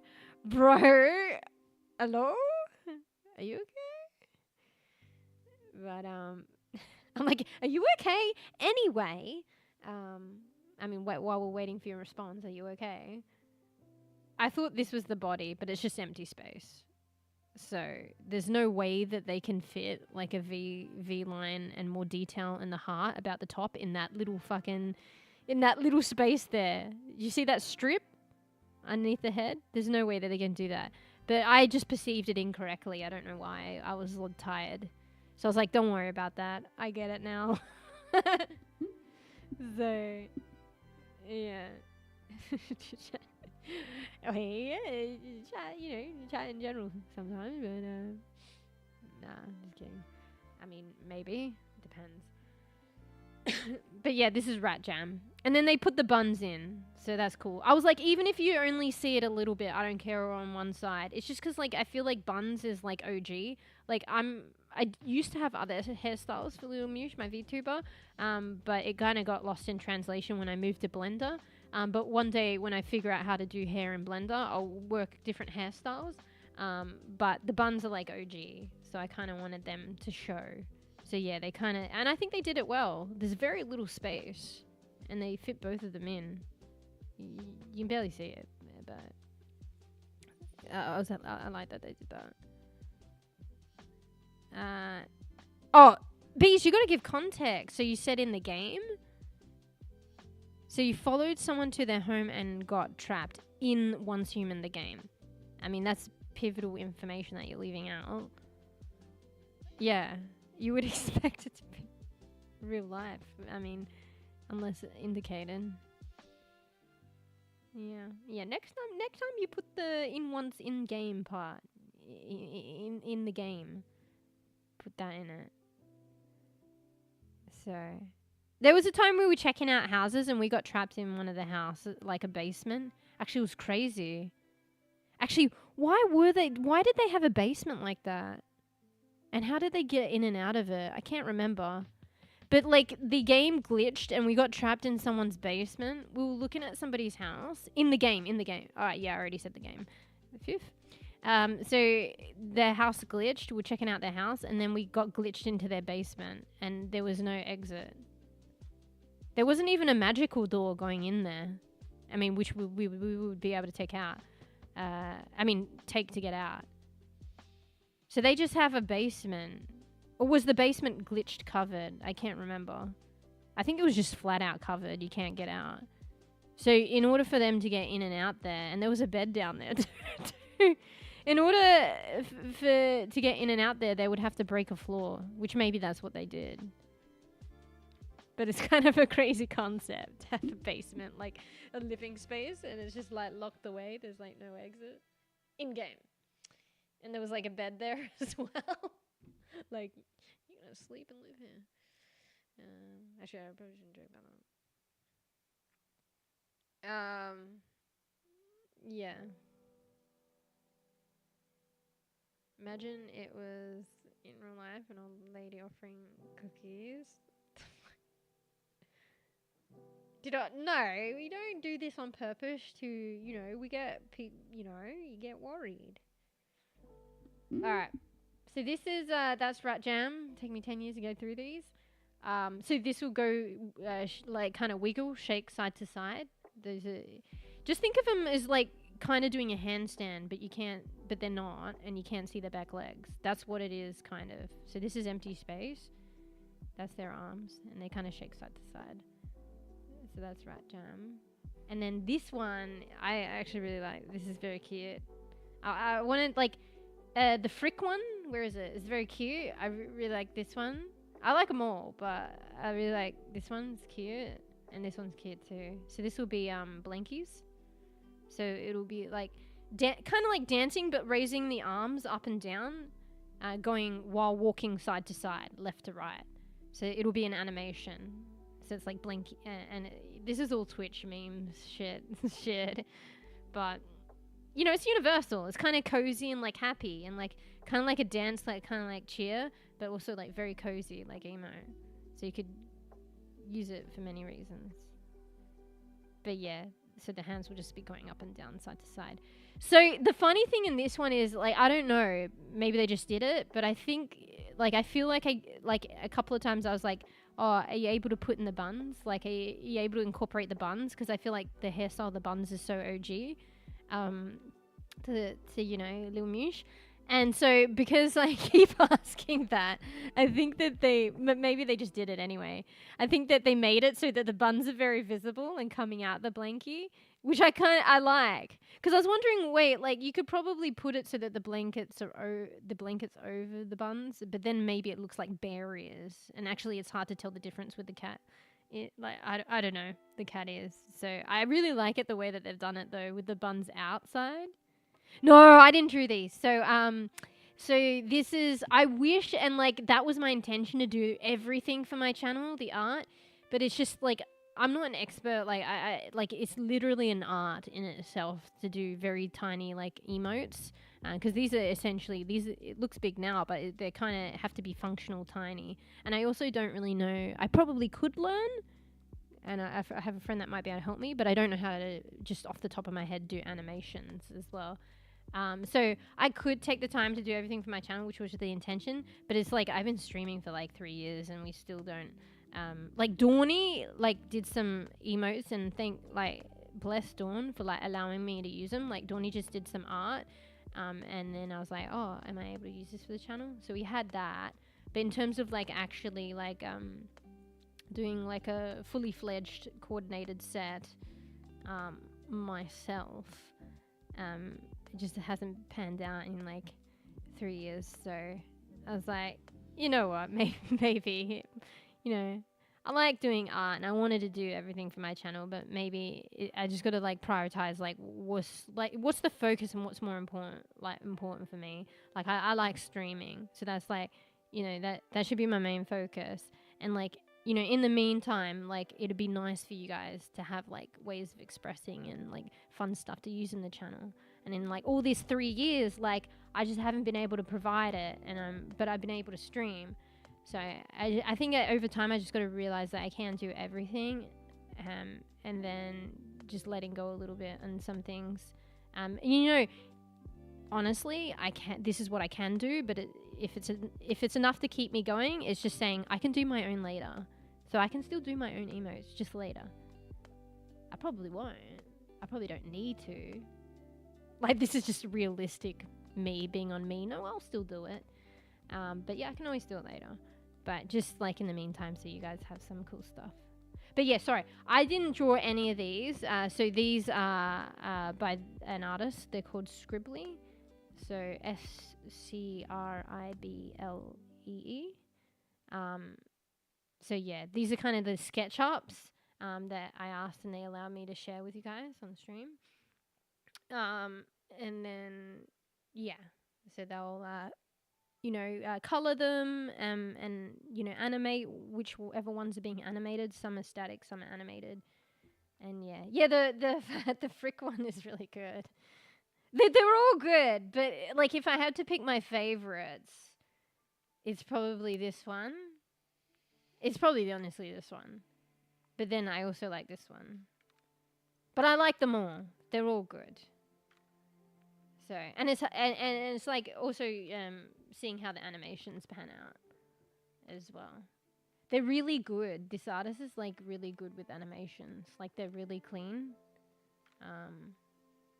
So yeah, maybe there was this other dance one that I was gonna get done as an animation, but like I take their call on that. They said it was really complicated, so this is why we've got blankies instead. Because I had a feeling as well, it would be too complicated. So yeah, so we've got blankies now though, which can be used for a couple things, for cozy or getting.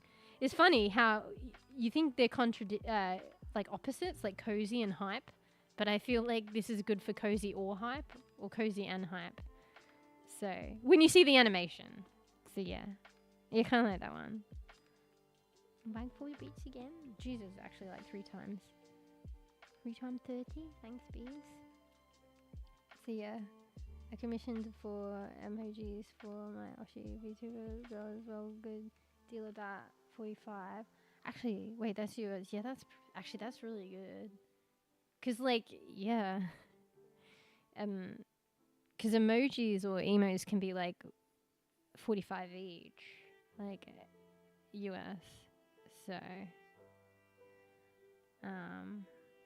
yeah, I think with like this artist, it was like reasonable, like, you know, and like honestly, the main reason like why I went with this artist is just because like I have seen emos they've done before, and I liked them, so I thought they were unique. Because I feel like there are different like around Twitch there are different artists, but there's there's a slight commonality in the way that emotes look. Maybe people want it that way as well. I don't know, it's kind of like this. Is it anime look, or I don't know? There's this particular look even across different artists, and I just liked the kind of derpy. It's kind of a cute and derpy style. Like I don't know how to describe it, but I just like it. I like thought it was different. It looked different to the other ones, and it's very cute and funny. So I just basically like the art style. So that's the trick. You go pay someone in a country with a weak currency to get a good deal. I mean, touche, touche. That's true. But yeah, you gotta. And I mean, yeah, maybe like if you research enough, you'll be able to find one that you like.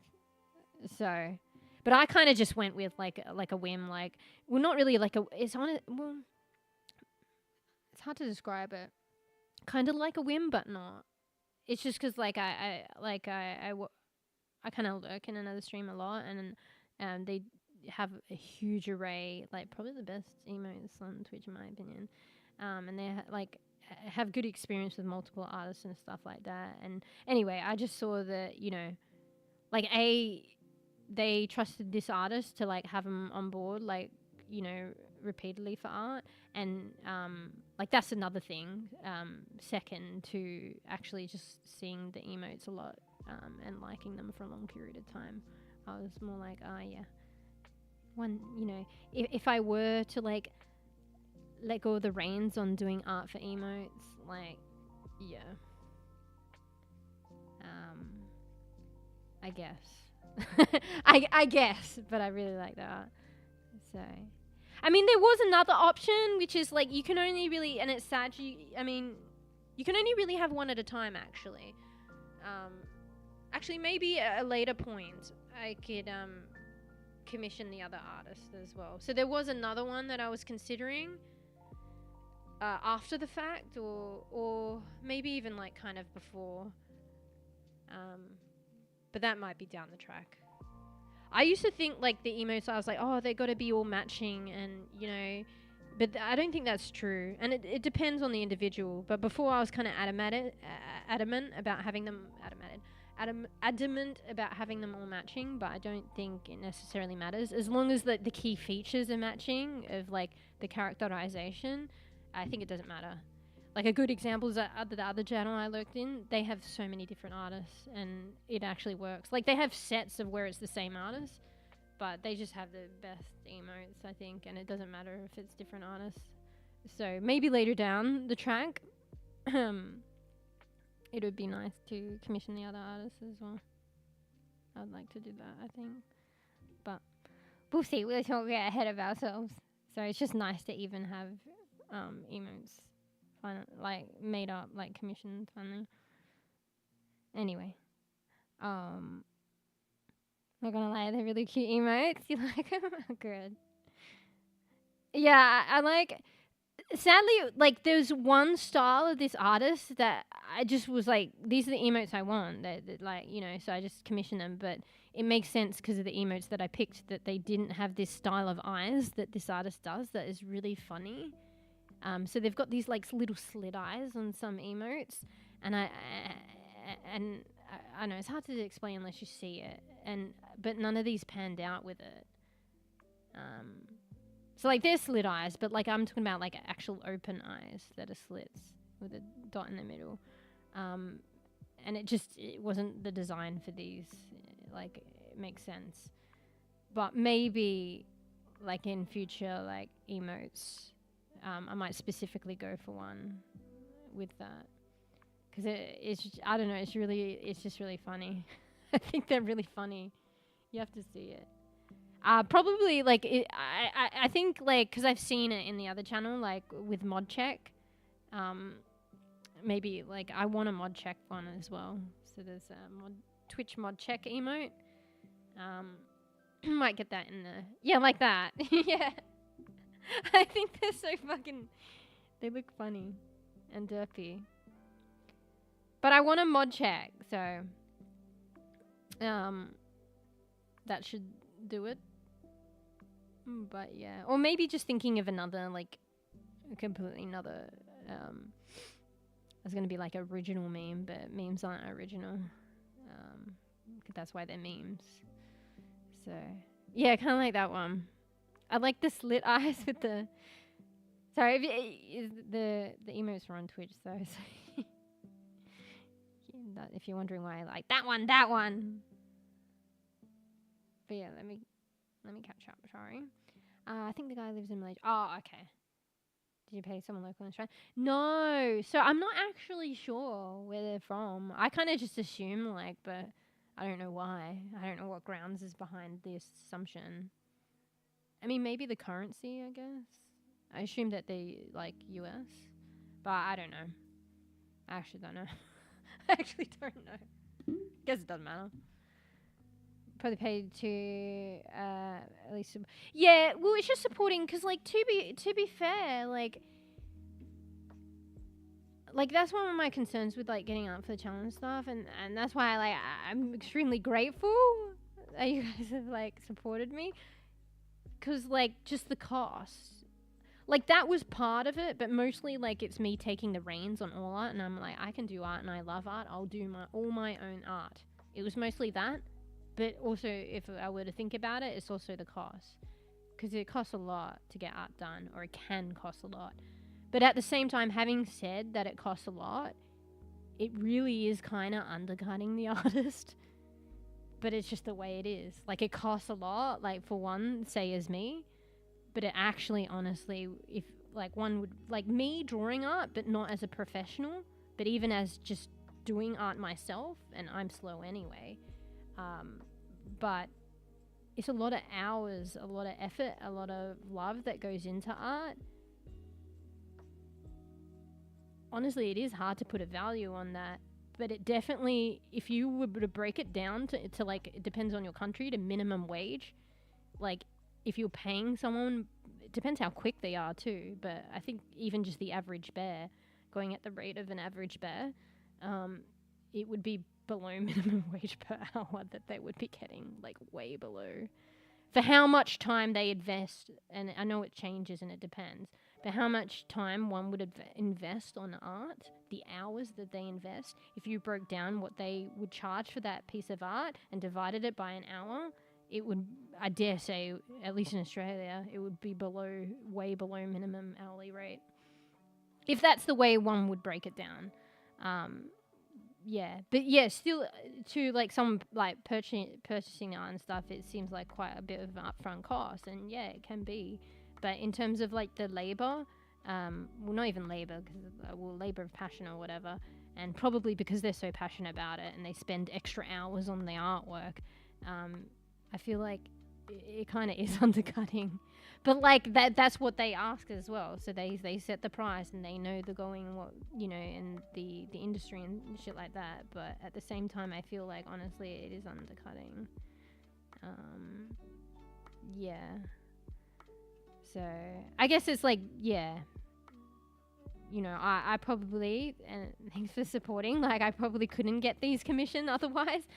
So I probably just couldn't, but I totally understand the cost. And if like you said, if one is able to like support as well,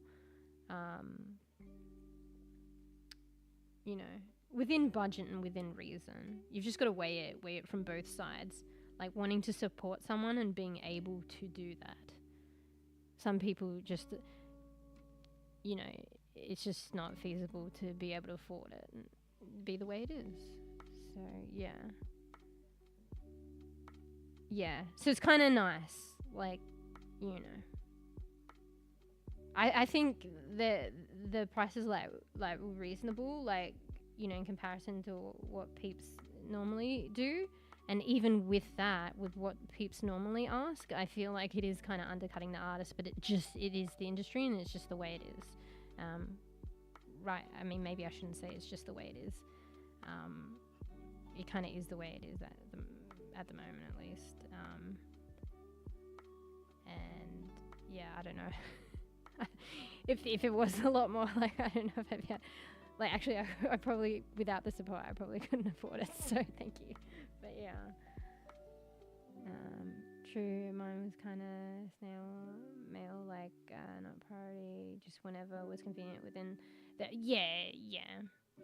and yeah, depending on things, it can vary, like one's experience. Yeah, I think it is the way with art as well. I mean, this is like kind of my first experience really commissioning art, right? I think it's kind of like, unless the person requesting the commission is very like specific about things, on the terms and stuff of, you know, because it's like a business transaction, I'm getting the vibe that it is kind of just, you know, at the artist's kind of discretion pace, you know, which is like okay if it's kind of like, you know, considering like many different factors, you know what I mean? So yeah. So if someone commissioning art was really adamant on a time frame, they should really state it. So it's up to them to state it to begin with before they enter into that commission. And, you know, if not, it's just kind of like a, you know, at the artist's own pace, but like being reasonable. Yeah. Yeah.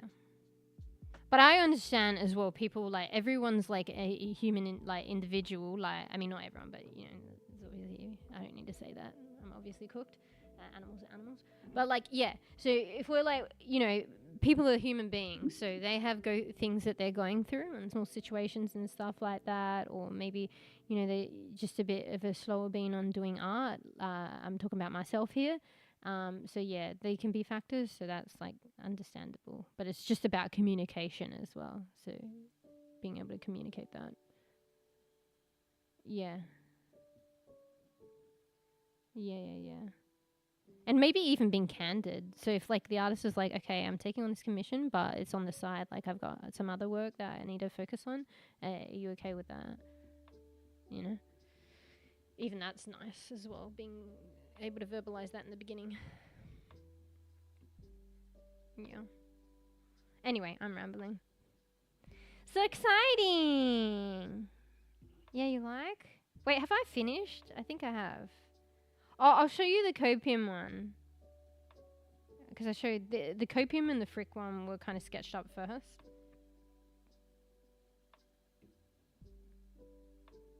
So this one's the copium one. Wait, which one? Wait, was it this one? Wait, fuck. That one.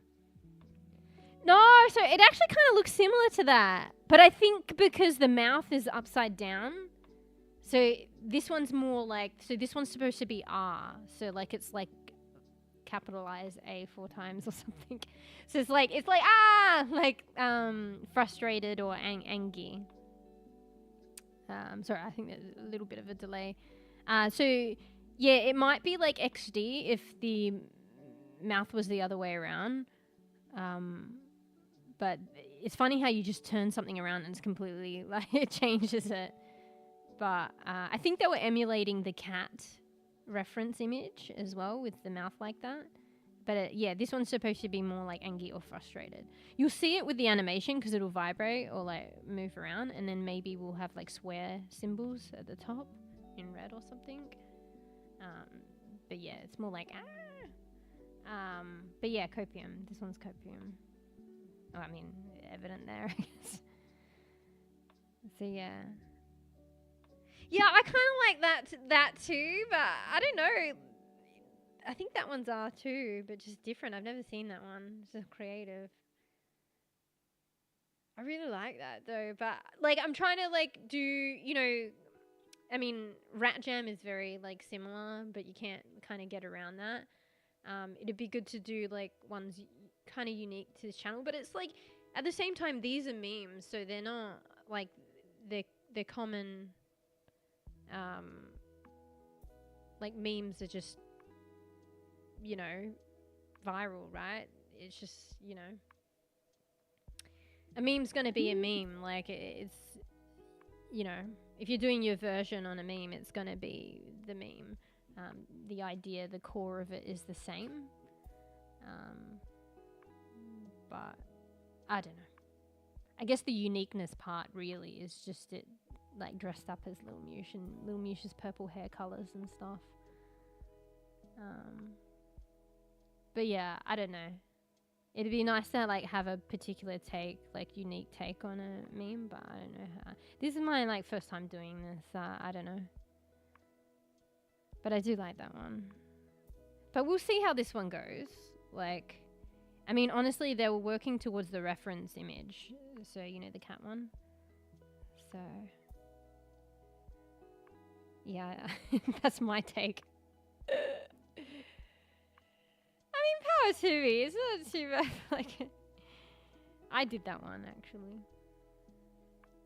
I mean, not this one. Sorry, I'm not talking about the art on the screen. None of these are by me. I'm talking about the emojis in Twitch chat. Or one of them. So, oh, you can see it better. Ankle bits, by the way. Actually, fuck. I haven't even kept up. 1, 2, 3, 4, 5, 6, 7, 8 times 8. When you realize you would pay, you would have paid a third cost for commission. What copium? No, I don't mind. Like, I like the style. I like the style of this artist. That was my main thing. I mean, did I even decide? I guess there was a point of deciding, but it was pretty much like, I will just go with this artist if they agree. Like, that's the whole decision-making process. I think I kind of subconsciously already decided even before I even considered commissioning like the art or like, you know, doing a goal and stuff. I think subconsciously I kind of knew already. That was my decision process. So, yeah. I don't mind. Like I said, it is kind of like, what is the going rate on average for emotes and stuff, and art is really kind of undercutting the artist. I mean, depending on how quick they are, but even if they're quick, I dare say. Because, like, you got to think about it. Like, it's probably something like this, for the average bear, would take several hours to complete. I'm not talking about just the sketch. I'm talking about the coloring. I'm talking about all the finessing and all those kind of things, the resizing and stuff. Like, it's going to take them a couple of hours. So, unless they're just a powerhouse and don't revise, like, you know, well, I don't know, not necessarily don't revise, but they're just a powerhouse and they're really, like, I don't know what, you know, a professional artist, like the time it takes after they get like a good workflow and shit. But like someone like me, I would spend hours on something like this. But I know I'm not the average bear. So maybe like take a third or a quarter of what I would spend on this. So let's say like, yeah, they've spent like minimum 2, maybe 3. I'd honestly say maybe even more, 4 hours. Then you divide the cost by those hours. Like, the more hours that they spend on it, the more less and less the minimum wage it gets. Do you know what I mean?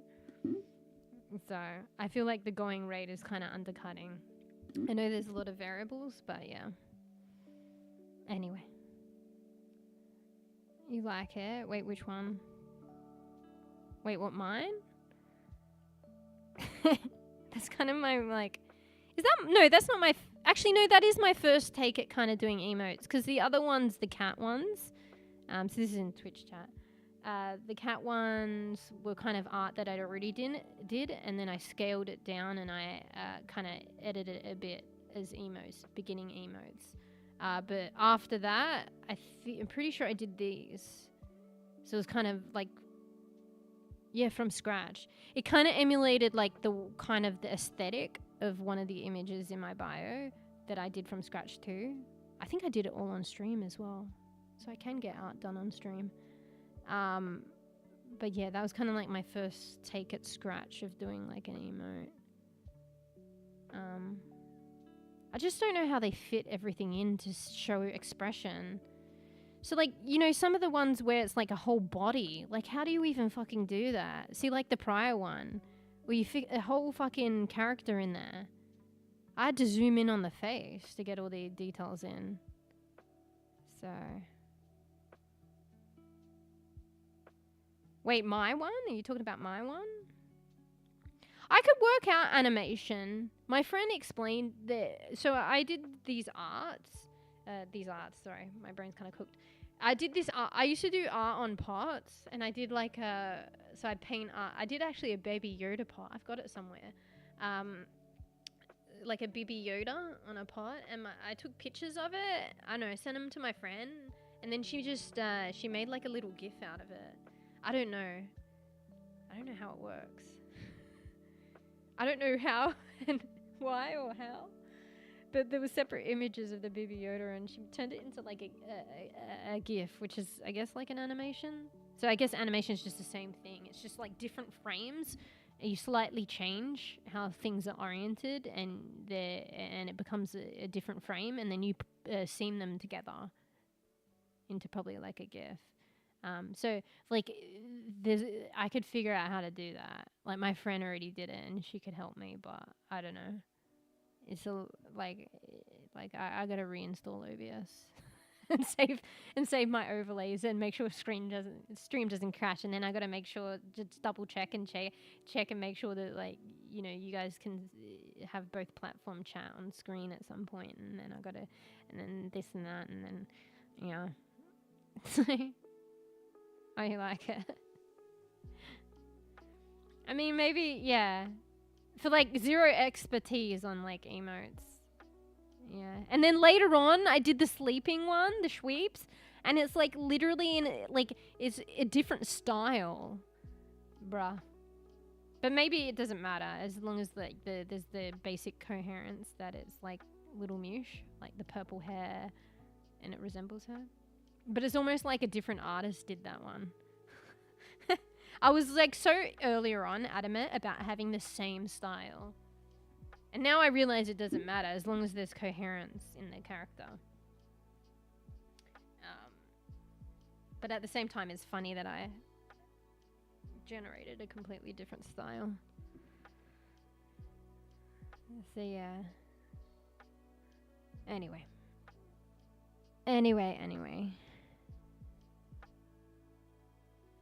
That's a cute bunny one.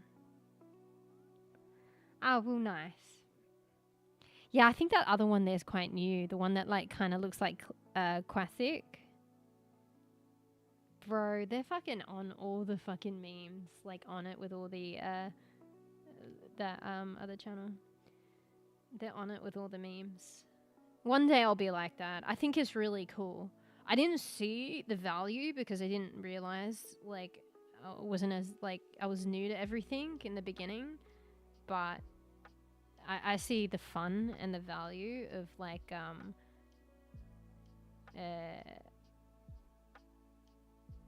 I don't know, Twitch, just like live streaming emotes and memes. Yeah.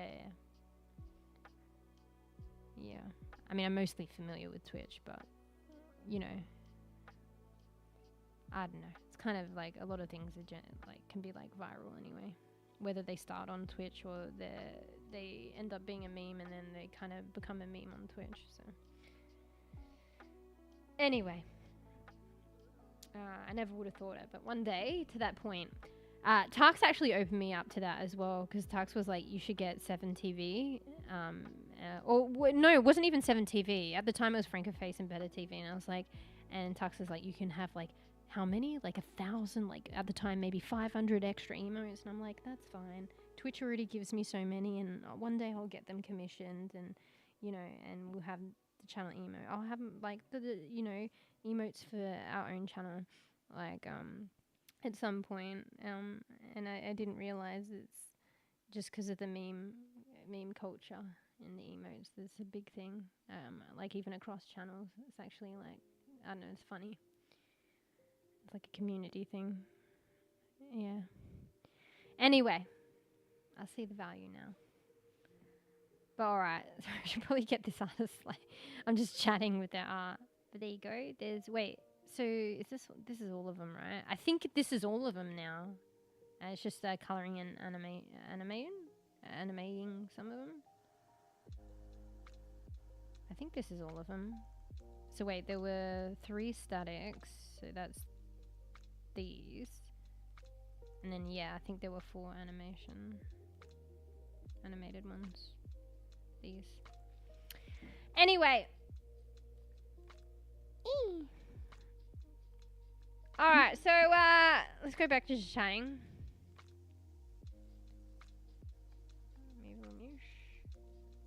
What the fuck is the time? Do we game? Or do we be a good bean and call it a day? Wait, this is literally the perfect time to be a good bean. But I want a game. But I'm kind of cooked, so you're going to have to bear with me. So let's see. Finally, I'm going to triple boil my kettle. We're going to get the coffee actually finally going. We're going to do the stretch. We're going to do the posture check. And then we'll see how we feel. I want a game. We probably will be a bad bean and do a couple of hours. We will just see after we get said coffee. And see. Let me check the time again. Could be worse. So, maybe I should hit that. Probably should if I knew what's good for me, but I mean, it depends. Because I did want to stream tomorrow. So there is always tomorrow. I want to play. I mean, maybe, you know, I still haven't had my coffee yet. And, you know, with said caffeine, maybe the caffeine will, you know. Gosh, I'll help you wake like midstream. Sorry, guys. Just be right back. I got nothing, no clips for you guys to run while I'm gone. You know. Wait, is there something? Is it just me, or is there something on the screen, or is that just like a mark on my monitor? I think it's a mark on my monitor. Don't worry. Is there something on Little Mush's cheek? Like, I think I just got a bit of like I got something on my monitor. Don't worry. It looks like the cursor thing, the round cursor thing, or not really a cursor that I had on Critter. I thought it glitched out and stayed on the screen, but I think it's just a mark on my monitor. Last time I wiped that down is, was it ever? Don't know. Alright, let's get the coffee and then we'll try. Okay, if I game, maybe I'll put a definitive limit on it. So much so that I put a timer on. So I don't go crazy. Okay, it's just me then. Well, it's not me. It's probably like a mark on my monitor. I should probably wipe that down. Anyway. Alright. Let me triple boil the kettle. One sec. Get some water. Or do I need another loo break at this point? And yeah. If we get into game, I'm going to be spending some time trying to find aloe vera seed. Contaminated seed.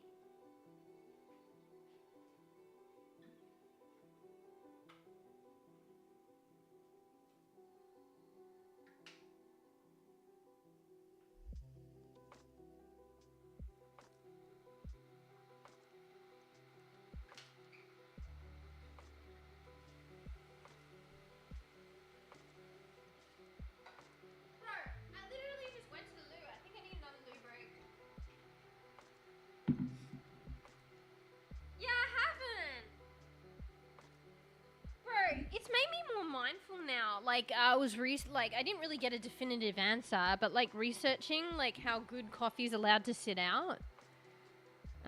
It's really kind of like up to one's discretion.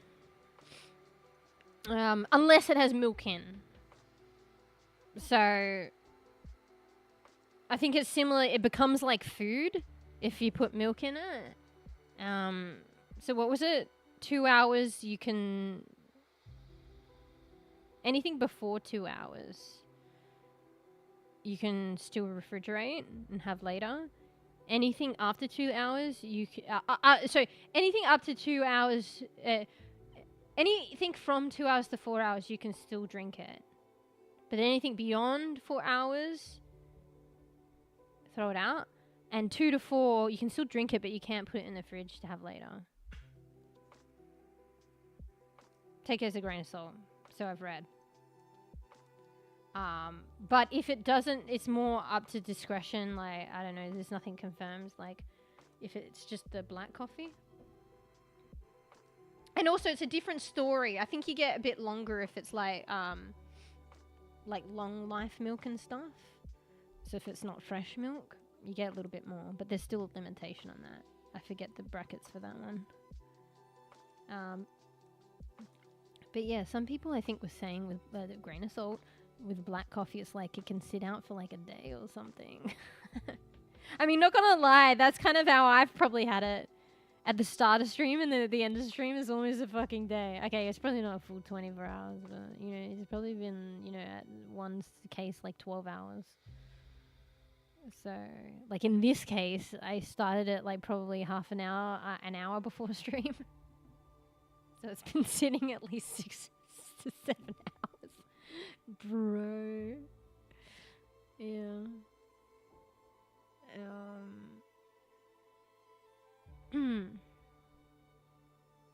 Oh, that's cool. You like my little take on emotes.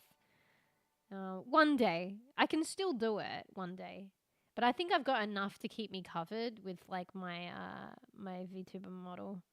Because I want to, like, it's been a while since I touched Blender. I almost, like, I was just starting to learn it. I almost feel like I don't know anything, and it's intimidating. And now I have to use Blender. I can't go back to Vroid because the file is incompatible. So yeah, I'm going to have my hands full with just trying to learn how to use Blender to update the model. That's why the model, part of why the model hasn't been updated lately. Because I gotta find the time, and I'm intimidated by Blender, and I don't know how to do anything. So, yeah. Oh yeah, get good sweeps, Geek-san. I'm not too sure. It might be like chill to like, you know, go into Sweepy land with me chatting, but if I end up going into game, there's a chance for screaming.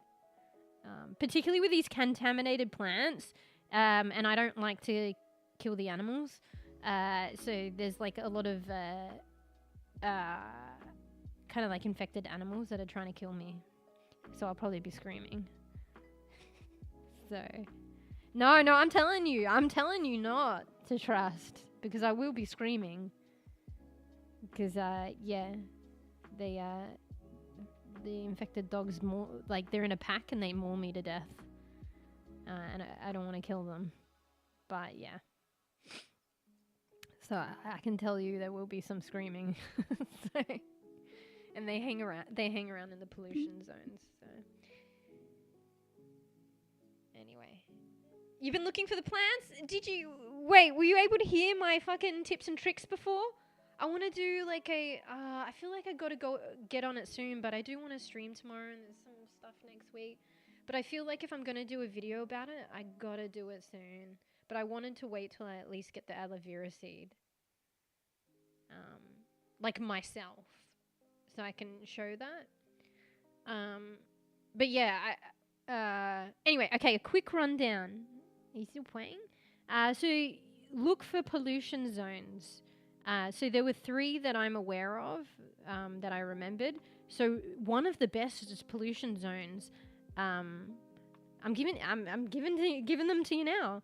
One of the best pollution zones is the one that you showed me. So the pollution zones are the ones with high stardust and are always kind of misty, and your cradle starts ticking and telling you the level of pollution when you're in that zone. So there was one, wasn't it in Red Sands or very up north as far as we can go? There was one that you took me to, a very big pollution zone, and I feel like that's honestly probably the best one because it's so big you can literally rotate the areas continuously and harvest star trace ore as well as the different contaminated plants, and then they will kind of respawn. So look for a pollution zone, which is like a heavy stardust contamination. One of them is that place you showed me. There's probably more, but these are the ones I go by. Another one that I've been to is where we found all those aloe vera. You know, the aloe vera near that contaminated area? I think these are both in Red Sands or whatever. The other one, I'm just having a mind blank now. The other one is where we did this kind of event. I can't remember what. I think it's Broken Delta by a lake, a huge lake, and we did an event there. That's a polluted zone as well. We found star trace there. Actually, there's another one where we did the other event that we could look at today too. You know, where we did that horsey one? Wasn't that a polluted zone? Maybe not. But yeah, I just go between those 3. So the 2 in Red Sands, Broken Delta. And I realized that, you know, say the aloe vera, the regular aloe vera are not contaminated. It would respawn if you just give it like a minute. It will respawn in the exact same place. So my take on the contaminated plants is that they don't insta-respawn in a short amount of time in the same place.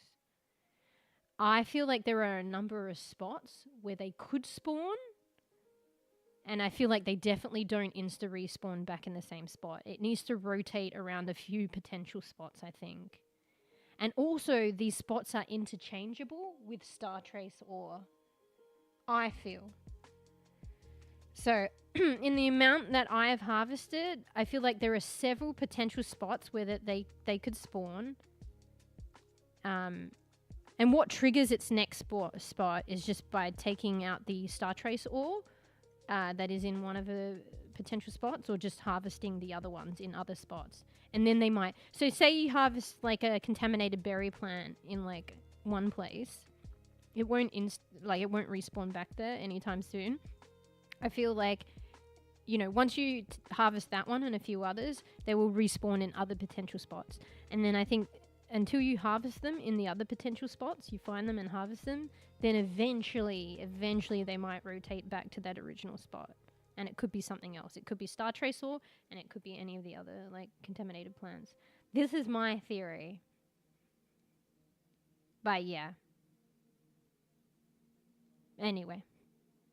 And I feel like in some areas you might be more inclined to get, one plant more than others. But in the end, I think any of them kind of spawn.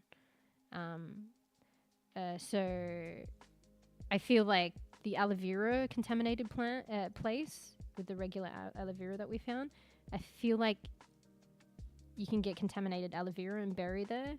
I did get a wheat there, but I feel like it's mostly berry, maybe aloe vera, and then wheat. The one up north is pretty much anything, but definitely a lot of wheat and then kind of berry and then maybe some aloe vera. and the Delta one. I think it was kind of all three, but I think aloe vera is just rarer. So once you get aloe vera in your inventory, you can see that it's purple as well. So the others are blue. So I think purple is epic, right? And blue is rare. So aloe vera is just the harder one to get. But in my experience of harvesting them, I've, what the fuck is that emote? In my experience of harvesting them, I found a lot more wheat in the end. And a few berry and fewer aloe vera. And what I ended up getting seed-wise, and it's very hard to get the seed, I think. You have to harvest so much. Like, I probably harvest at least, I mean, maybe it's pushing it, but at least 8 aloe vera, and they were hard to come by, like rare to see. I played a long time, and I didn't get one aloe vera seed, contaminated aloe vera seed. So yeah, in the end, this is what I got from a couple of hours of gaming. I harvest a fuckload of well, not a fuckload, but a lot of contaminated wheat. Quite a bit. Not quite as much, but quite a bit of contaminated berry. And not that many, but still a bit of contaminated aloe vera. And this is what I got. I got 1 contaminated berry seed, and I think like 4 contaminated wheat, and no aloe vera. So... anyway, my spot's literally the best spot is the one that you showed me. Wait, did you show me that spot? Oh no, actually, maybe that was my spot. Because didn't I ended up there and I met you there? I don't know. But they're definitely, actually, I don't think that was your spot. I think it was just a spot I was at and you came there. But I don't know. But there was another spot that had up north somewhere and had a lot of stud. Maybe we can check that place out at some point. It had a lot of star trace ore and it was contaminated. I think that was a different spot though. You'll have to show me that. Anyway, night geek son. I didn't even say night properly. Probably sweeping. Hope you get a good sweeps. Thanks for hanging out and the nice chit chat. Night. You've been a bad bean again. I mean, that could be interpreted in many different ways. Lack of sleep. Ding, ding, ding, ding, ding. How else? Honestly, it's probably all of them. Yeah. With the one building cover in plants. Wait, what? Any more context? Also, how is it that I need to go to the loo again? Okay, I've got to do this coffee. I'm not quadruple boiling it. It's literally been triple boiled. And it's already cooling down. Alright, while you explain the context on that one, I'll be right back. But it's another loo break one, so I need to go to the loo. And I'm definitely you know what? No, I'll do it after loo. The location I'm talking about, the one with the building cover in plants. I still don't get it, but I know you're talking about a location that I was talking about. There's 3. So there was 2 in Red Sands. One is very north. The other one is that aloe vera location. So there's the river with a lot of aloe veras, and there was like a I feel like it's a city-like area, but it wasn't. I think it's literally just seems city-like because on our server there's 2 people who built their houses there. And the other one's in, I think, Broken Delta. It's by the huge lake. Well, not that huge, but it's a big lake. And it has like a black swampy area, like a stardust swampy water area next to the lake. And we did an event there a while ago. It has a lot of star trace ore. Basically, anywhere that's contaminated with stardust, heavily polluted, and therefore has star trace ore is probably a potential candidate. Probably definitely candidate for contaminated plants. Close to Bear Cave. I already forgotten where their Bear Cave is. I was just editing. So, please, hopefully you're okay with it, but I was just editing. Well, I mean, I was going to check with you anyway, but I mean, you said you don't mind it, the clipping. So I was like editing. I was trying to clip out the Bear Cave because like I actually might make like a longer video of that, like heavily edited, but not exquisitely executed. But I'll just see how it does as a long video. But like escapade of the bear cave, I was just I already started like editing it, because like there was like it was right on the cusp of like the one, like Once Human, the servers being down, and like a new update or some shit. So like I logged on to Once Human to play, and it was literally gonna take like an hour to download everything. So I was like, oh, for fuck's sake, what am I gonna do? So I spent that time like editing the bear cave adventure, and maybe doing it as a long form video, although like it's just like my bebe take at like posting something like that. It's not gonna be like, it's heavily edited, like seamed together, but I'm not doing voiceovers or anything kind of crazy. So yeah, welcome. Hello, Vorenuka. Welcome. Hello, we're just chatting and rambling at the moment. I might get into playing, into game at some point to play some Once Human. I don't know if you know that game. Free to play, by the way. Free to play. I don't know. It's a really good game. I've enjoyed my time in it. So yeah, like a post, it's kind of like an apocalyptic MMO survival. Yeah, open world and stuff. It's pretty fun. But yeah, welcome. We just be playing whatever games here. A lot of chatting though. So yeah, literally fucking bro, 5 hours of chatting already. How the fuck do I do it? To be fair, there was a couple of things that I wanted to do today. I wanted to share the sketches on the emotes. I wanted to do little fucking sciencey learning chit chat. I kind of got carried away with that, and then just obviously, the usual chit chat. So I need you to see my whale fountain. Wait, did they actually release stuff in the store today? Oh shit, that's right, because they were doing the drop. Oh, that's why you've been a bad bean. I get it now. Because they were doing, so Once Human has these these loot boxes, light forge loot boxes, and they were releasing the new one today. I was playing like last night, but it was due to release in like, I don't know, another 5 hours, and I should go to sleep, so I went to sleep, and then I forgot, so it's released now. Oh, it all becomes clear to me now. But yeah. But welcome. Thanks for the follow. Vorenukas. And yeah, we just kind of like play whatever games. I would play a lot of like in the past, like first person shooters, usually like in a healer capacity as well though.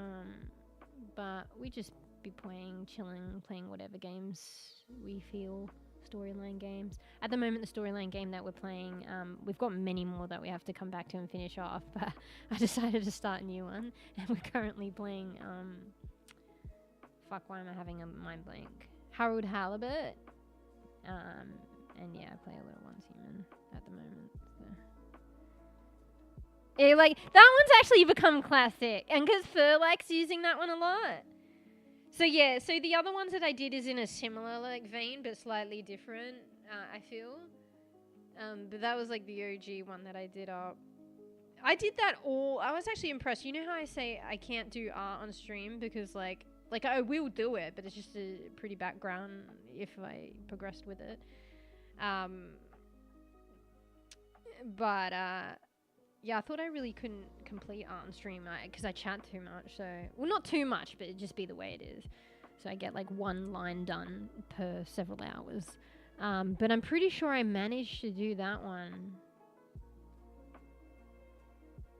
I'm pretty sure I did it entirely all on stream. I mean, maybe there was some guiding lines that I did off stream, but I'm pretty sure that artwork. So I mean, to be fair, I don't think I did that specifically as an emote, but then I catered it for one. I was just doing art. So it's in my bio, so the full one. But I'm pretty sure I did that all on stream. And that's when I was like kind of converting and getting used to a digital way of doing art. Because I used to hold on to like the old school way of doing art, even though I got the drawing tablet. So what I would do is I'd take a photo, like I'd draw on paper and I'd take a photo and then I would upload that and then I'd use that as the guide. But when I did that one, it was one of the first ones that I did just straight up digitally without doing it the other way. And now I don't know if I can be bothered doing it the other way, but that's how I used to do it. I was kind of like converting. But yeah, that one's OG. It just, I feel like it's so funny and versatile. It can be used for many things. Usually, I feel like it is used like in a similar capacity to, fuck, what is it? I said it before. Fuck. You know what I'm talking about? Without even saying anything? The Twitch meme kind of like emote. What is it? Yeah, that one. Oh, Kappa, yeah. I don't know why. It doesn't look exactly like Kappa, really, but like I feel like it's the way it's used is pretty much like Kappa. Like, or a little bit with slight variance. A little bit like Kappa. Like the intention to use Kappa, I think. I don't know. It actually kind of looks like Kappa a little bit, like a slight smile. Yeah. Yeah, I should be proud about that, actually. Anyway. Yeah, like, because peeps that do emotes, like emo art, they dedicate their time to art, like, or any free time. And particularly to cater to emotes. It's a definite art, like, style. Like, you have to adjust your art. Like, it's a way of doing art, doing it so tiny and, like, I don't know. So I'm not used to that. Like, if I dedicated more time, I could probably figure it out. But that was my kind of take. Yeah, it kind of actually does look a little bit like, if I pay attention, like, if I look closely. So, yeah. Anyway. Alright. I need to, like, crack the whip on myself. What am I doing? So let's close critter. Okay. I need to get myself moving, you know, otherwise 10-hour stream, like, it's decent now. It's decent, approaching 6 hours. I could, you know, I'm probably overdoing it, but we can play like a couple of hours of like gaming if I like crack the whip. And then we call it, and then maybe we're back tomorrow. It's just rough though. I really feel like I should invest time in creating that short or whatever to do with the contaminated stuff with one's human, but I won't be able to do that if I stream tomorrow, and I want to stream tomorrow. And it really depends if I get the, I don't need, I think I want to. I really need to get that aloe vera seed as well. So Anyway, my brain's getting ahead of itself, and I was talking about cracking the whip, and now I'm on another tangent. So, and now I have to quadruple boil the kettle. Like, I probably don't have to, but it's not quite hot enough, I think. I think it needs to be boiling hot, and knowing me, I'm going to be talking, it's going to cool more, so I need to quadruple boil it, bro. I'm literally quadruple boiling the kettle right now. Anyway. Alright. Loo break again. I know, again. Quadruple boil, and I have to pour that coffee and drink it. So I'll be right back. And then I think we'll get into game. I will set an alarm for probably like an hour and a half, because I should really cap it at 2. So I'll probably do that. We'll see how we go. Anyway, be right back. Okay? Get a snacky, scratch the booty, do what you gotta do. BRB. BRB?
Alright, I'm back, but not fully back. Did she rotate?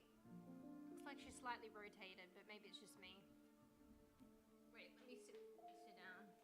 I shouldn't sit down though. I haven't even poured the coffee yet.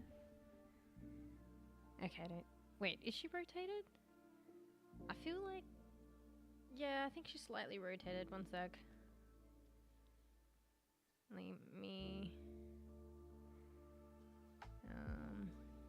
Where's fucking the... I mean, I don't need to do that, but... Actually, is she? Oh, whatever. I'll just reset her anyway. Alright.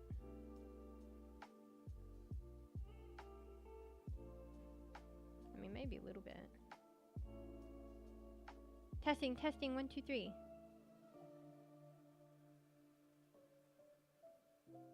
I don't need to hide her. It comes with all the setting, whatever, the buttons and shit. Honestly, it was probably just in my head. Bro, this stain, like, on my fucking monitor, I swear it wasn't there at the start of stream.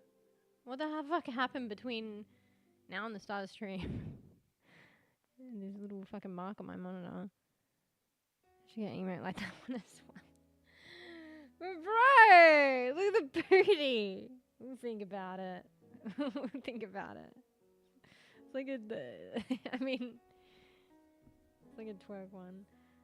Like even I watch this GTA like roleplay, and their mascot for their channel is like a little like kangaroo. And their chat was like they wanted like a twerk one or something. And they were like, nah, like, I'm not doing that, like, or whatever. And then, like, when I went in there recently, they've got one. So I think they ended up considering, and then Ben, like, then did it. But they were like in the beginning, nah, I'm not doing one of those. But a chat wanted it. So, but I don't know, like, it's like, I feel like it's like, you know, it's like a little mascot, like a little kangaroo, but... Alright, I'll tell you what, actually, I don't know how to feel about that. I was like, we'll do one like that, okay? And it'll be pics, okay? So what about that? So we do a black cat shaking the booty and smacking it? We do that one. I mean, actually, that might be a bit funny. That actually might be funny. Alright, you might consider that. Anyway. Think about it. Yeah. Like, I'll take that. Alright, well, fine. Okay, wait. Let me open Obsidian, my note thingy. And we'll put it on the think about it list. Pics, schmackin' booty. Think about it. And there was also Stare, wasn't there? Oh, there was like Meowdy as well. What was the other ones? I probably have them on this list somewhere. Oh yeah, I'm literally writing it above above my fucking other list with the same shit. Yeah, there's the Schweepy coffee drinking mish. Now I'm getting more like familiarized with like classic. And they did it for the other channel. I kind of like, that's cool too. Oh, like Ayo as well. Sorry, I was just reading off the list. Mod check, bro. There's so many. Like, if I brought pics, like more into the emotes and more of, like, a mascot, there was, like, another one, I think it was. Wasn't it the Pedro one? So, you know that raccoon? You could do, like, a pics one. A Pedro pics. Actually, a little Mewsh one would be funny, too, actually. Like, even, like, having little Mewsh, like, circle around and, like, smack the hands. That would actually be funny. Oh, now that's a tough one. So I'm just putting ideas down.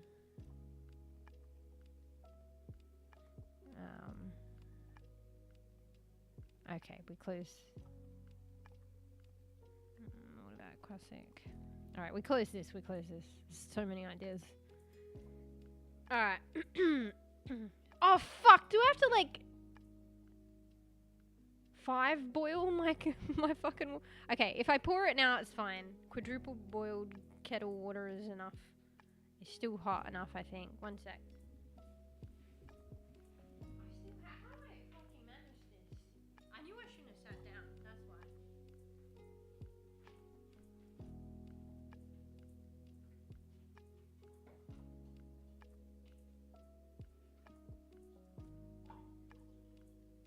Fuck, I'm spilling it everywhere.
Internet they said the peak of percolation or whatever is letting the coffee sit for half an hour, and then anything after that the flavor degrades.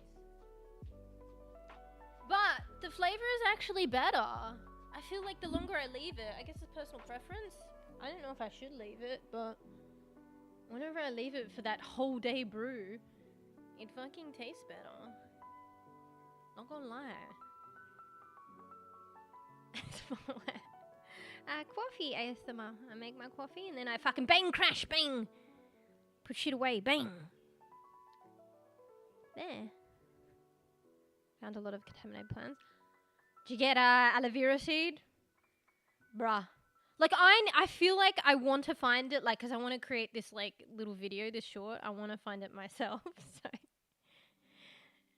I'm going to be slightly devastated if you find it. And then, I mean, you know, even though it has nothing to do with it, I can eventually find it, surely. But, like, if you find it before me, it just signifies how bad of my luck is. I feel like it's an omen. Like, I'm not going to get it now. Somehow. Even though it's got nothing to do with it. And I hope that you find it. And but then I'm never going to find it. For some fucking, unrelated reason. No reason. ASMR. Here's ASMR. I kept my my teaspoon in my cup.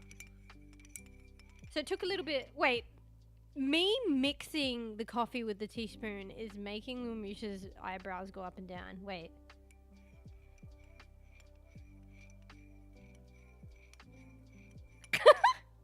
Okay, if anyone wanted to know what the VTuber expression of mixing coffee in a cup with a teaspoon looks like, it's this.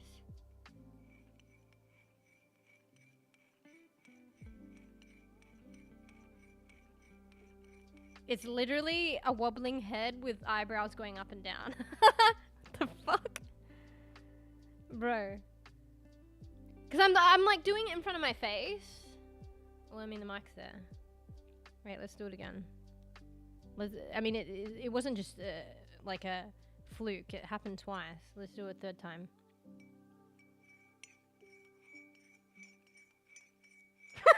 Wait, I gotta not make any expression because my face is behind the cup.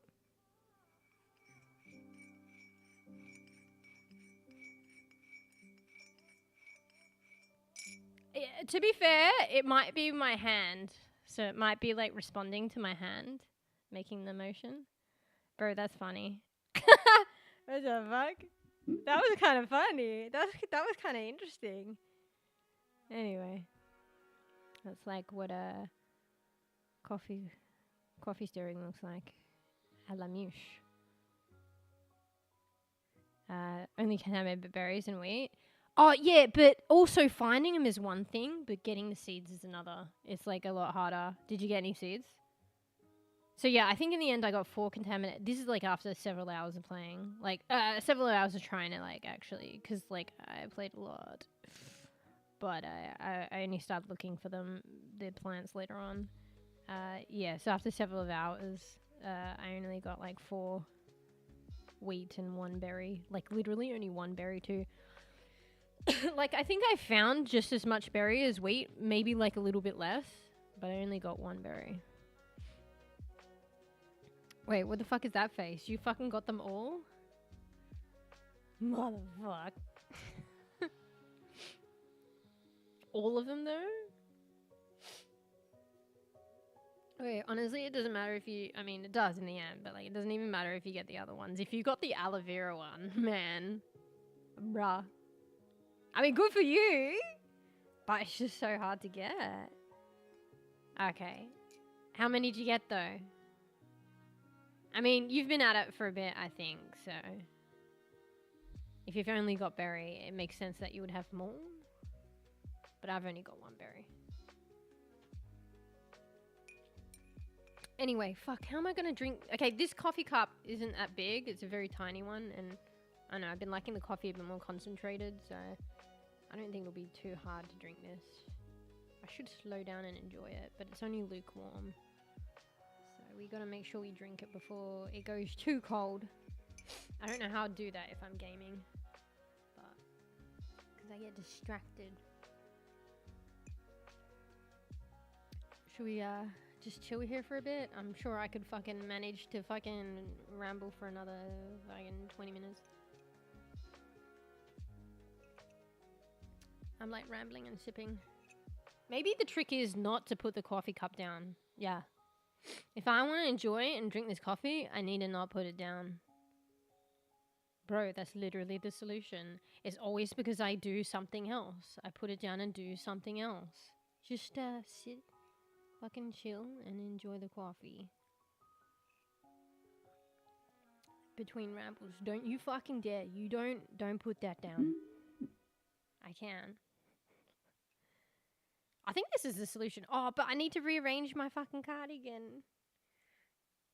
Okay, that sounds weird, but I mean, not that weird, but my cardigan's like this big fluffy thing, and it's like it's got this collar, and I don't know. Sometimes the collar like rides up a bit, and I have to. All right, I'm doing it one-handed. fold the collar back a bit to feel a bit more comfortable. I've got the sniffles. Look, I did it without putting the coffee down. All right, we're not, unless my hand gets really tired, which I think it'll be all right. It's kind of getting tired though. We're not going to put this coffee down until I finish it. And then I think I've found a solution for drinking my coffee on stream. Literally don't put it down. Who knew?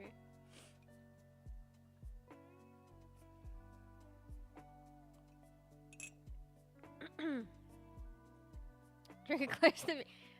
Ayo. Ayo. I mean, I kind of am.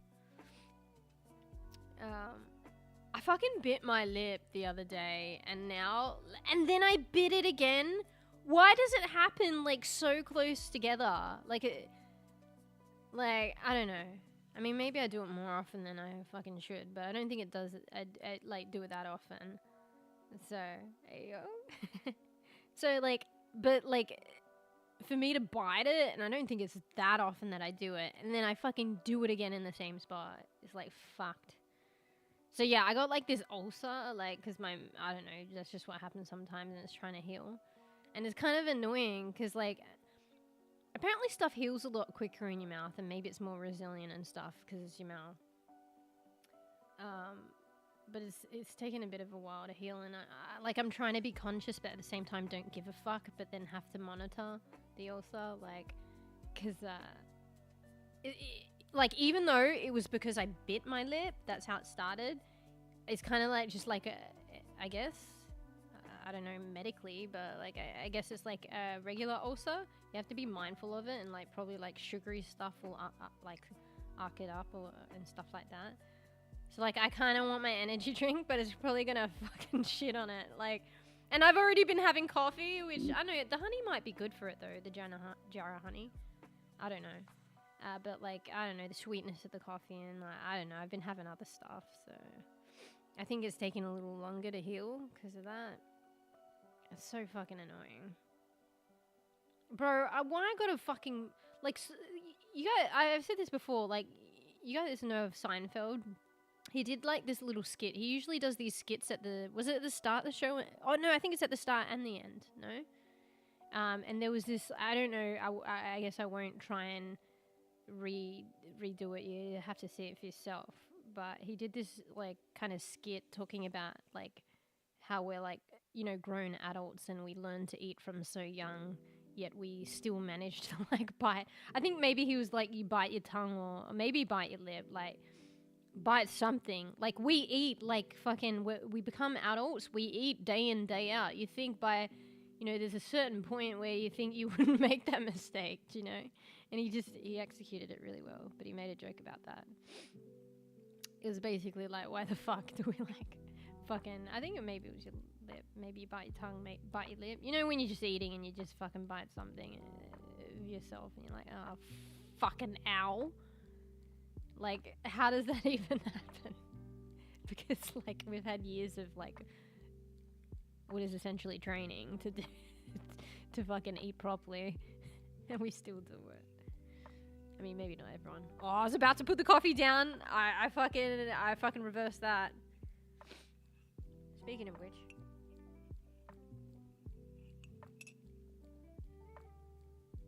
but yeah, I cut my lip trimming my beard. Oh fucking ow! I don't really know how that works. I wouldn't know, but ow. All I know is I guess it's just like, you know, you cut your lip. Ow. Is it really bad? So obviously that's the outside though, right? I guess you wouldn't be shaving on the inside of your lip. Sorry. It's kind of funny. I mean, maybe. I don't know. Mine's on the inside. Well, I mean, I guess that makes sense. No, you could probably bite on the outside. That would be a bit more unusual though. But yeah, I was just eating and I bit on the inside of my lip. It's kind of like inflamed though, so it's kind of like distorted my... Yeah, thank God it hasn't distorted enough to impact the way I speak, but... It's kind of like, I don't know. Yeah, it got inflamed. It's been a couple of days though. It feels a bit better today. I hope it fucking gets better soon. It's kind of annoying. But yeah. Oh yeah, AO for what? What the heck? Bro, I can't eat. I can't eat some of those emotes. What the fuck? I can't see some of those emotes. Wait, that one you did. You need the capital. You need the capital for it to show. Anyway. Alright, we've got a third of the coffee left. Let's just fucking enjoy this. What is c'est la vie? I feel like saying c'est la vie right now, but I actually I don't recall what it means. Let me, that's French, right? Oh no? Let me try and Google, type that to the best of my ability. Yeah, such as life. That's life. The archaic French phrase, is it c'est la vie? Literally translates to that's life or such as life. In other words, this is how it is, often with the implication that there's nothing you can do about it. And what was I just saying? I've already forgotten. I was just going to enjoy my coffee and then see how stream pans out. I mean, that is c'est la vie for me. So, such is life for me. 12-hour stream. It's not going to be 12 hours. Alright. Please help me.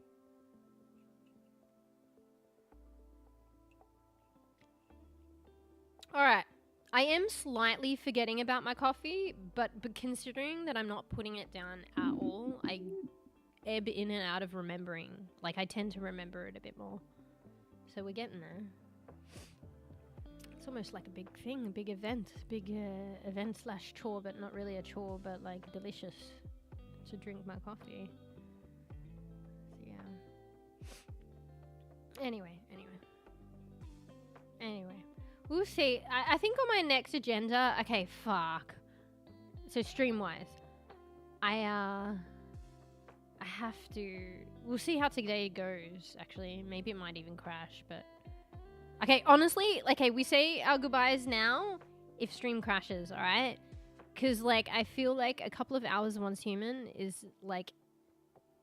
You know, I'm probably overkilling it today. I went a bit more on the TED Talk, the chit-chat.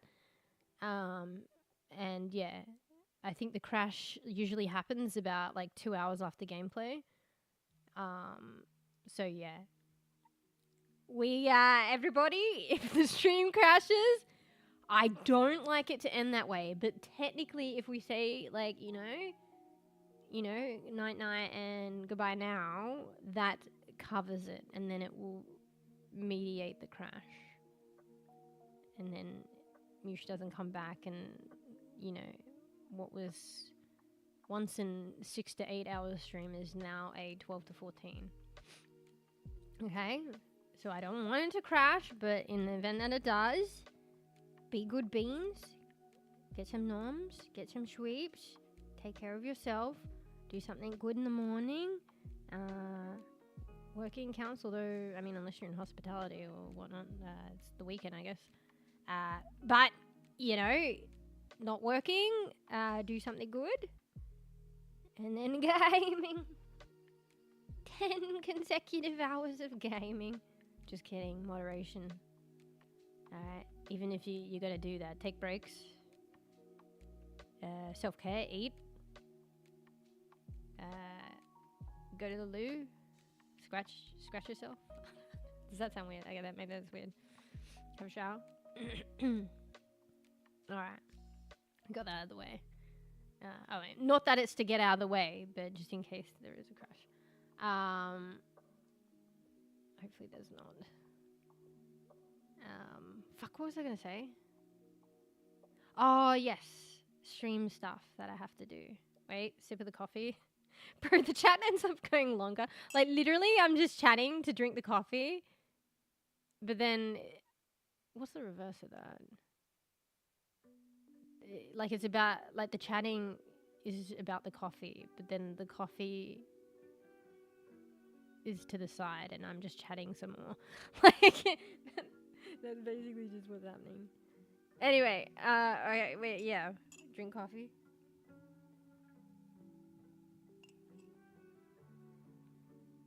Angie drink face. Yeah, there's stuff that I've got to do for stream, and that's why I mentioned the crash.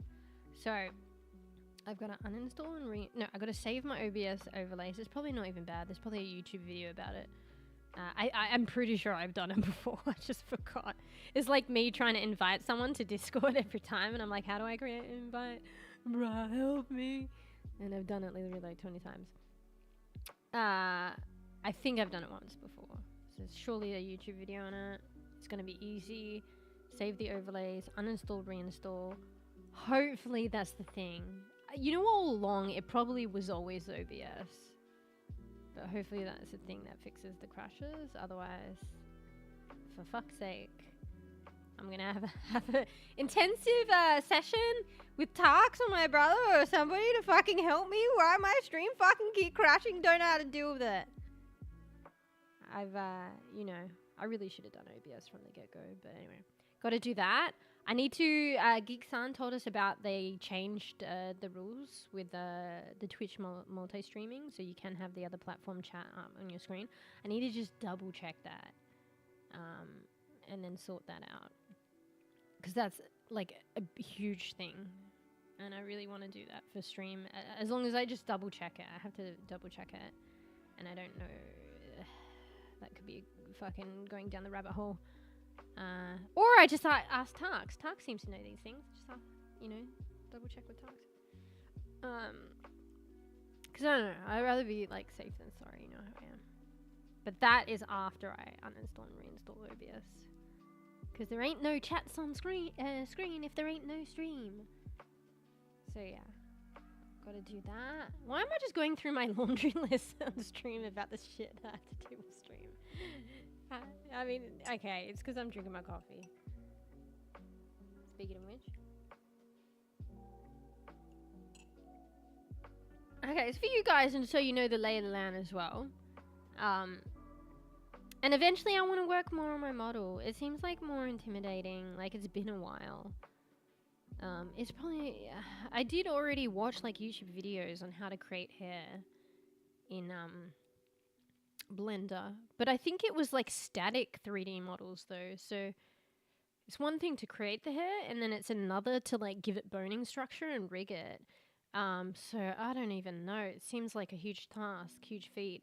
And that stuff definitely where Vroid did help out because they had a hair tool. It would automatically like kind of like help you out with a default like boning and like you know, rigging and whatnot, and you can like vary it and edit it and customize it.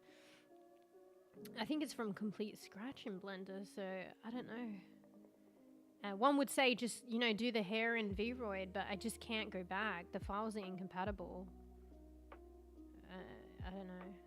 Once you export a Vroid file out into a file that is usable, I think .vrm, that is usable by Blender, you can't go back to a Vroid file. It's kind of fucked.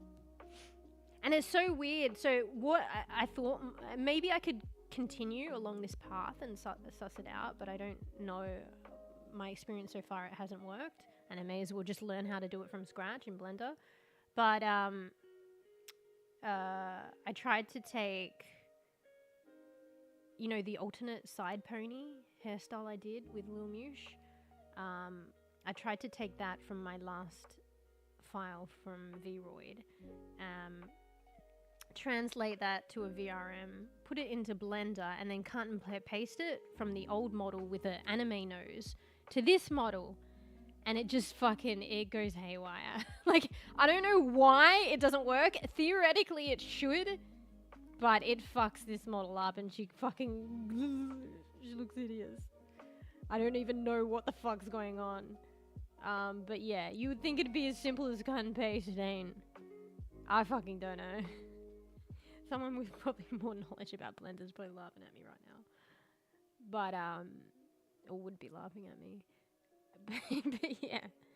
Because, like, theoretically, if I could figure that out, crack that code, I could literally do any hairstyle using the Vroid hair tool on, like, the default model and just, like, kind of, like, convert it to a VRM file, which is usable in Blender, and then just cut it and paste between models. I could still use the Vroid hair tool, but alas, it doesn't work.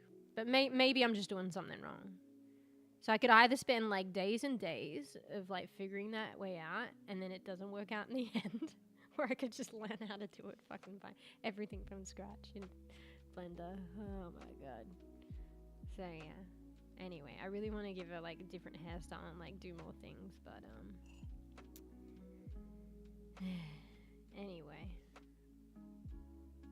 I mean, maybe I could do static like changes. Like I added the beret, but it's just not like rigged.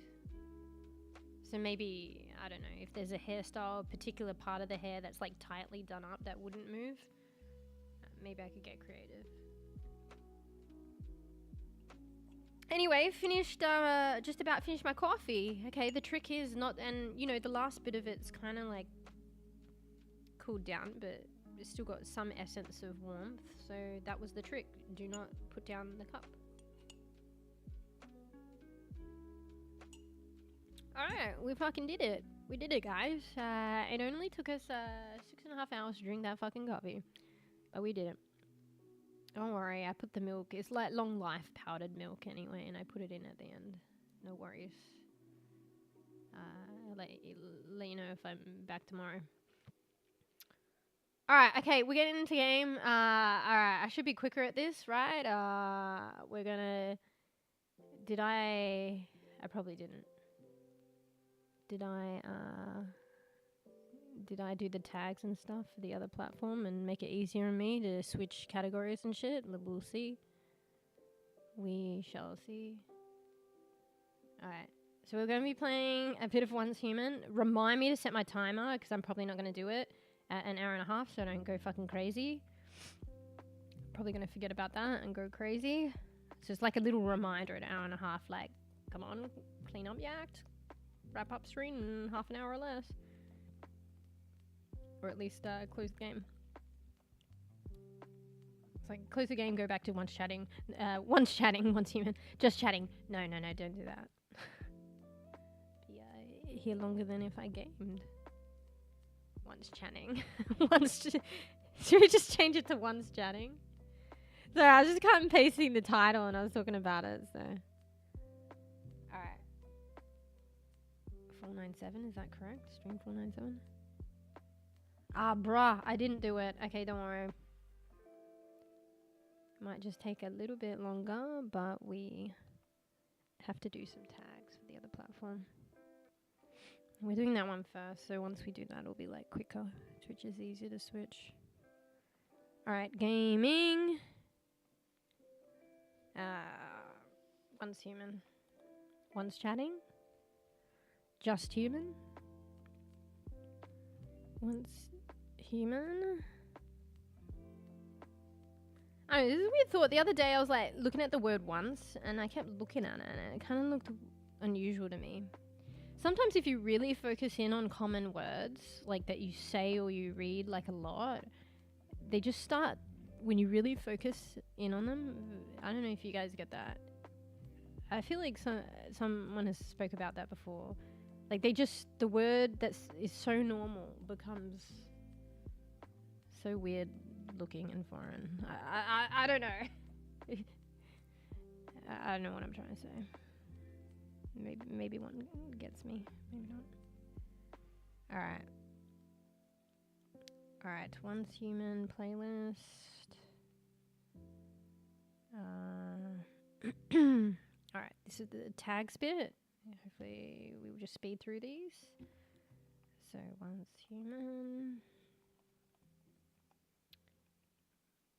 Once Human? Okay. Meta. Bro, I don't even know what, tags. What are the fucking best tags to use? I just fucking do a fuckload of, like, a whole lot of shit. Open world?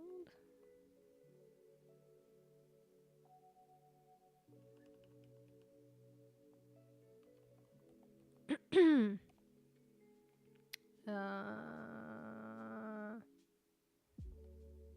it science? It's science fiction, no? Or is this going too fucking broad?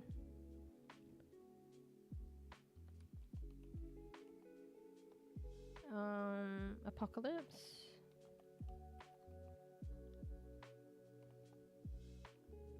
Survival. Wait, did I do MMO? MMO, LMNOP. Sorry, I'm tabbed out, so I'm not. If there's any chat.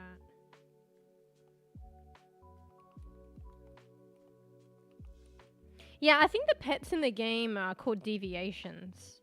And like any kind of like mutated like thing that you combat out in Apocalypse, they're deviants. But the common thing is like with their power, it's deviant power, I think. I don't know. Wait, why am I doing survival again, bro?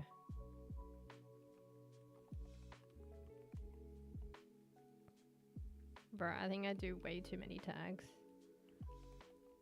If I'm still typing out tags for like half an hour, you know you got too many tags.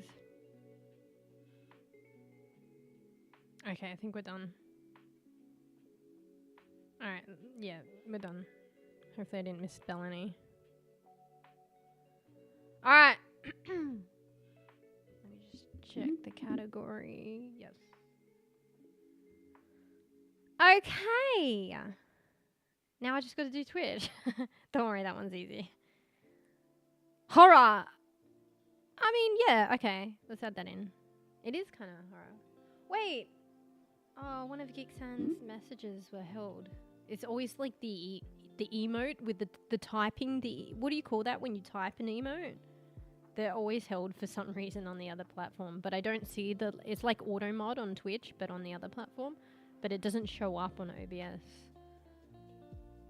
Alright, well, Geekson's already gone to sleep, but we will show that. Approved. At least you're allowed to approve it, like, you know, retrospectively. Like, Twitch auto mod, like, if you miss the boat, it doesn't let you approve it. At some point. Okay. So. Wait, what am I clicking? I think I'm clicking the wrong things. For my brain. Alright, horror. There we go. Alright. Twitchy poops. This one's really easy though. Oh fuck, I cut and paste everything. Oops. Yeah, you gotta hand it to, but like, to be honest, Twitch has like always been like a live streaming platform. That's what they're dedicated for. The UI on Twitch is definitely a lot better. You're gonna like hand it to them for live streaming, but that only makes sense, right? Like, how long has Twitch been around? And like, it's just been dedicated to live streaming. Makes sense that their UI is way better than other platforms. Alright. Done. Wait, I'm multitasking, like chatting while I'm updating. I feel like I'm a little bit slow, but I managed to do it a little bit better than previous. Okay. 10 years later, we played the game. Only 10 years later. Alright, let's open up the game arenas. You're still playing? Not gonna lie, I expected to play like a fucking lot sooner. Bruh. Alright, okay, well, we've opened it up. I gotta pause the music in a sec. Please don't tell me there's like another fucking download or some shit. Verifying downloaded file 0%. Checking patch file difference 0%. Okay, but I think it's just checking. I don't think it's downloading. It's quick, it's quick. I also... What's the clap clap? Merging patches? Bruh. Okay, it's doing these things, but it doesn't seem to be taking too long, so... Did you know before star star star it was known as star star star? Why is that getting starred out? You swearing, mate? No links in chat.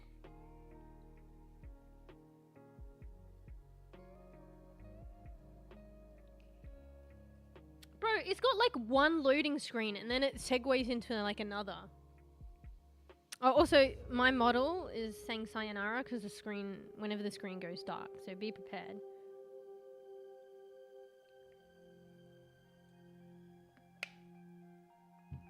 Just excuse me, I'm multiple hydrates because I just had coffee, so I'm feeling dehydrated. Bro, is it just me or is this fucking music feel fucking loud? I already turned down like the music lower on Siemens, and it felt like it made no difference. Alright, let me load in and then I'll share screen.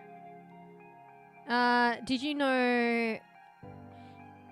Oh, you're saying it used to be called Justin TV? Yeah, I didn't know that in the beginning, but probably halfway through towards the latter end of my experience of Twitch, I realized, up to now, I realized I found out about that. Yeah, kind of crazy. Man, I wish I got on the Twitch train like a little bit earlier. It just would have been better for like growth. Like I was literally off by like, I mean, who knows, but by like a couple of years in terms of like being able to like grow on Twitch. Not that it's not like, I don't know, maybe it is kind of next to impossible to be fair. But you still see peeps that actually kind of like explode but you know, it's kind of, I don't know. Some of it's like just fortune, I think. I mean, not purely fortune, like everyone's got their own like fucking personality and talent and stuff like that, but yeah, in terms of growth on Twitch. Yeah, but I guess like you could always like, this is like anything in life, like, yeah, and fuck, I need to finish one thought at a time. Yeah, fuck, I lost my thoughts now. See, this is why I need to focus on one thought, because then I just forget them all. Bro, what were we talking about? Oh, it's like anything in life, like, you know, the wishes or like, if I had, or if I, like, you know what I mean? Like, but who knows, like, even then it could have been different, like, you can only, like, guess, and, like, and you know, at the end of the day, it doesn't matter, like, too much, so, like, you know, you just, like, travel along your, like, you know, your path now, and, do the things you want to do, and, you know, make it work. Make it work. Is there am I going crazy? Is there like a humming noise or a noise? Maybe it's my fridge. It's either the fridge or the game. Maybe I'm going crazy. It's the 7th hour of stream and I've gone mad. Yeah. Fuck, what was the other thing? Anyway, let's I'll remember it in a second. Let's go to gameplay, which is not showing because I was showing Critter. Give me a sec. Okay. It's got the new fucking new phase, new season shit. There you go. Have a good read of that while I rattle on for a little bit. What was my other point? I think it was in response to what you were saying. Nah, I've forgotten it. Bro, I managed to finish the first point, I think, and scrounge that one back, but yeah, I think I've forgotten the other point. Fuck, I felt like it was kind of interesting too. Maybe it wasn't. A lot of the times when I like, which is rare, but I remember what I like forgot, then I'm like, oh, it wasn't that important actually. Like, shit, felt like it was so important. Actually isn't. Okay, well, have a bit of read, can't be bothered summing that up. It's in the game. Bro, why is this laggy or is it just me? Okay, there's one thing that I have to mention, and hopefully there's no crash, is I tried the DirectX 12 thingy, and maybe I shouldn't. With the shit going on with stream, like crashing, I probably shouldn't have tried something different. So this is DirectX 12, and it's pretty laggy whilst streaming.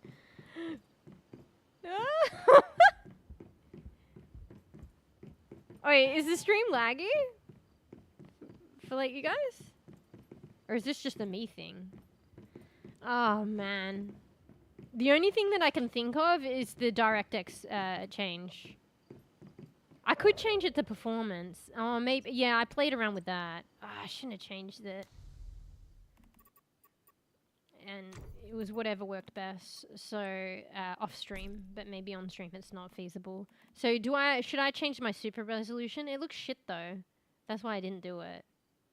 Maybe I gotta change my super resolution. Oh my god, I can't even take that. Wait, it's getting worse! Uh-oh. So we've said our goodbyes, guys. It's not, this sounds bad. Like, it's like, oh shit.